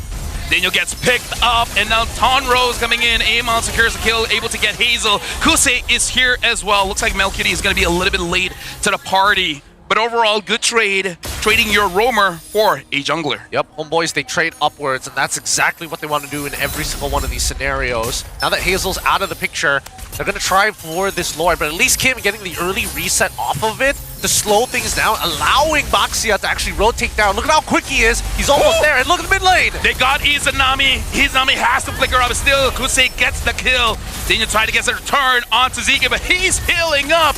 On the Kalia, Melcutie going to the back line, finds Kim, and now taking Kim as well as Hazel. But Daniel gets Zeke. A little bit off timing here by Homeboys. Got caught by AERO, where Zeke starts it off with Izanami. Yeah, and Reza is doing okay so far, but a great pickoff from AERO's side. They just need to recreate that a couple more times. It did cost them flickers. Izanami still holding on to that RWM. Wait until the last second. And it looks like Daniel stopped Hazel in his tracks. Looks like Daniel is going to get taken down by Kim, but the RWM so far is reheating Smooth. Going to the back line. It looks like Izanami, his HP is so low. Kim has virtually no HP left, but still healing up by the Kalia. Reza is all alone against his ex-teammates. It looks like they're not even going to bother with him. They want this mid-tier turret. Mid-tier 1 turret. While up top, Amal just tries to get something for himself.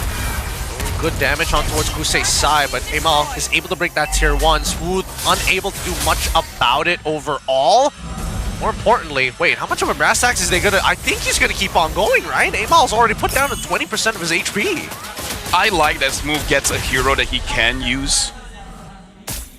That's all my analysis. he gets a hero that's in the meta, you know what? That's so nice to see. Such a rare commodity. Yeah, it's not like he was given a losing matchup. He's finally getting to play the video game, not like he got right? an Edith or something. Crazy, crazy. But even so, I mean, the turrets are collapsing pretty fast, right? AERO, despite losing weight, hold on. Daniel basically gets picked off again, but at this point, he kind of doesn't care. He's 1, 4, and 3. He's not giving a lot to the opposing side. And very different Daniel. Looks like the trade has happened. It's like, you know what, Daniel, can you frontline? And Daniel's like, I'll try my best, Chief. I don't know, because I just don't feel like this is a good draft for Daniel anyways, right? He doesn't have any ideal targets to really shred away, and the only person that he wants to shred down is if Melcutie and Amal are relatively nearby. He can't really harass Zeke. He can't really harass Kim.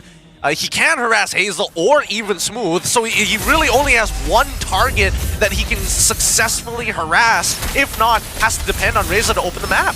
Speaking of which, Reza taking a lot of damage. He might get taken down. In fact, Kusei gets the kill for 0-1. In the back lines, Daniel is there, but he's using a Hilda. This is not a Cho. He gets knocked out. He gets pulled back in. And now Kusei gets a double kill. This is an amazing game for the Granger. 2,700 gold ahead. 10 kills to 4. Oh, Untitled is having a nightmare. Yep. They're sweating right now. Not sure whether or not Homeboys can actually do it and save them from their current predicament. Purple buff still secured by Amal as AERO takes full control over this bottom side. They want to make sure that Reza isn't that tanky. Worse yet, oh no. Oh, they try to go for Kusei. They want this shutdown. Amal is still there in the back lines, but he gets pulled back in by Zeke, and Kusei secures it for his team. And now AERO, they're just looking at the eyes of Homeboys. AERO is an unmovable object. I thought it wouldn't have damage, but looks like Kusei, he's got it all. He can deal out as much as he can. His team just needs to stay alive. Yeah, up at 602 scoreline for Kusei. He's doing phenomenally this game. And Kim really making sure that nobody gets away scot-free. I think this time the outdraft is so clear. And worse yet for Homeboys, as much as they wanted to at least get the poke damage in, Izanami is getting zoned off continuously. Kim, good job. His milestone hit 800 total assists. Kim doesn't find the target just yet. The Tsunami Slam is going to be very, very crucial because at this point, considering that only Reza has the Purify, he can really catch on to anyone. And at this point, with Kusei 6-0-2, they should have the damage for it. Homeboys, because they're not using a catch composition, the comeback angle is not that great. But if we're looking at the items here, we do see the War Axe on both the CC as well as the Lancelot. The CC might just need the brute force, and then she might be okay because she wants to deal the continuous damage, and so far, unable to do that. Yep, and we look at the items, and it's just so tanky all across the board. Oracle actually a quick early purchase coming in for Zeke, not to mention that he's also made sure to have the fleeting time. At this stage, I don't know how Homeboys are even going to find a kill onto AERO. It's just such a huge wall of HP to cut through. Something that they've always done is they split the fight, where 3 members up front, 2 members coming in from behind. We can see Daniel positioning that way, and look at AERO. They know this coming. They know how Homeboys plays. Daniel tries to run away. Kim immediately using the Crimson Beacon, trying to catch him up, but now RWM catches Zeke. Zeke flickers up, but Emma still gets the kill. Kusei is godlike. Melcutie tried to run away, same as Reza. They got to abort Izanami, and Daniel is down. Looks like Melcutie is able to survive. Unable to say the same, but Reza Kusei gets the kill, 8-0-2. Full stacks at this point for the Sky Piercer. Oh, and now sitting on top of the AERO, sitting on top of the Lord, AERO is going to blow through this, and Hazel, he's a little worried. He's a little worried to get low, but there's going to be a no contest for this Lord. They've got plenty of vision. This beefy lineup from the side of AERO, just a wall of HP. Until we see the Wishing Lantern come out from Izanami, a lot of the damage is going to be pretty irrelevant. It's going to be pretty slow as well because he's going for the Enchanted Talisman. After this, then maybe you can build that Wishing Lantern, and I would say their wave clear isn't the best. Eve is good, but everyone else not amazing. AERO having almost 6,000 gold lead here. And the fact that AERO, they read out what Homeboys wanted to do. They knew where Daniel was. If they were, you know, Homeboys haven't shown that trick over and over again the past weeks, he might have gotten away with that. And as the Lord starts to press on through, Holy Shieldings will start to come down one by one. First, starting off with the mid lane, instantly pops. And now they're waiting for the second wave, right? Homeboys have no reason to walk back out. The 6.6k lead, it is obvious that they are way more fed than they are, and they just have to take it, just have to defend. They gotta wait for AERO to make a mistake, and Amal made that mistake. Daniel trying to get for a flank, but there's zero value for a Hilda at this point. Reza tries to run away. This Uranus is not that tanky anymore. And it looks like AERO, they're gonna do it. They're gonna get game number 1. Melcutie tries to go for a desperate play, but way too tanky. Nothing can be done. A Maniac. And now they're gonna give it over? Are they gonna give the Savage? No, they do not. AERO with almost 10,000 gold lead wins game number 1. And right now, Gideon, the ranking number 1 to 10, it's getting shaken up. We might see a tie eventually. Hey, the middle of the bracket is starting to look much better as AERO are trying to secure their playoff chance once and for all. If they get another victory, that means they're going to be moving on to that next stage and knocking down Untitled. Homeboys, on the other hand, I mean, they got to rethink that draft, right? They started off with the CC, they knew it was flying clouds, and then the setup was really nice from AERO as they realized very quickly, wait a minute, you guys don't have as much damage without any items, and this Eve isn't going to be a real problem if we just win out the first couple of neutrals. They tried it out. Even I called out what potentially was going to be their strategy against this one, but it's very clear AERO did their homework. They know how Homeboys worked out. Right, where the flanks are coming in, but they're using heroes that doesn't impact that. Just unfortunate, man. But hey, AERO popped off. AERO popped off. But can we talk about this Hilda pick? Why was the Hilda pick necessary in this lineup? Right? And it was picked so early on. Second pick, yeah. With no indication as to is it a guaranteed assassin on the opposite end? Maybe it was just a hard read. Maybe it was just a blind call. Honestly, now seeing the whole draft, maybe if they plan this Hilda from the very beginning, they really should let go of certain assassins, right? Don't ban out. Okay, maybe still ban out the Yushin Shin because Hilda still has problem with that. But Hayabusa, Joy, let it go, right? But again, hindsight is 2020. Maybe homeboys thought there's no way Hazel's gonna pick up a tank. Hey, looks like he proved them wrong. Yeah, it's kind of like they kind of forgot his entire hero pool because he has been playing a lot of assassins overall. Yep.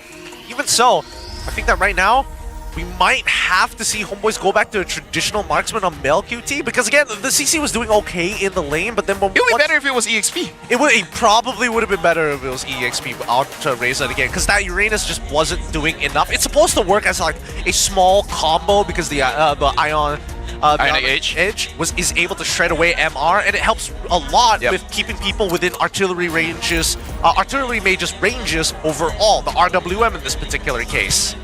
Right now, we gotta look at the MVP for this one. And I kind of want to give it over to Smooth because he finally got a hero he can use. But we gotta give it over to Kusei, man. Getting that Maniac, Izanami denying that Savage away, but still, Kusei had a perfect game. He did. And I think he's finally I see Coach Tio behind you. Really? Is he worried about it? What does his face show? Well, he doesn't show not much. He's just looking at the screen, man. So what does that tell you? He's hoping. He's like, don't worry. There's still hope as long as Kusei looks like Tio. I mean, it's not like they're from the same region or anything. It'd be crazy if they were. Whoa. I mean, we saw a Portuguese Filipino look basically Malay. I gotta say, Southeast Asia, we have the same most things. Do we have the same reproductive organ? Of course we do. Yeah, sure. How else? I think that's more of a species thing than race. Oh yeah, species than race. Sorry. Human race. Forgot. Either way, Kusei had a perfect game. It looks like Mel tried to bully him out. Like Mel tried to take those river crabs traits. Just didn't work out in his favor. Kusei was more than ready for that. Oh yeah, no, I think he's learned the matchup a lot better, right? Because previously when it was double fighters, he felt really uncomfortable playing into either Ruby or even into CC. Now, it feels like he understands the matchup a lot better, and it shows the work he's put into this, and not to mention that he was already coming out 12-0 and 2, a perfect game coming out from him. It helps them maintain that lead. I think that right now, homeboys, it's really just a drafting thing more than anything else. They tried to make some blind calls, didn't work out the way that they wanted to, and not to mention all the keys to victories that we were hoping to see from the side of AERO were achieved relatively fast. The draft, I feel like not all of it is bad. What do you think for homeboys? For homeboys? I don't know. I feel like the Hilda was a bit unnecessary. Everything else I can kind of sort of work with. I feel like if Hilda changed up, then Reza's pick was probably going to change as well. Because it doesn't make sense if you would have either or, one without the other, when you already knew that CC was in the mix. And not to mention that they could have picked Ruby, worst comes to worst. They probably need to ban out the Baxia if they are going to start looking for like, oh, I want to play Hilda, I need to force that matchup, we need to still worry about tank junglers. I really think it's just that Baxia has been a non-factor for a while, right? True. Because here in Malaysia, it's mostly assassins. Like every once in a while, we see Baxia, but it's very rare. Even for me, in my ranked games, I don't ban a Baxia anymore, but once a very good Baxia player comes online, even I'm surprised by how tanky the Baxia can be. Because I believe even last week, I forgot who used the Baxia and it was not tanky at all. But it's because first item went for the Molten Essence. Yes. I forgot who it was, but no wonder you're not tanky, right? And now they're just reminded back again. So I hope this is a wake-up call for homeboys, because of this, homeboys cannot go to the upper bracket. They suffered a big loss, honestly, by losing this one game. They have. But it doesn't mean that they're still completely out of it, right? I mean, there's still Reza's revenge, and I'm pretty sure Reza's going to the back as like, Coach, come on. Don't put me on that Uranus no more. I don't want none of that. Give me something new. Put me on that CC. Put me on that Benedetta. Put me on a Lapu. At the very least, let me get involved in these team fights rather than just zoning out my opponents, because Amal needs a little bit of help. And, I mean, I'm not going to lie. There were moments where they got a little desperate to try and jump Kusei. Even Izanami on that top side, flickering forward to get a setup with the RWM to try and catch Kusei at the edge of it just wasn't enough. I guess if it worked out, it would look good, but at that point, you're kind of too low in terms of gold, too low in terms of damage. Maybe if Izanami had 3 items, it could have worked, because just having the Glowing Wand and the Enchanted Talisman, it's more of a poke build rather than destroying them very fast, Bill, right? Yeah. Maybe instead of an Enchanted Talisman, even go for something crazy like a Genius Wand. Might have been able to kill Kusei in combination. Really? I don't know. I feel like the Enchanted Talisman is sort of a must-have on Eve. Not Because really. you consumes a lot of mana, especially if you're trying to like poke somebody out after. Yeah, no, it's like it's a very poke kind of item. It's not like a all-in kind of item. I So see. I feel like your build, you have this idea, I'm just gonna stay in the back line, no one's gonna bother me, so I'm just gonna be poking them out. Good idea, right? But then when the game shifts and then you change the way that you play, basically he played like a Lunox, but he didn't build like a Lunox, you know? Maybe you should have picked Farsa instead, right? Because Yeah, at least then yeah, it will yeah. make a little bit more sense of trying to damage the backliners without having to go through the front line in the first True. place. But even so, it's still a strong game coming out from AERO. Rich Guy the carry, no surprises going over to Kusei. Sandbag goes over to Reza's side, and Hazel still being the best wingman. Now this time on the Baxia. So a harsh reminder for the homeboys this time around, and pretty short game otherwise. 12 minutes, 27 seconds. I would say Reza, this is his repetition on the line, right? He really wants to take down AERO because he has a lot to prove. Don't know how the relationship is between him and the other players. Is it good? Is it bad? Next game, if he does want to go for this again, I would prefer a Lapu or just him using the CC. I'm not super impressed with the Uranus here. Yeah, me neither. Me neither. I get the idea, but it's not enough. It's an old style of play, just having, you know, two different types of synergies working in your composition of 5. But then you can see like the bigger problems, right? And again, this very first turtle fight, I don't know why they were looking to contest it. More so, Amal kind of jumped in pretty early on, and they knew that Zekif was eventually going to hit level 4, right? This was dragged out for a good period of time. I'm getting an update here. So if Untitled wants to go to the playoff, they gotta make sure that they match AERO. Meaning like, if AERO wins 2-0 here, they need to 2-0 SRG. If AERO loses 1-2 against Homeboys, they just need one game from SRG. Exactly. Dang. So they need to match AERO. So if AERO gets 2-0 here, bruh, final opponent being SRG, kind of don't want to be on that spot. Yeah, no, it's starting to become pretty unwinnable from that point forward, right? Oh man, I don't know how they're going to be coming back from this. I mean, they're hoping that the Homeboys finds the reverse sweep at the very end here, but this was a short game, and the most that I can say really just boiled down to the draft. Really nicely done from Panda, you know. You got to see the angle for this, got to see the potential flaw that Homeboys eventually fell into. It was a good read, but now we need to see an adjustment. Maybe going on to red side might be the way to go, just so you can get a rough idea and you don't have to go blind. So I see Rossi, I see Subway, I see Siska. They're all watching here. They're all there. And imagine right. Y'all suck. After having their ears like, come on, man. They're heckling from the back row as well. How could you lose that? Come on. Imagine, right? They're not doing it, but imagine, right? After having a hard game against GMXK, I was like, I could play better. Yeah, I could hit that retry for sure. Bruh. Is that how I play Uranus? Come on. Oh boy. It's a stressful day here and a lot of tension here in Dewan Sri Putra. It's nice week 6 that it's stressful. That's the thing, because right? usually week 6 we're just like, let's just get this over with. I feel the same because week 4 was like the only other stressful week because a lot of teams were like trying to make sure that they make it there. But now we start to look at what you guys have answered. It looks like a lot of you went for A-Ball with no surprises being 85%. Obviously the 15% is to the Indonesian Pride peoples in the chat itself, of course. Keep supporting your boy. He's doing well for now. We'll see whether they can close out the game, though. Just now they voted for Skyza, and then look what happened in game number 1. Audience curse? Audience, what are you doing? Fan curse? At this point, we gotta talk to Moonzan. It's like, stop asking this kind of questions. If you're putting only 2 players, something bad is gonna happen. Remember when we had 3 answers and it was just like, oh, what do they need to change? You know, the draft, the strategy. When it's like, which player is better? Pump. Loss. Oh, that's true. When we did have three options, at least then we can tell who's not as brave in chat. But this time around, I think, you know, unfortunately in this particular case, they just need a breather, right?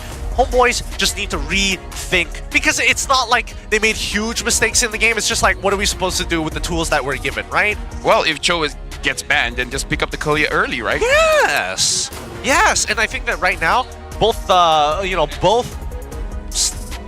both Panda and as well as their assistant coaches working hard to try and get these draft orders down. And usually when AERO wins out on their first game, they slightly change the draft to throw a wrench, a bit of a curveball to Homeboys' side.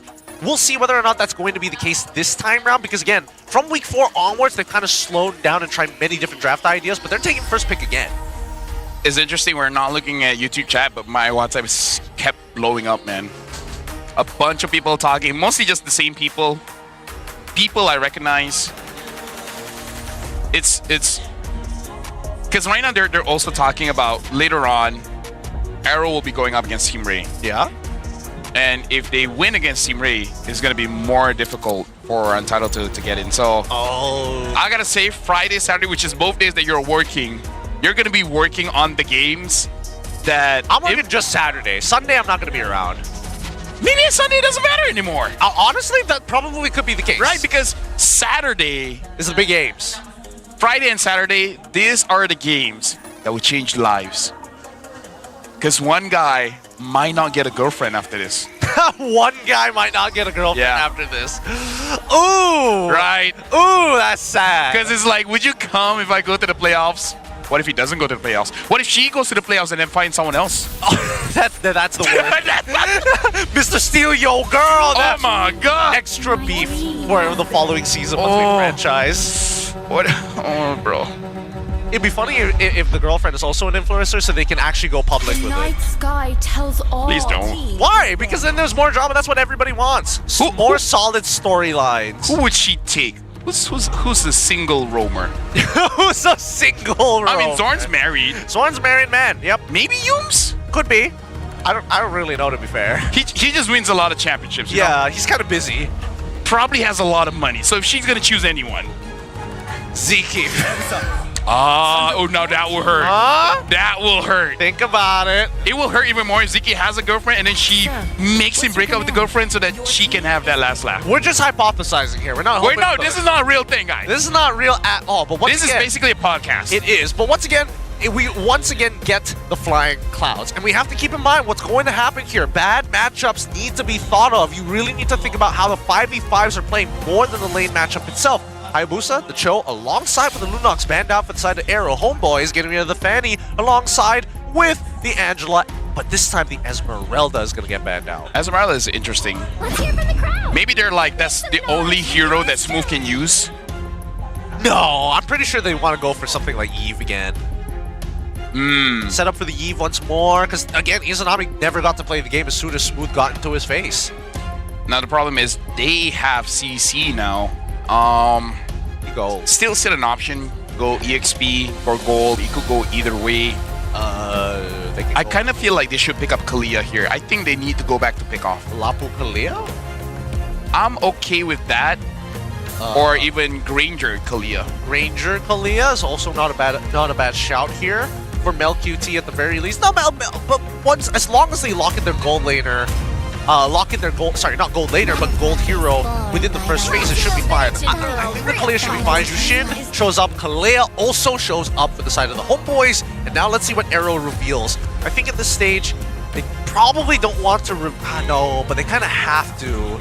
They kind of have to lock in their goal. Because if we're going based on patterns, Kusei naturally is more inclined to getting his gold lane early on within the draft rather than later. I kind of feel like you need to take a Grok here. Something to deter the Kalia away, because if not, I'm looking at your roamers gonna get banned out. Personally, for me, I would take a Grok because other roamers not gonna have a good time against the Jushin as well. Yep. Unless you want to go for healers, but I don't think that's ZKF kind of hero, you know? No, but more so, I feel like he still wants to make big plays. But with Jushin, it can be a little difficult here. Last 5 seconds before they decide. It looks like it's gonna be Baxia and Kimmy this time round. They don't get a roamer, interestingly enough. Possibly thinking that Homeboys might be too focused on banning maybe gold lane so that there's more options for roam.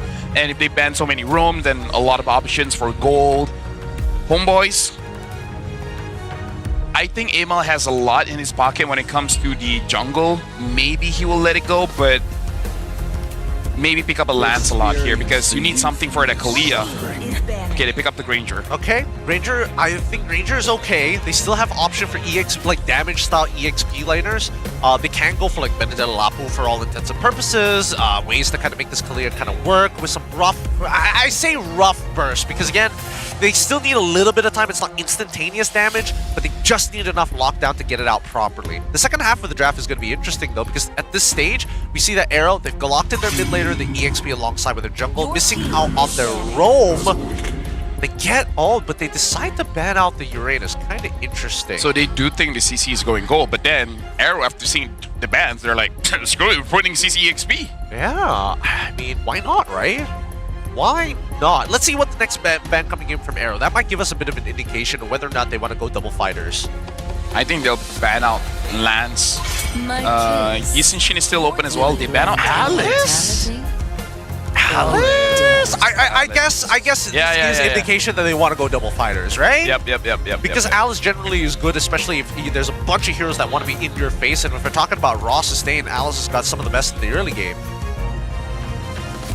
Now, what does Homeboys ban here? I kind of feel like ban out Roamer, unless you're really not too concerned about Grog, but I kind of feel like they should, because Grog does do well against pickoff as well as assassins, especially something like a Lancelot, where you can kind of force them to make a mistake when they puncture in. So it's either they get, it depends, right? It's pick a poison. Do they get rid of the Grog, or do they also decide to kind of lead away from things like Gathon, for an example, which has been a natural counter to the Kalia specifically? Oh, looks like they decide to double down on towards Grog's side. AERO. Ban Lapu? Ban Lapu, ban Bene. Are there any better? No, it doesn't matter. Esmeralda's already out of the picture. Uranus is also out of the picture as well. Yeah, there's not a lot of EXP picks. I mean, unless Rezo's confident in playing like a winning matchup like Paquito. Yeah, I was thinking Paquito, yeah. Yeah, into the CC, but you'll never really know. I mean, you can pick jungle first. Oh, that's true. Right? Pick jungle first, wait until the end, and then pick up your winning matchup. Ban Lance, right? Now to think about it, Amal, I'm thinking, does he want to flex again? They ban out the Joy. The Lancelot as well as the Yisenshin is open. I feel like both is good, especially Yisenshin. You can possibly chain CC with the Kalia. That's true. You can, but then I'm more worried about like the mid lane prio here, because no matter what, even though you have Jushin alongside with the Kalia, the wave clear is a bit of a question mark. And if they happen to like kind of give up that pressure to try and go for the harass, then that means that AERO can go for like early level engages on towards like Litho Wanderer, for an example, which I don't think right now Homeboys has the lineup to deal with just yet. I wonder, do you want to pick your jungler last or your EXP last? Personally, for me, I kind of want EXP last. Yeah, because I feel like no matter what jungler you get, it's kind of like a non-factor. Yeah. Fredrin, it's like, okay, you know exactly what you're expecting with the Baxia matchup. You go Lance, same thing. Huh?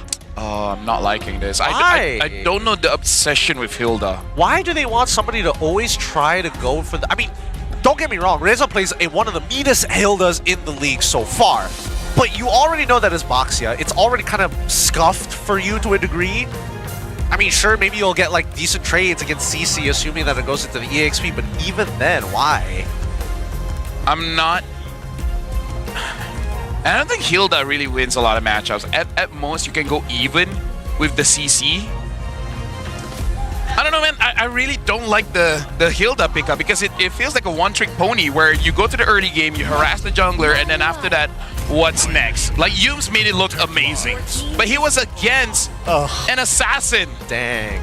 Who's an assassin here? Yeah. At most, you can...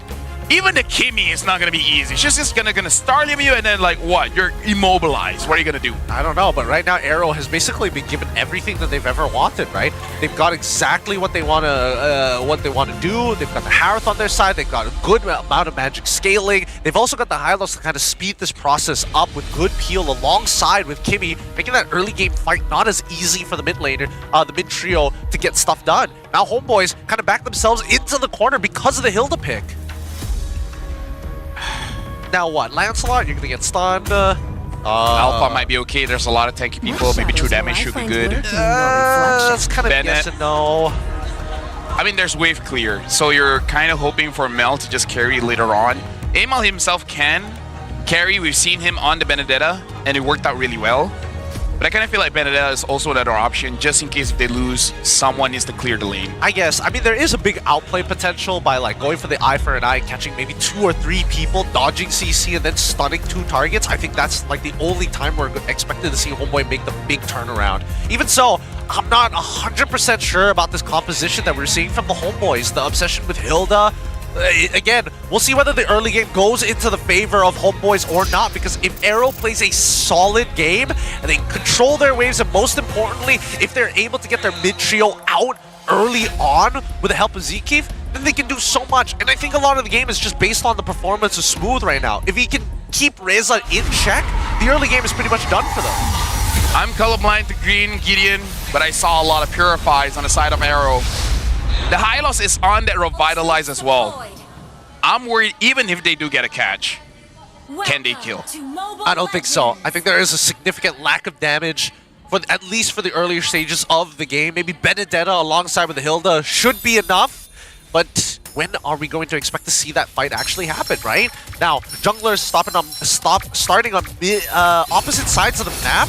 At least for Amal, he will end up towards gold side. For Hazel, he will end up towards EXP side. Right now, AERO's mid trio is bullying Daniel and Izanami out of their lane. Izanami taking quite a lot of damage, but Amal is here. Amal goes for Kim. Kim tries to get close with Zkeef. He does have their Revitalize, but Daniel still gets their first blood. Kim gets taken down, and now Reza is here in the party as well. They're looking for Zkeef, and then they're gonna get Zkeef. A better early game here for Homeboys. Early rotation coming in from Reza. And that's the only way they can actually win, right? By sending resources down. Reza, that was a very early rotation here, but he will be losing out on EXP in his lane. Hopefully that kill makes up for it. He does run Concussive Blast and Wilderness Blessing. He only misses out 1 minion as he gets to the bottom side. Yep.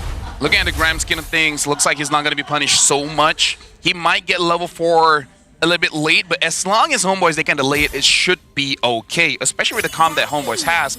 Maybe their idea is not really just to secure those objectives, get the kill. Especially if you kill Kim. Kim on that Purify, not able to run away from Amal. Yeah, speaking of which, it looks like they're setting up for a potential dive here. Reza, unfortunately, unless he uses those back bushes to heal himself up, he's going to try his best to try and maintain this pressure smooth. He's playing the lane extremely well. Yep, and now with the presence of Izanami as well as Daniel, they prevent Reza from getting bullied out so much. Daniel doesn't have the Tsunami Slam just yet. So Homeboys, they're playing quite defensively here, understanding that AERO can really punish them hard. It's really good block against the freeze and a potential dive, and now most people have hit level 4, right? Ooh. Even Reza as well. Look at Mel. Mel is moving down, and Izanami gets taken down by Hazel. Reza having to flicker out. Daniel still doesn't have anything, and a pause was asked. I wonder if that's from Izanami, because he should not be in that position. Yeah. Because there's no catching hero from AERO. Exactly, right? So what exactly happened to him? Did he just walk up too far? Did he press a button and then he suddenly Lantern Flare underneath the turret? What exactly happened? We're not sure, but it looks like our marshals are coming on over to check what exactly the issue is. Feels like... Oh, it might be AERO side. Is it AERO side that made that call? I'm not seeing the Type 1, Type 2 issue. Okay, it's a Type 1 issue called from on Hazel from AERO's side. So it wasn't even the Homeboys. So that means Izanami just fumbled it. Yeah. I don't know what's going on. Either way, it has been confirmed. We have confirmed it, but Homeboys cannot make it to the upper brackets because now maximum points for Homeboys is 17 points. And CG, without any more games, is already at 18. Yeah. So no chance for now. But either way, big fumble from Izanami. I would say from all of Homeboys, because again, it was off screen, but an engage happened, and I don't know, I'm speechless. I'm also lost for words. I'm so lost. Homeboys What was that? Not playing too great right now. I'm not sure what exactly. Is it a breakdown of communication? Is it just people are just not on it today? Is it because Lunox and Joe was banned? Yeah, was it because they're so tilted from their signature picks getting taken away? Is that like, it can't be that dare petty. I really think if you're a man's man, fight me. If you're like Escanor, Lion Sin of Pride, you let go of those picks. You let go of those picks. You let me choose what I want. Let's get back into the game. Thanks for the call. Our marshal's ready to send us back into the land of Dawn. Let's jump right into it. Yep, and now looking back here, it looks like Daniel is inside the turret. Traction Pulse is going to bring him back in, and Hazel secures the kill. Amal, oh, he actually guts two there, tries to get away. Not sure if it's entirely worth it, but I guess mentally it was good, getting 2 kills. They also get the turtle as well, right? He doesn't lose any pressure. Oh, yeah. He doesn't lose any pressure, and Hazel, again, not huge level lead just yet. Amal is going to be a little bit slower, of course, but should end up at roughly the same level once they kind of go for the full clears. Even so, you need to see how Daniel and Izanami going to be playing here, because Izanami's been taking a lot of punishment. Yeah, having to use the flicker. Doesn't have the Crimson Beacon just yet. The slow coming in from Zkiv was quite terrifying. Izanami didn't need to use his flicker, to be fair. Hey. He died just now. I mean, Daniel blocked the shot for him, right? Like, again, communication would be key. Like, if Daniel says, you don't have to flicker, I'm going to block this shot, don't worry about it. He cares for Daniel. He doesn't want Daniel to be hurt. Okay? Daniel, don't hurt yourself. Flickers backwards. It's okay. I can take care of myself. I'm an independent Zushin. Oh, speaking of which, Zkiv gets 400 total assists. Smooth gets targeted down, and he's still surviving, but not for long. Izanami gets it, but now Zkiv dives in. Traction Pulse pulls Izanami.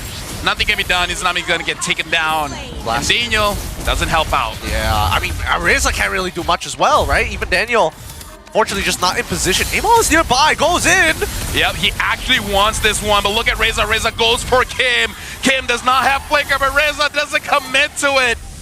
Even with Amal coming to bring the cavalry, they could not get Kim. I'm surprised. I thought he would have gone for it. I thought he would have died for it as well. I mean, his flicker was coming back up as he didn't have his flicker at that point of time, but it was coming back up. I was thinking maybe he could have gone for the kill, run past the tower, and then maybe try to make a flicker later. But right now, the most important thing, neutral objective is coming up, and he wants to stay disciplined for now.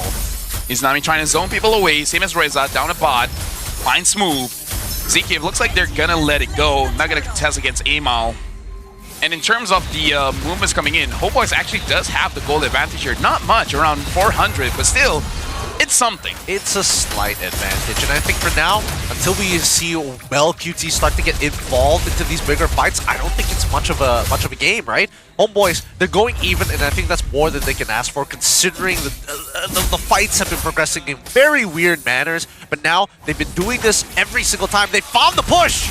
Right now, they caught Smooth. Smooth is outside of turret range, can't help him out. Reza secures the kill. This is like, what, the second or third gank over to Smooth? Looks like they got a game plan, and that game plan is take down Smooth. Oh, no. QT reveals himself, has to use the flicker. Kuze marches forward, doesn't even need Hazel.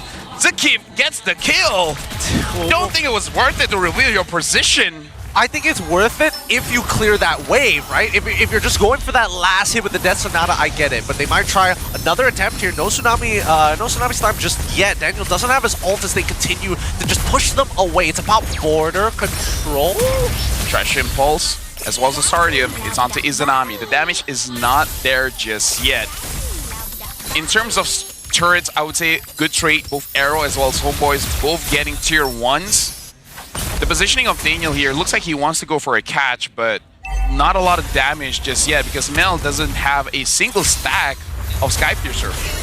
Oh, okay. Warrior's Pathway going to get thrown out as well. They thought they could intercept them, knowing that their ult is gone, as well as Hazel alongside Kim's ult.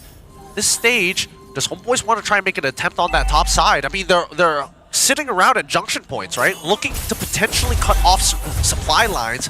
As you see that Amal has already positioned himself down by the bottom side as Homeboys, 4 members here to try and make something happen. Zkiv is tanking for the side of AERO. Traction Pulse hits onto no one. Hazel still marches forward so far. The only guy there, Zaman Force, not hitting onto anyone. Amal is soloing the turtle, secures it for himself. A botch engage coming in from AERO. Yep, and now, again, this is great for specifically Amal. He gets a free push down on that bottom side, and Homeboys really sold the idea that a majority of them were hiding on that top, even leaving the side camps as well to sell the idea even more.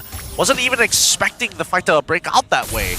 Most of the gold now is probably on to Amal. QT hasn't been involved just yet. Pretty sure he does have 2 items here, Hunter Strike as well as the Sky Piercer. All he needs is maybe let Homeboys chunk down ZK low enough and then just get those final hits, you know? 3 stacks, I think is enough for Mel.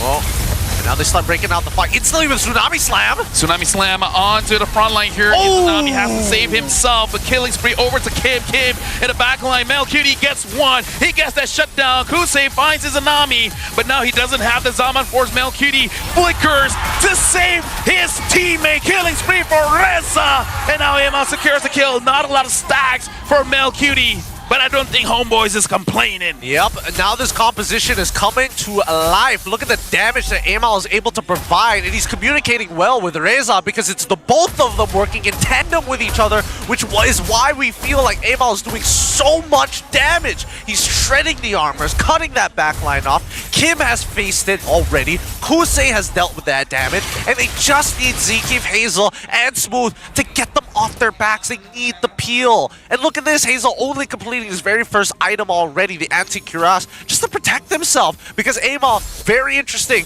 going for the War Axe straight into the Brute Force breastplate. From this point onwards, I would have imagined that he was also going to make sure that he gets Sky Piercer, but no, he's going to say, I'm just going to go full Bruiser at this point.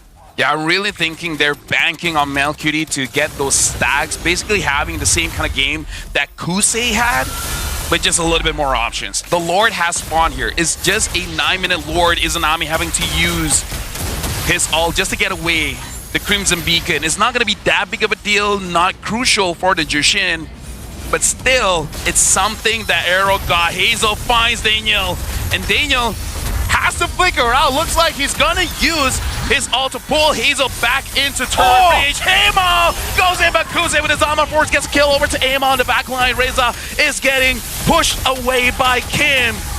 AERO, they're having the better team fight here just because a botch coming in from Amal, unable to get a kill. Yeah, no, Amal, he knew he messed up, right? And Smooth, he's holding up that vengeance because he gets so many procs off of the Electro Final Blow. Amal has to be careful about this. It happened 2 other times, not as successful, but now, next fight breaks out. Trash and Pulse hits onto the roamer. Daniel gets taken down by Kim. Nothing much that he can do. Homeboy should let this go. Zaman Force by Kusei just to zone them away. Looks like Homeboys, they still want to contest this. For the chase. Now they go for it. Reza wants to get the front line. Melcutie gets Hazel. At least that's 1 stack for Mel.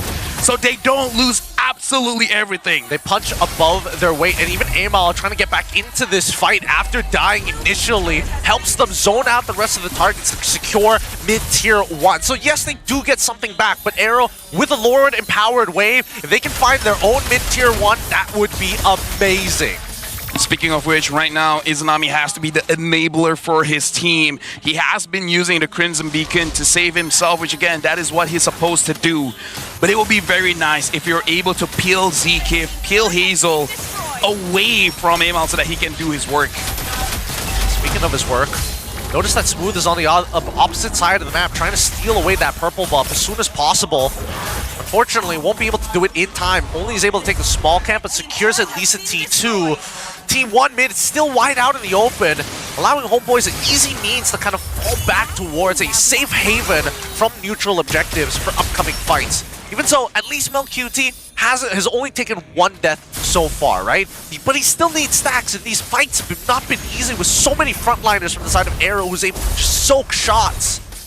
But this is still not a good situation because when your side lanes have very little protection, it does make it more difficult when it comes to the Lord Dancers, especially if AERO is able to get at least 1 inhibitor. It's gonna ruin the decision-making coming in from Homeboys, especially with their comp. It's kind of all in here, where once the Kalia goes in, grabs someone, if you get a kill, your comp suddenly looks strong. If you don't get a kill, most of the potential is kind of gone there.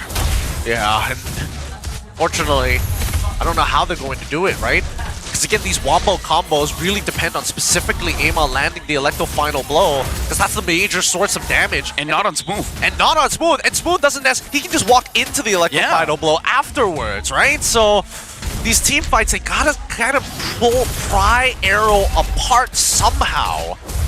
I'm not sure what the cross sections are gonna look like for the upcoming fight. Homeboys, they're trying to deal with the side waves here, making it so that one person is doing it all alone and then 3 to 4 members dealing with the opposite side. Looking at the items here, I feel like a crucial item here for Melcutie is having that C halberd. So the healing should be able to deal with, but now Izanami having to flicker out of the Zaman Force. Kusei taking quite a lot of damage from the shots coming in from Melcutie, and Daniel goes in the backline. Look at Reza. Reza goes for them, but ZKIM is there as the front line, having to run away. Kim still gets the kill. Amal is on the hunt. Amal actually gets onto Kim. Kusei is there. Amal doesn't know. Hazel able to roll on out. AERO almost revealed the position of Kusei. Nearly sold him out there. They still punch above their weight. Daniel's life for Kim's life. And you can see that even though the Electro Final Blood was only used to close the distance through that mid lane, Amal has more than enough damage once he gets involved, when he gets just enough stacks of that War Axe to take out Kim. There's not a lot of counterplay Kim actually has after he uses the hover jets, but now they gotta be real careful. ZKIM as well as Hazel, they're on to Izanami. He has to use his ult to run away, but he gets taken down. And Melcutie in the back, Smooth already ties him down. Melcutie still has the damage. He gets a kill over to Smooth. And a look at Amal, he's going for Kim. Kim is guiding back. Hazel has no HP, same as ZKIM. Amal gets that kill.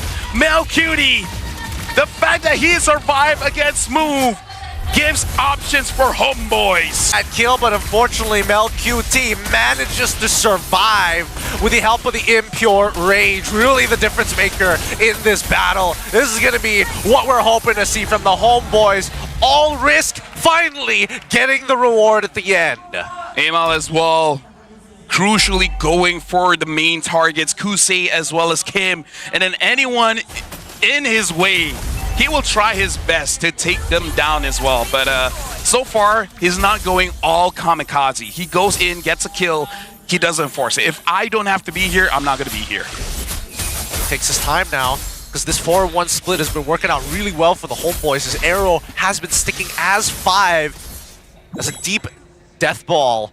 Melcutie's damage, 59,000 to Amal's 45,000 so far. Smooth is the only person who comes remotely close to the rest of them. Look at that. Look at Reza now having the Blade of Heptases. He wants that on-hit damage. Daniel's not going to engage onto anyone, but the Tsunami Slam is there. Melcutie using his shots, trying to deal with AERO. Traction Pulse pulls onto Daniel.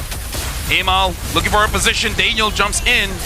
It looks like they're going to be happy with one inhibitor. Won't be able to get any more off of this. Even with the second Lord Empowered Wave, they're not going to waste any time. He's going to deny the gold from the jungle side, because now we're coming to a point where we're getting to the late stages of the game. And when we're talking about the late stages of the game, Kusei, he's going to be a bit of a problem, but they are ult dependent. That's something that homeboys can take advantage of, right? As much as Smooth and as well as Kim can play for those long, prolonged fights, same goes for Hazel and ZKIM, they will eventually have to depend on their battle spells. And so far, homeboys, the reason why they are looking for these big wins in these fights, having like 2 or 3 consecutive fights, one after each other, it's a war of attrition. Looking at the items here, Amal and Reza, they have a one-track mind almost, right? You go for Kusei or Kim. Either or you kill, you're gonna be happy, because I don't see any other reason for Reza to build the Blade of Heptases here if it's not just to chunk them down long enough so that Amal can do work. Or Mel, either or, right? Doesn't matter who gets the kill as long as the backline die. We'll see whether or not the backline is going to be able to outplay it, because again, it's not like they were given mobility. Kusei doesn't have Flicker, right? He's taking Purify. Same goes for Kim. They are both worried about Daniel. So that's why there's just so much focus on homeboys. If Daniel tries to catch somebody, especially if it's Kusei or Kim, and they see that Purify, it's an all go, all signal to fight. Hazel jumps in. He finds Amal, but eye for an eye out of there. Now Reza isolated, having to use the Flicker. He's been tied down by the current call, taking a lot of damage from Smooth, still survives. AERO, a lot of engaged power there. Melcutie shooting the shots, making sure that he stops the chase. And I gotta say, for Baxia, that might be the most scariest bush in MLBB history. Hey man, it's make or break for Baxia players. Look, it's called the Kyrie bush for a reason, dude. It's a Kumar bush. The Kumar bush. It's dangerous. It's so very dangerous. But somebody's got to open up this map, and I think that unfortunately ZKIM has too big of a role in terms of peeling compared to Hazel to make that difference. Even though Retribution is an important battle spell, but half the time we're not even like, oh wait, hold on. Quick sneak away from Amal. Because Amal did start the Lord initially, and AERO was starting to sniff things up. They were like, wait a minute, this is a little suspicious. Purple buff for Izanami, so they want to make sure that he's more involved in the fight here. Concentrated energy for Kim, able to stay in the fight for a longer period of time. And ZK using the Glorious Pathway, it looks like they're not going to commit.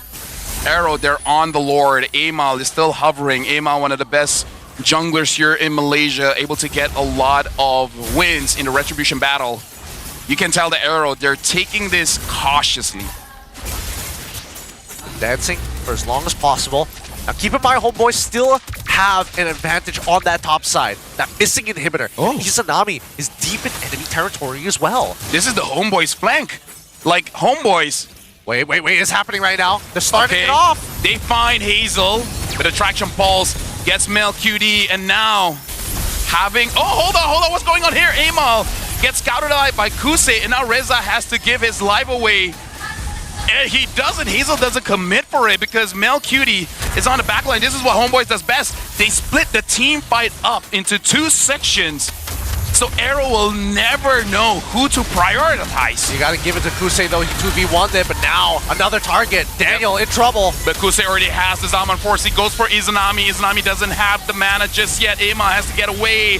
Daniel still tanking in the front line, same as Reza. Immortality pop. Malcutie from the back. Kim gets a kill over to Daniel and shut down as well. Kim gets Reza.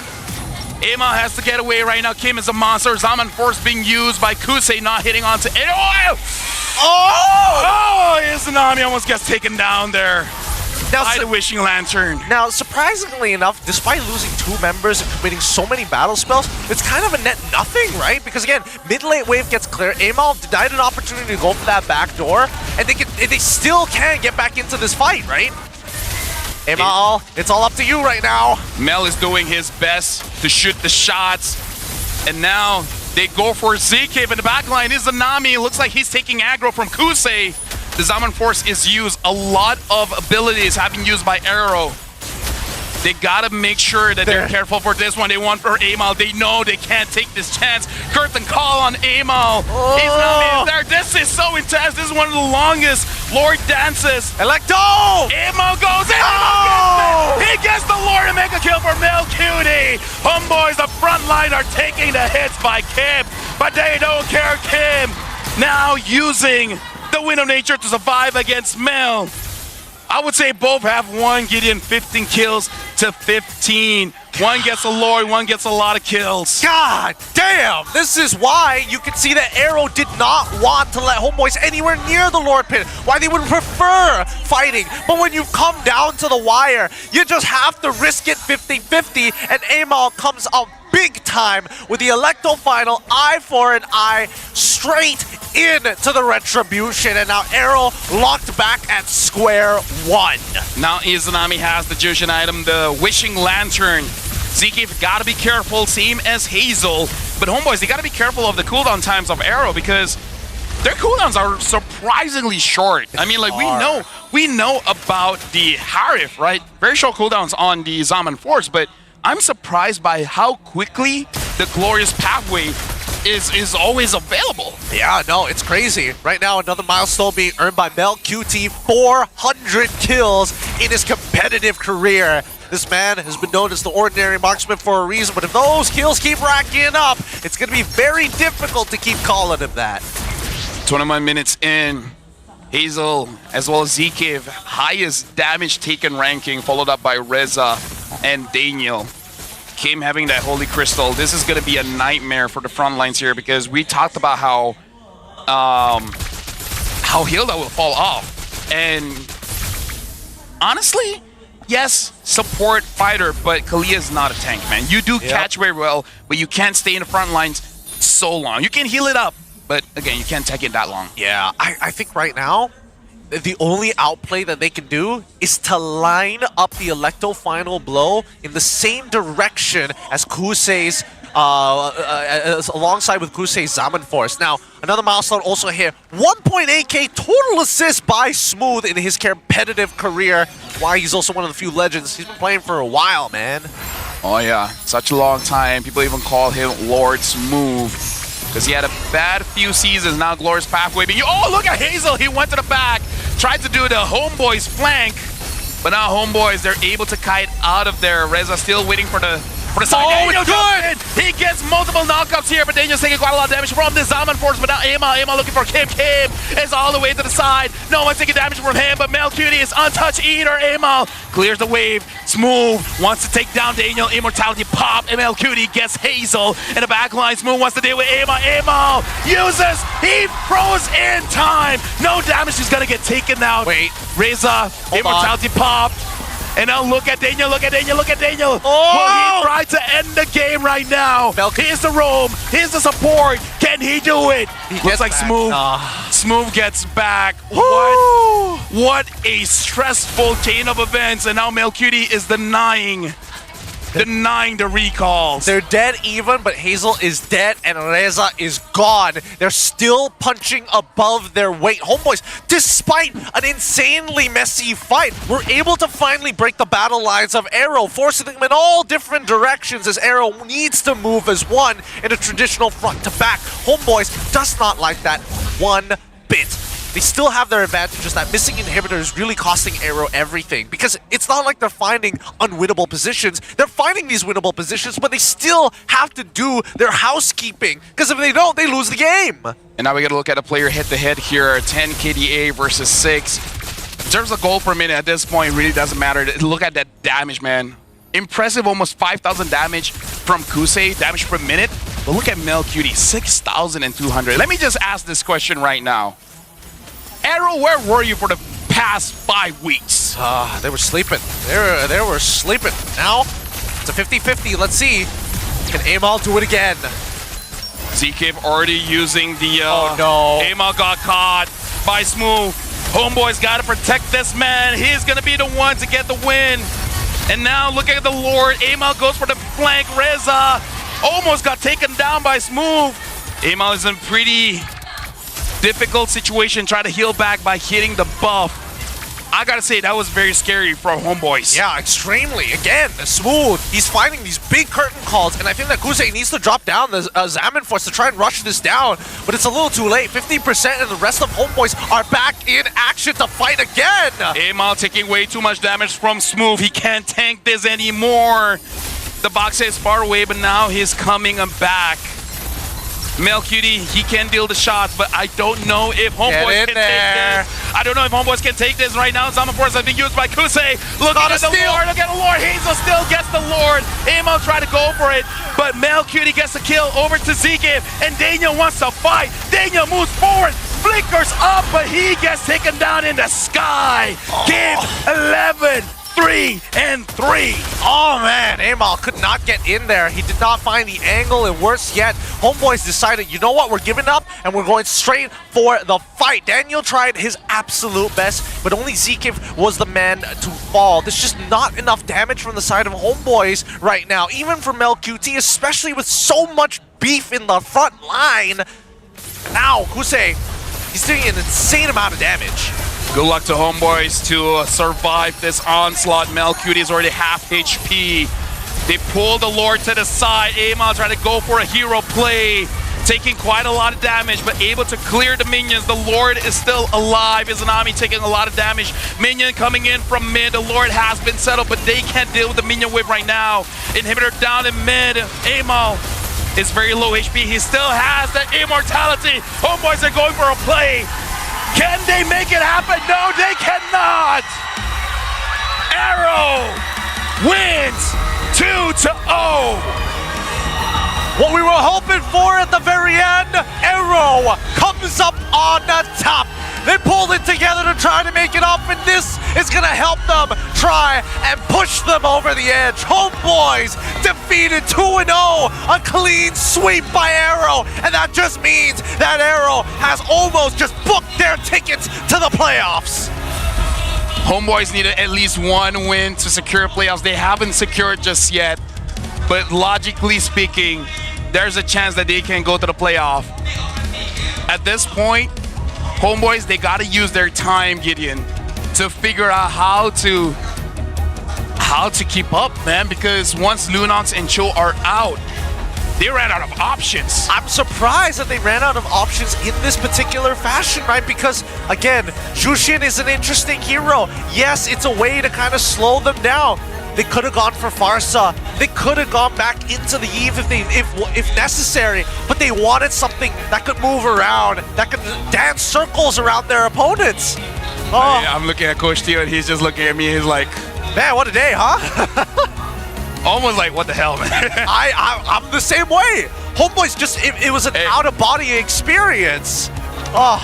Well, right now we got to go onto the stage because this is Homeboy's last game for the season.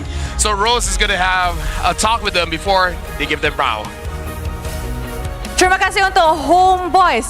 Itu adalah perlawanan yang sangat-sangat sengit. Kita semua rasa macam vibe Grand Final sudah. Dan setakat ini, Homeboys punya playoff slot belum lagi dipastikan. So sekarang ni, Coach, ini adalah kali pertama di mana minggu ke-6 slot Homeboys tak dipastikan lagi. Adakah sebab kita punya ekosistem semakin kompetitif ataupun ada beberapa error yang berlaku side Homeboys untuk season ini? Okay, actually yang pertama betul lah sebab kompetisi di MPL Malaysia semakin sengit lah, semakin seru lah. Kita tim-tim semua kuat dan unpredictable lah kayak gitu. Cumanya perihal di in-game juga ada juga sebetulnya. Tadi aku nampak macam kurang chill aja sih buat eksekusi semua lah macam tu. And of course, since ini adalah kali pertama Homeboys akan main untuk regular season playoff slot, kita tak pastikan lagi. Is there anything yang coach nak cakap kepada Flame Boys yang support you guys throughout this regular season? Okay, buat Flame Boys semua yang sudah datang, terima kasih banyak. Selalu support kita, selalu doakan kita. Sekali lagi mohon maaf, belum boleh bagi kemenangan lah buat di match kali ini, tapi insyaAllah kita akan perbaiki dan improve terus lah. Terima kasih. Thank you very much, Homeboys, and I do hope that the favors end in your side dan kita boleh jumpa lagi di playoffs. Terima kasih. Terima kasih. Thank you. Dan of course, kalau ada pasukan yang kalah, mesti ada pasukan yang menang. Dan itu dia, AERO Esports. Come up, come up. Come on lah guys, baru menang 2-0 ni. Kenapa tak semangat? Yes, kita ada Hazel dan juga Zikif. Now, Rose nak borak dengan Zikif dulu. Hazel nanti ya? Hazel nanti. Kejap, mana mic? Mana mic? Coach Jazvan ambil. Kejap, okay. Borak dengan mic Rose dulu. Kita tengok beberapa perlawanan selepas ni, AERO sangat-sangat shaky. Tapi beberapa match yang sebelum ni, like 2-3 matches, kenapa korang nampak macam flip Apa yang jadi sebenarnya dalam AERO that made you guys so good suddenly? Tiba-tiba je. Rahsia dia ada dekat Panda. Oh, rahsia dia Panda. Kenapa? Cuba share sikit apa Panda ni buat. Sekarang Panda tak main-main lah. Kalau kita control ke apa, dia terus. Oi! Oi, Panda. Not good not good Dia memang marah Ya. Dengar cerita dulu, Panda ni garang, betul ke? Betul. Dia selalu marah siapa dalam tim? Hazel. Oh no, Hazel degil ke? Betul. I see. Zikif dia tak marah? Tak, saya budak baik. Oh, budak baik.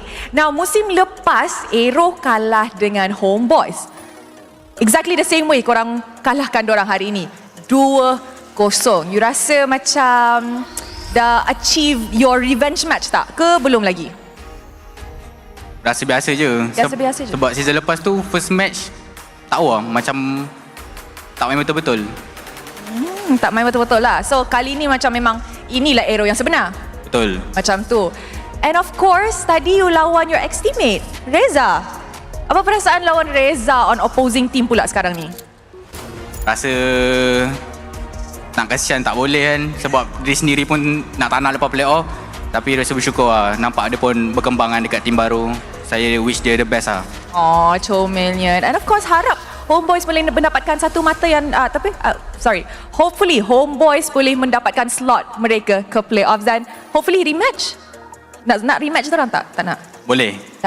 Boleh. Nak, sengit nak kan game tadi? Betul. Betul, best. Macam rasa grand finals. Betul. Nah, tadi kita sudah saksikan perlawanan yang sangat-sangat kemas daripada AERO, tapi hanya seorang yang boleh menjadi MVP of the game. So mari kita tengok MVP of the game in 3, 2, 1. MVP jatuh kepada Kim. Alright Kim, come up on stage. Uish. Kim MVP hari ini. Okay, make space. Okay.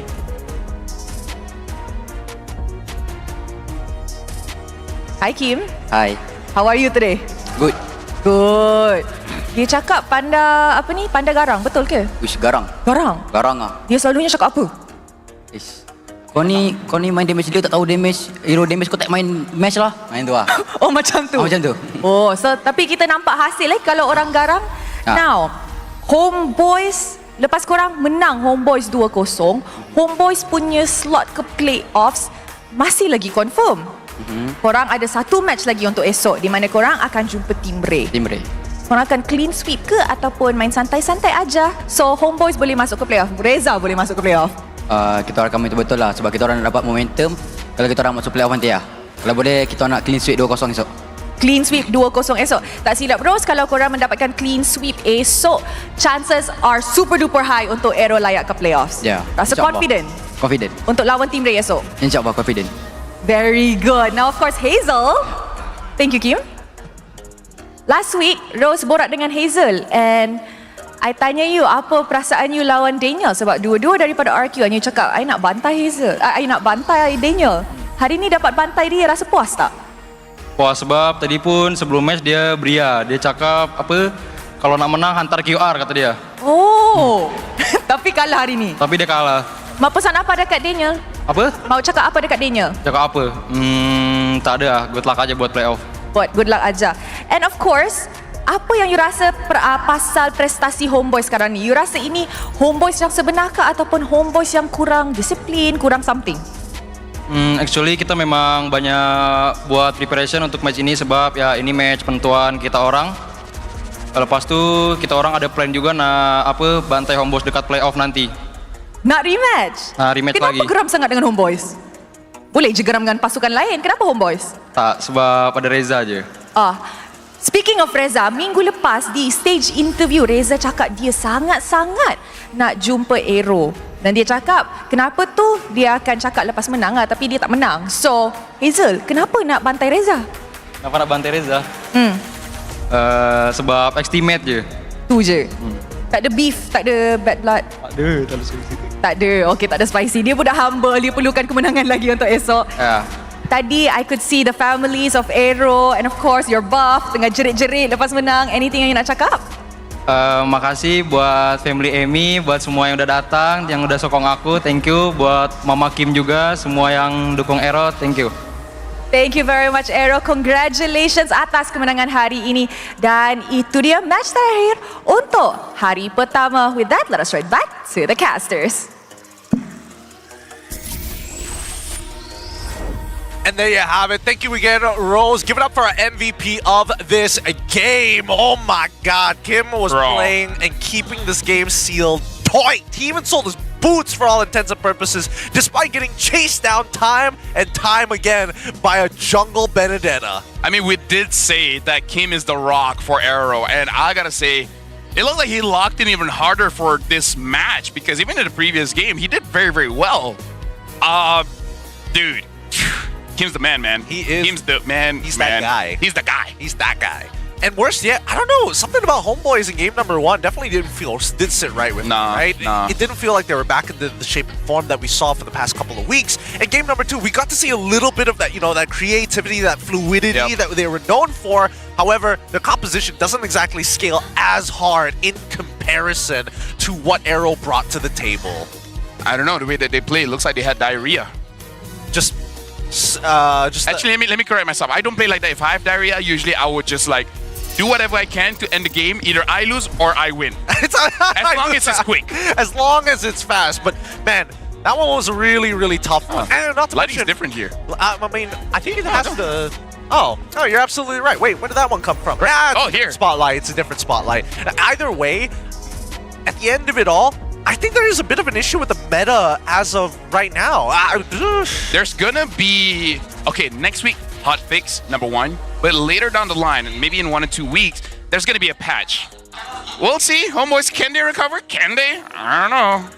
Let's have a bit of a hot takes. Come, pull the camera over in just a little bit. You'll know when it starts with the minute timer here. Let me set it up. Oh, thank you. Okay, there we go. Great. Now, amazingly enough, we've seen that the meta has kind of diversified from what we're used to since the previous seasons. But this time round, we're coming to an absolutely brand new problem. Number one, the mid lane. How many picks do we actually have? Same goes for EXP. As much as we've seen different diversities, we don't get to see as many matchups as we would like to, mainly because of supports. Now, I know you give me a bit of that face, and of course pick-off compositions and team fights are definitely well. However, executing a lot of these compositions really boil down to the draft. And when we're talking about the meta that's demanding for a lot of mid-priority, a lot of prio in your lanes, and winning matchups, does that mean team fighting has become a stale idea? And even with the jungle, right? With so many different types of assassins to get here and there, why aren't we seeing late scaling heroes be more prioritized? Why don't we see Ling get shown more often than not? I think it's because of these pick-off heroes. They need to go. They need to get nerfed to the ground. And that's your hot take. And honestly, I don't mind. You want to play Minotaur and Lolita all over again, right? Oh, dude. Right? I want Mino, I want Lolita. I actually wouldn't mind once in a while. Let me just use a Hylos. Yeah. I don't have to think. I just walk, and then I see my assists rack up. Yep, that's the thing. I feel like right now... I actually don't like playing catch that much. Really? Because look at our party, man. Oh, you know how demoralizing it is when you catch someone, and it's so cool, you use your flicker and everything, and then they're just like, nah. They're there. They just don't do anything about it. That's the thing. I feel like right now the current meta game is very, as much as I don't want to 100% say that it's pick-off oriented, but definitely these fights are pretty much done quite decisively, right? It's all about finding that instant impact. And at the end of the day, there's a lot of heroes out there that kind of sort of fit that bill, but not exactly. I think Benedetta is a really good example of like, oh yeah, you want an assassin, but we need mobility more than anything else to get in and out of the pit, more than actually securing objectives at the end of the day, which is why Lancelot is a meta and not Benedetta as much. Yeah, we're going to see how it shakes up because honestly, between the both of us, we really don't know what the next patch is going to be. We roughly know about the hotfix, but again, that's just a small patch, right? We don't know the bigger picture because honestly, for homeboys, it does really look like they're tunnel visioning, especially on this Hilda. And I just, for the life of me, I can't figure it out. Me neither. I really don't get it. Like, I understand it's like a 2-on-2 style of strategy of like, oh yeah, we're gonna let MelQT, Daniel, as well as Izanami kind of do their own thing. If they find that catch, sure. But Reza can either help MelQT or Amal, and that's sort of it. That's all he kind of does. He is a bit of disruption, but who is he really disrupting at the end of the day? Kusei isn't going to get disrupted by it. Yeah. Hazel isn't going to get disrupted by it. Even Kim as well. Yeah. It's like, oh, you're on top of me, but you don't cancel my autos, right? It's not my hot take, but I feel like every single team has a draft that focuses on early game pressure. Doesn't work in Malaysia unless your name is SRG, right? Because Yume's on that Hilda, he made it work. But again, it is against an assassin, right? Because the thing about SRG, there's a time and place for everything. Yep. They know when to execute it. Where other teams, it does look like a little bit forced. Because look at, in MPL ID, one of the more contested and hotly banned picked is the Angela. Yep. In Malaysia, we do ban it, sure, but we don't win a lot with it because we don't execute. I would say we're very good at defending against early game pressure. Even if you do have a good early game, we can neutralize it. That's one of the specialties here in Malaysia. So going for a pick like Hilda, where you're really wanting to get 6,000 goals, 7,000 goals by 6-7 minutes, it doesn't work in Malaysia, man. Yeah, it doesn't work in Malaysia as often. I think the one thing that we have improved as a region is definitely our turtle fights. I think we saw very dynamic fights between AERO and Homeboys because, again, it's a really complicated situation, right? You know that you can't stop Benedetta from getting into the pit itself, so you have to like kind of time your retries. You gotta like, they figured it out at the very end that just let Smooth curtain call him and force him away, and that's the only time that you can almost guarantee the Lord. And even then, it's still a bit of a coin toss. I can't believe that in this season I get to see Smooth on Esmeralda and CC. Yep.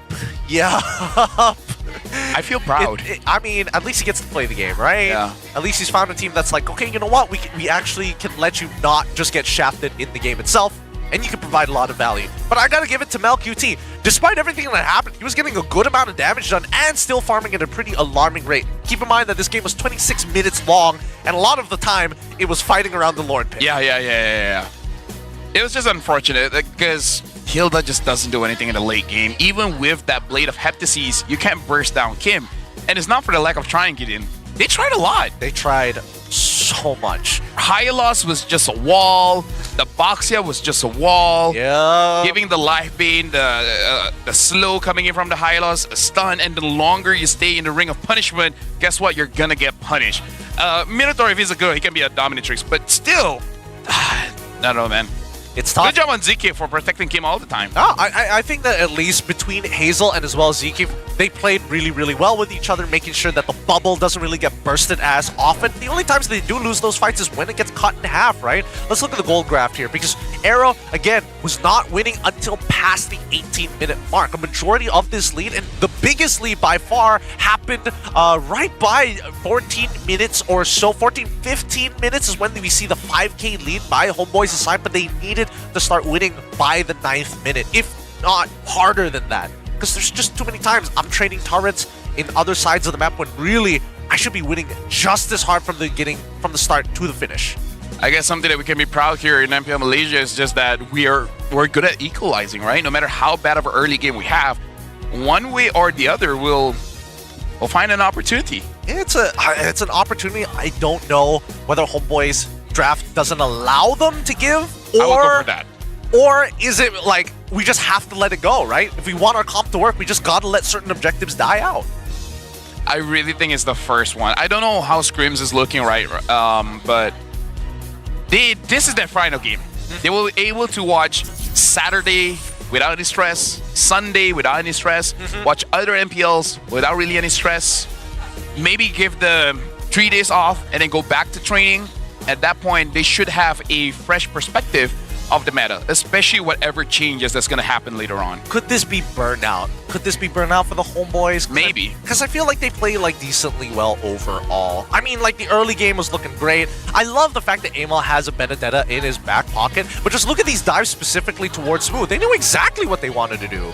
I kind of feel like diversify, because right now, in terms of the tools that they have, it is team fight and it is flanking. In a way, catch, I guess, but mostly the flanking, right? They need more arsenal, especially going to the playoffs, where your goal is gonna eventually be the champions, and that means going up against SRG. And SRG is a Swiss Army knife. Yeah. They have everything. They kind of got everything down. I'm curious to see whether MelQT will ever bring back the sorry, not the Benedetta, but the Beatrix, because I think it's just one of the few matchups that actually you can now start playing on his side of the map because he has the raw damage, right? I feel like right now Homeboys have kind of funneled their outlets to very limiting sources rather than kind of opening it up to find more options in the fights, because every single time it breaks out the exact same way. My theory right now is Homeboys tunnel vision on their draft, where they basically say there's no way that Hazel's going to be using a tank.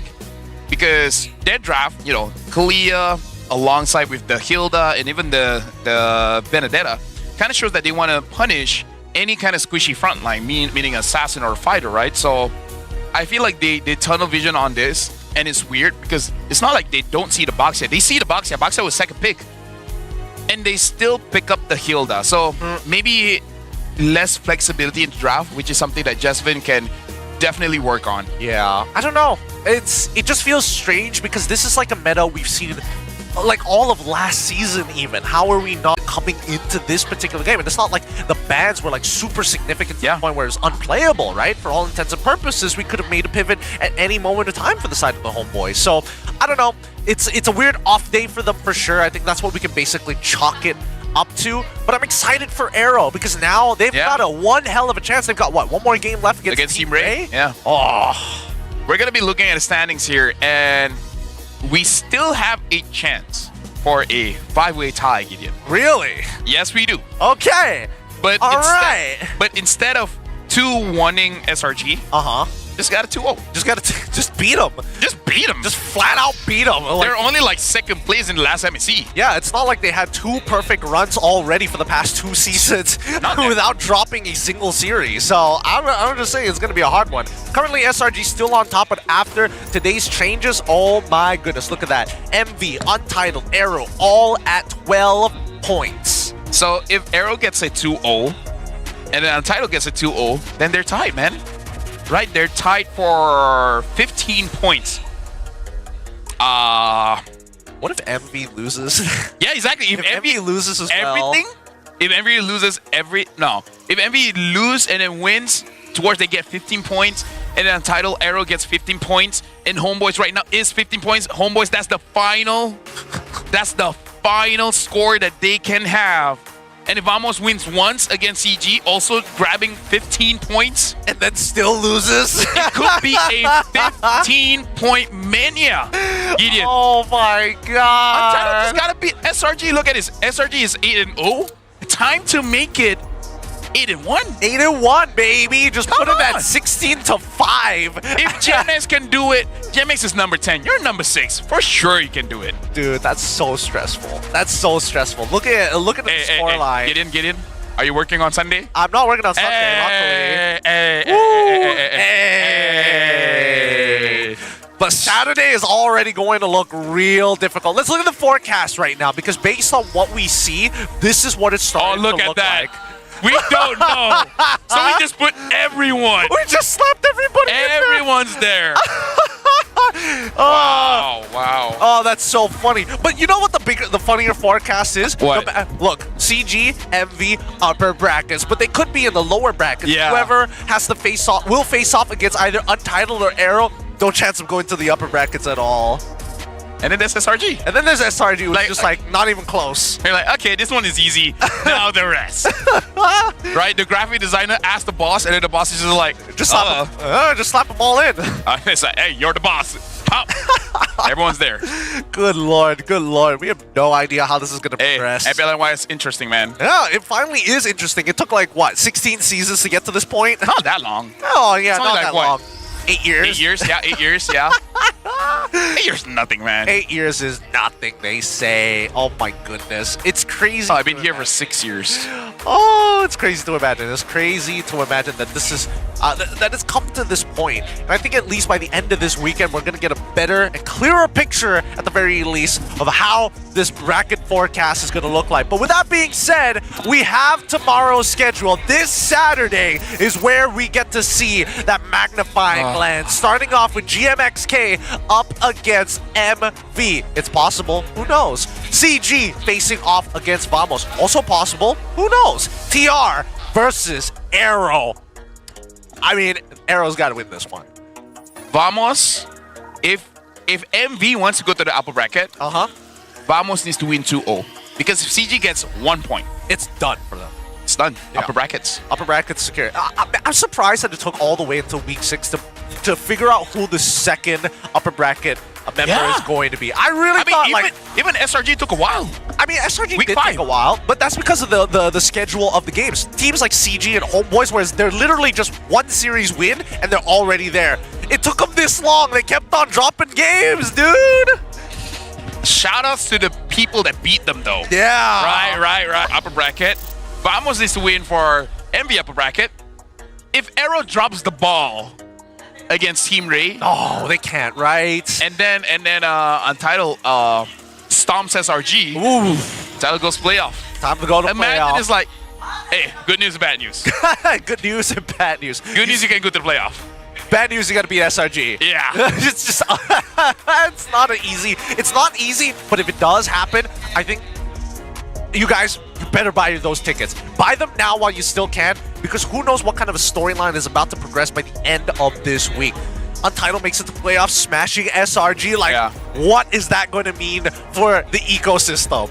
If SRG wants to psych them out, right? Be like, let me just show you a website. It tells how much we've earned so far.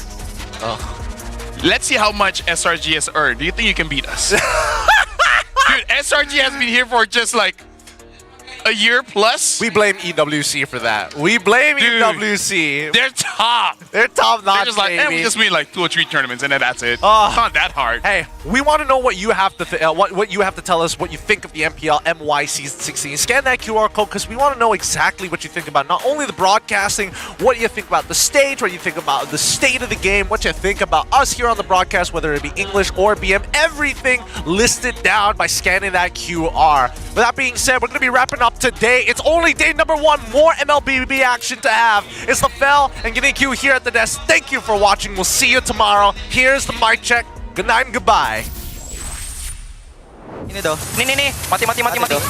Aku depan masih bisa double. Ya, fokus guys. Anyone. Keep target, bro. Tengok. Ada puri. Mati. Belakang sih. Sabar guys. Fokus. Gua aman. Ghost turn. Sepek sih. Sampai dulu. Udah. Malam. Enggak ada boleh tuh. S1. Akhirnya menang lagi, yeay. Karin ulti. Gas. Boston satu. Dari depan. Target. Depan. Karinnya sekarang ya. Cici dulu. Cici dulu. Tata main. Let's go guys, let's go. Gua paksa. Dapat lo. Aku pegang hari nih. Oh, sorry-nya ya, free hit. Guys. Oh, sorry-nya free hit. Sudah. Kapalnya? Tengok Mel. Aku tunggu. Balik. Ayo, dapat lo Dan. Dapat. Siap maju ya. Aku gak kalian jauh. Kusing gak ada zaman guys. Aman. Tengok gua. Bola. Dah. Back. Kau tinggal base bro. Balik je. Balik je. Gua aman. Aman jangan tinggal. Jangan lu. Ada zaman. Oke. Sama gua aman. Fokus zaman. Fokus zaman. Cycle. Boleh. Boleh masuk. Penalti guys. Depan. Mina masuk. Aku tengok tahu. Mina up Mina masuk. Boleh tahu tak? Boleh tahu. Bisa. Boleh.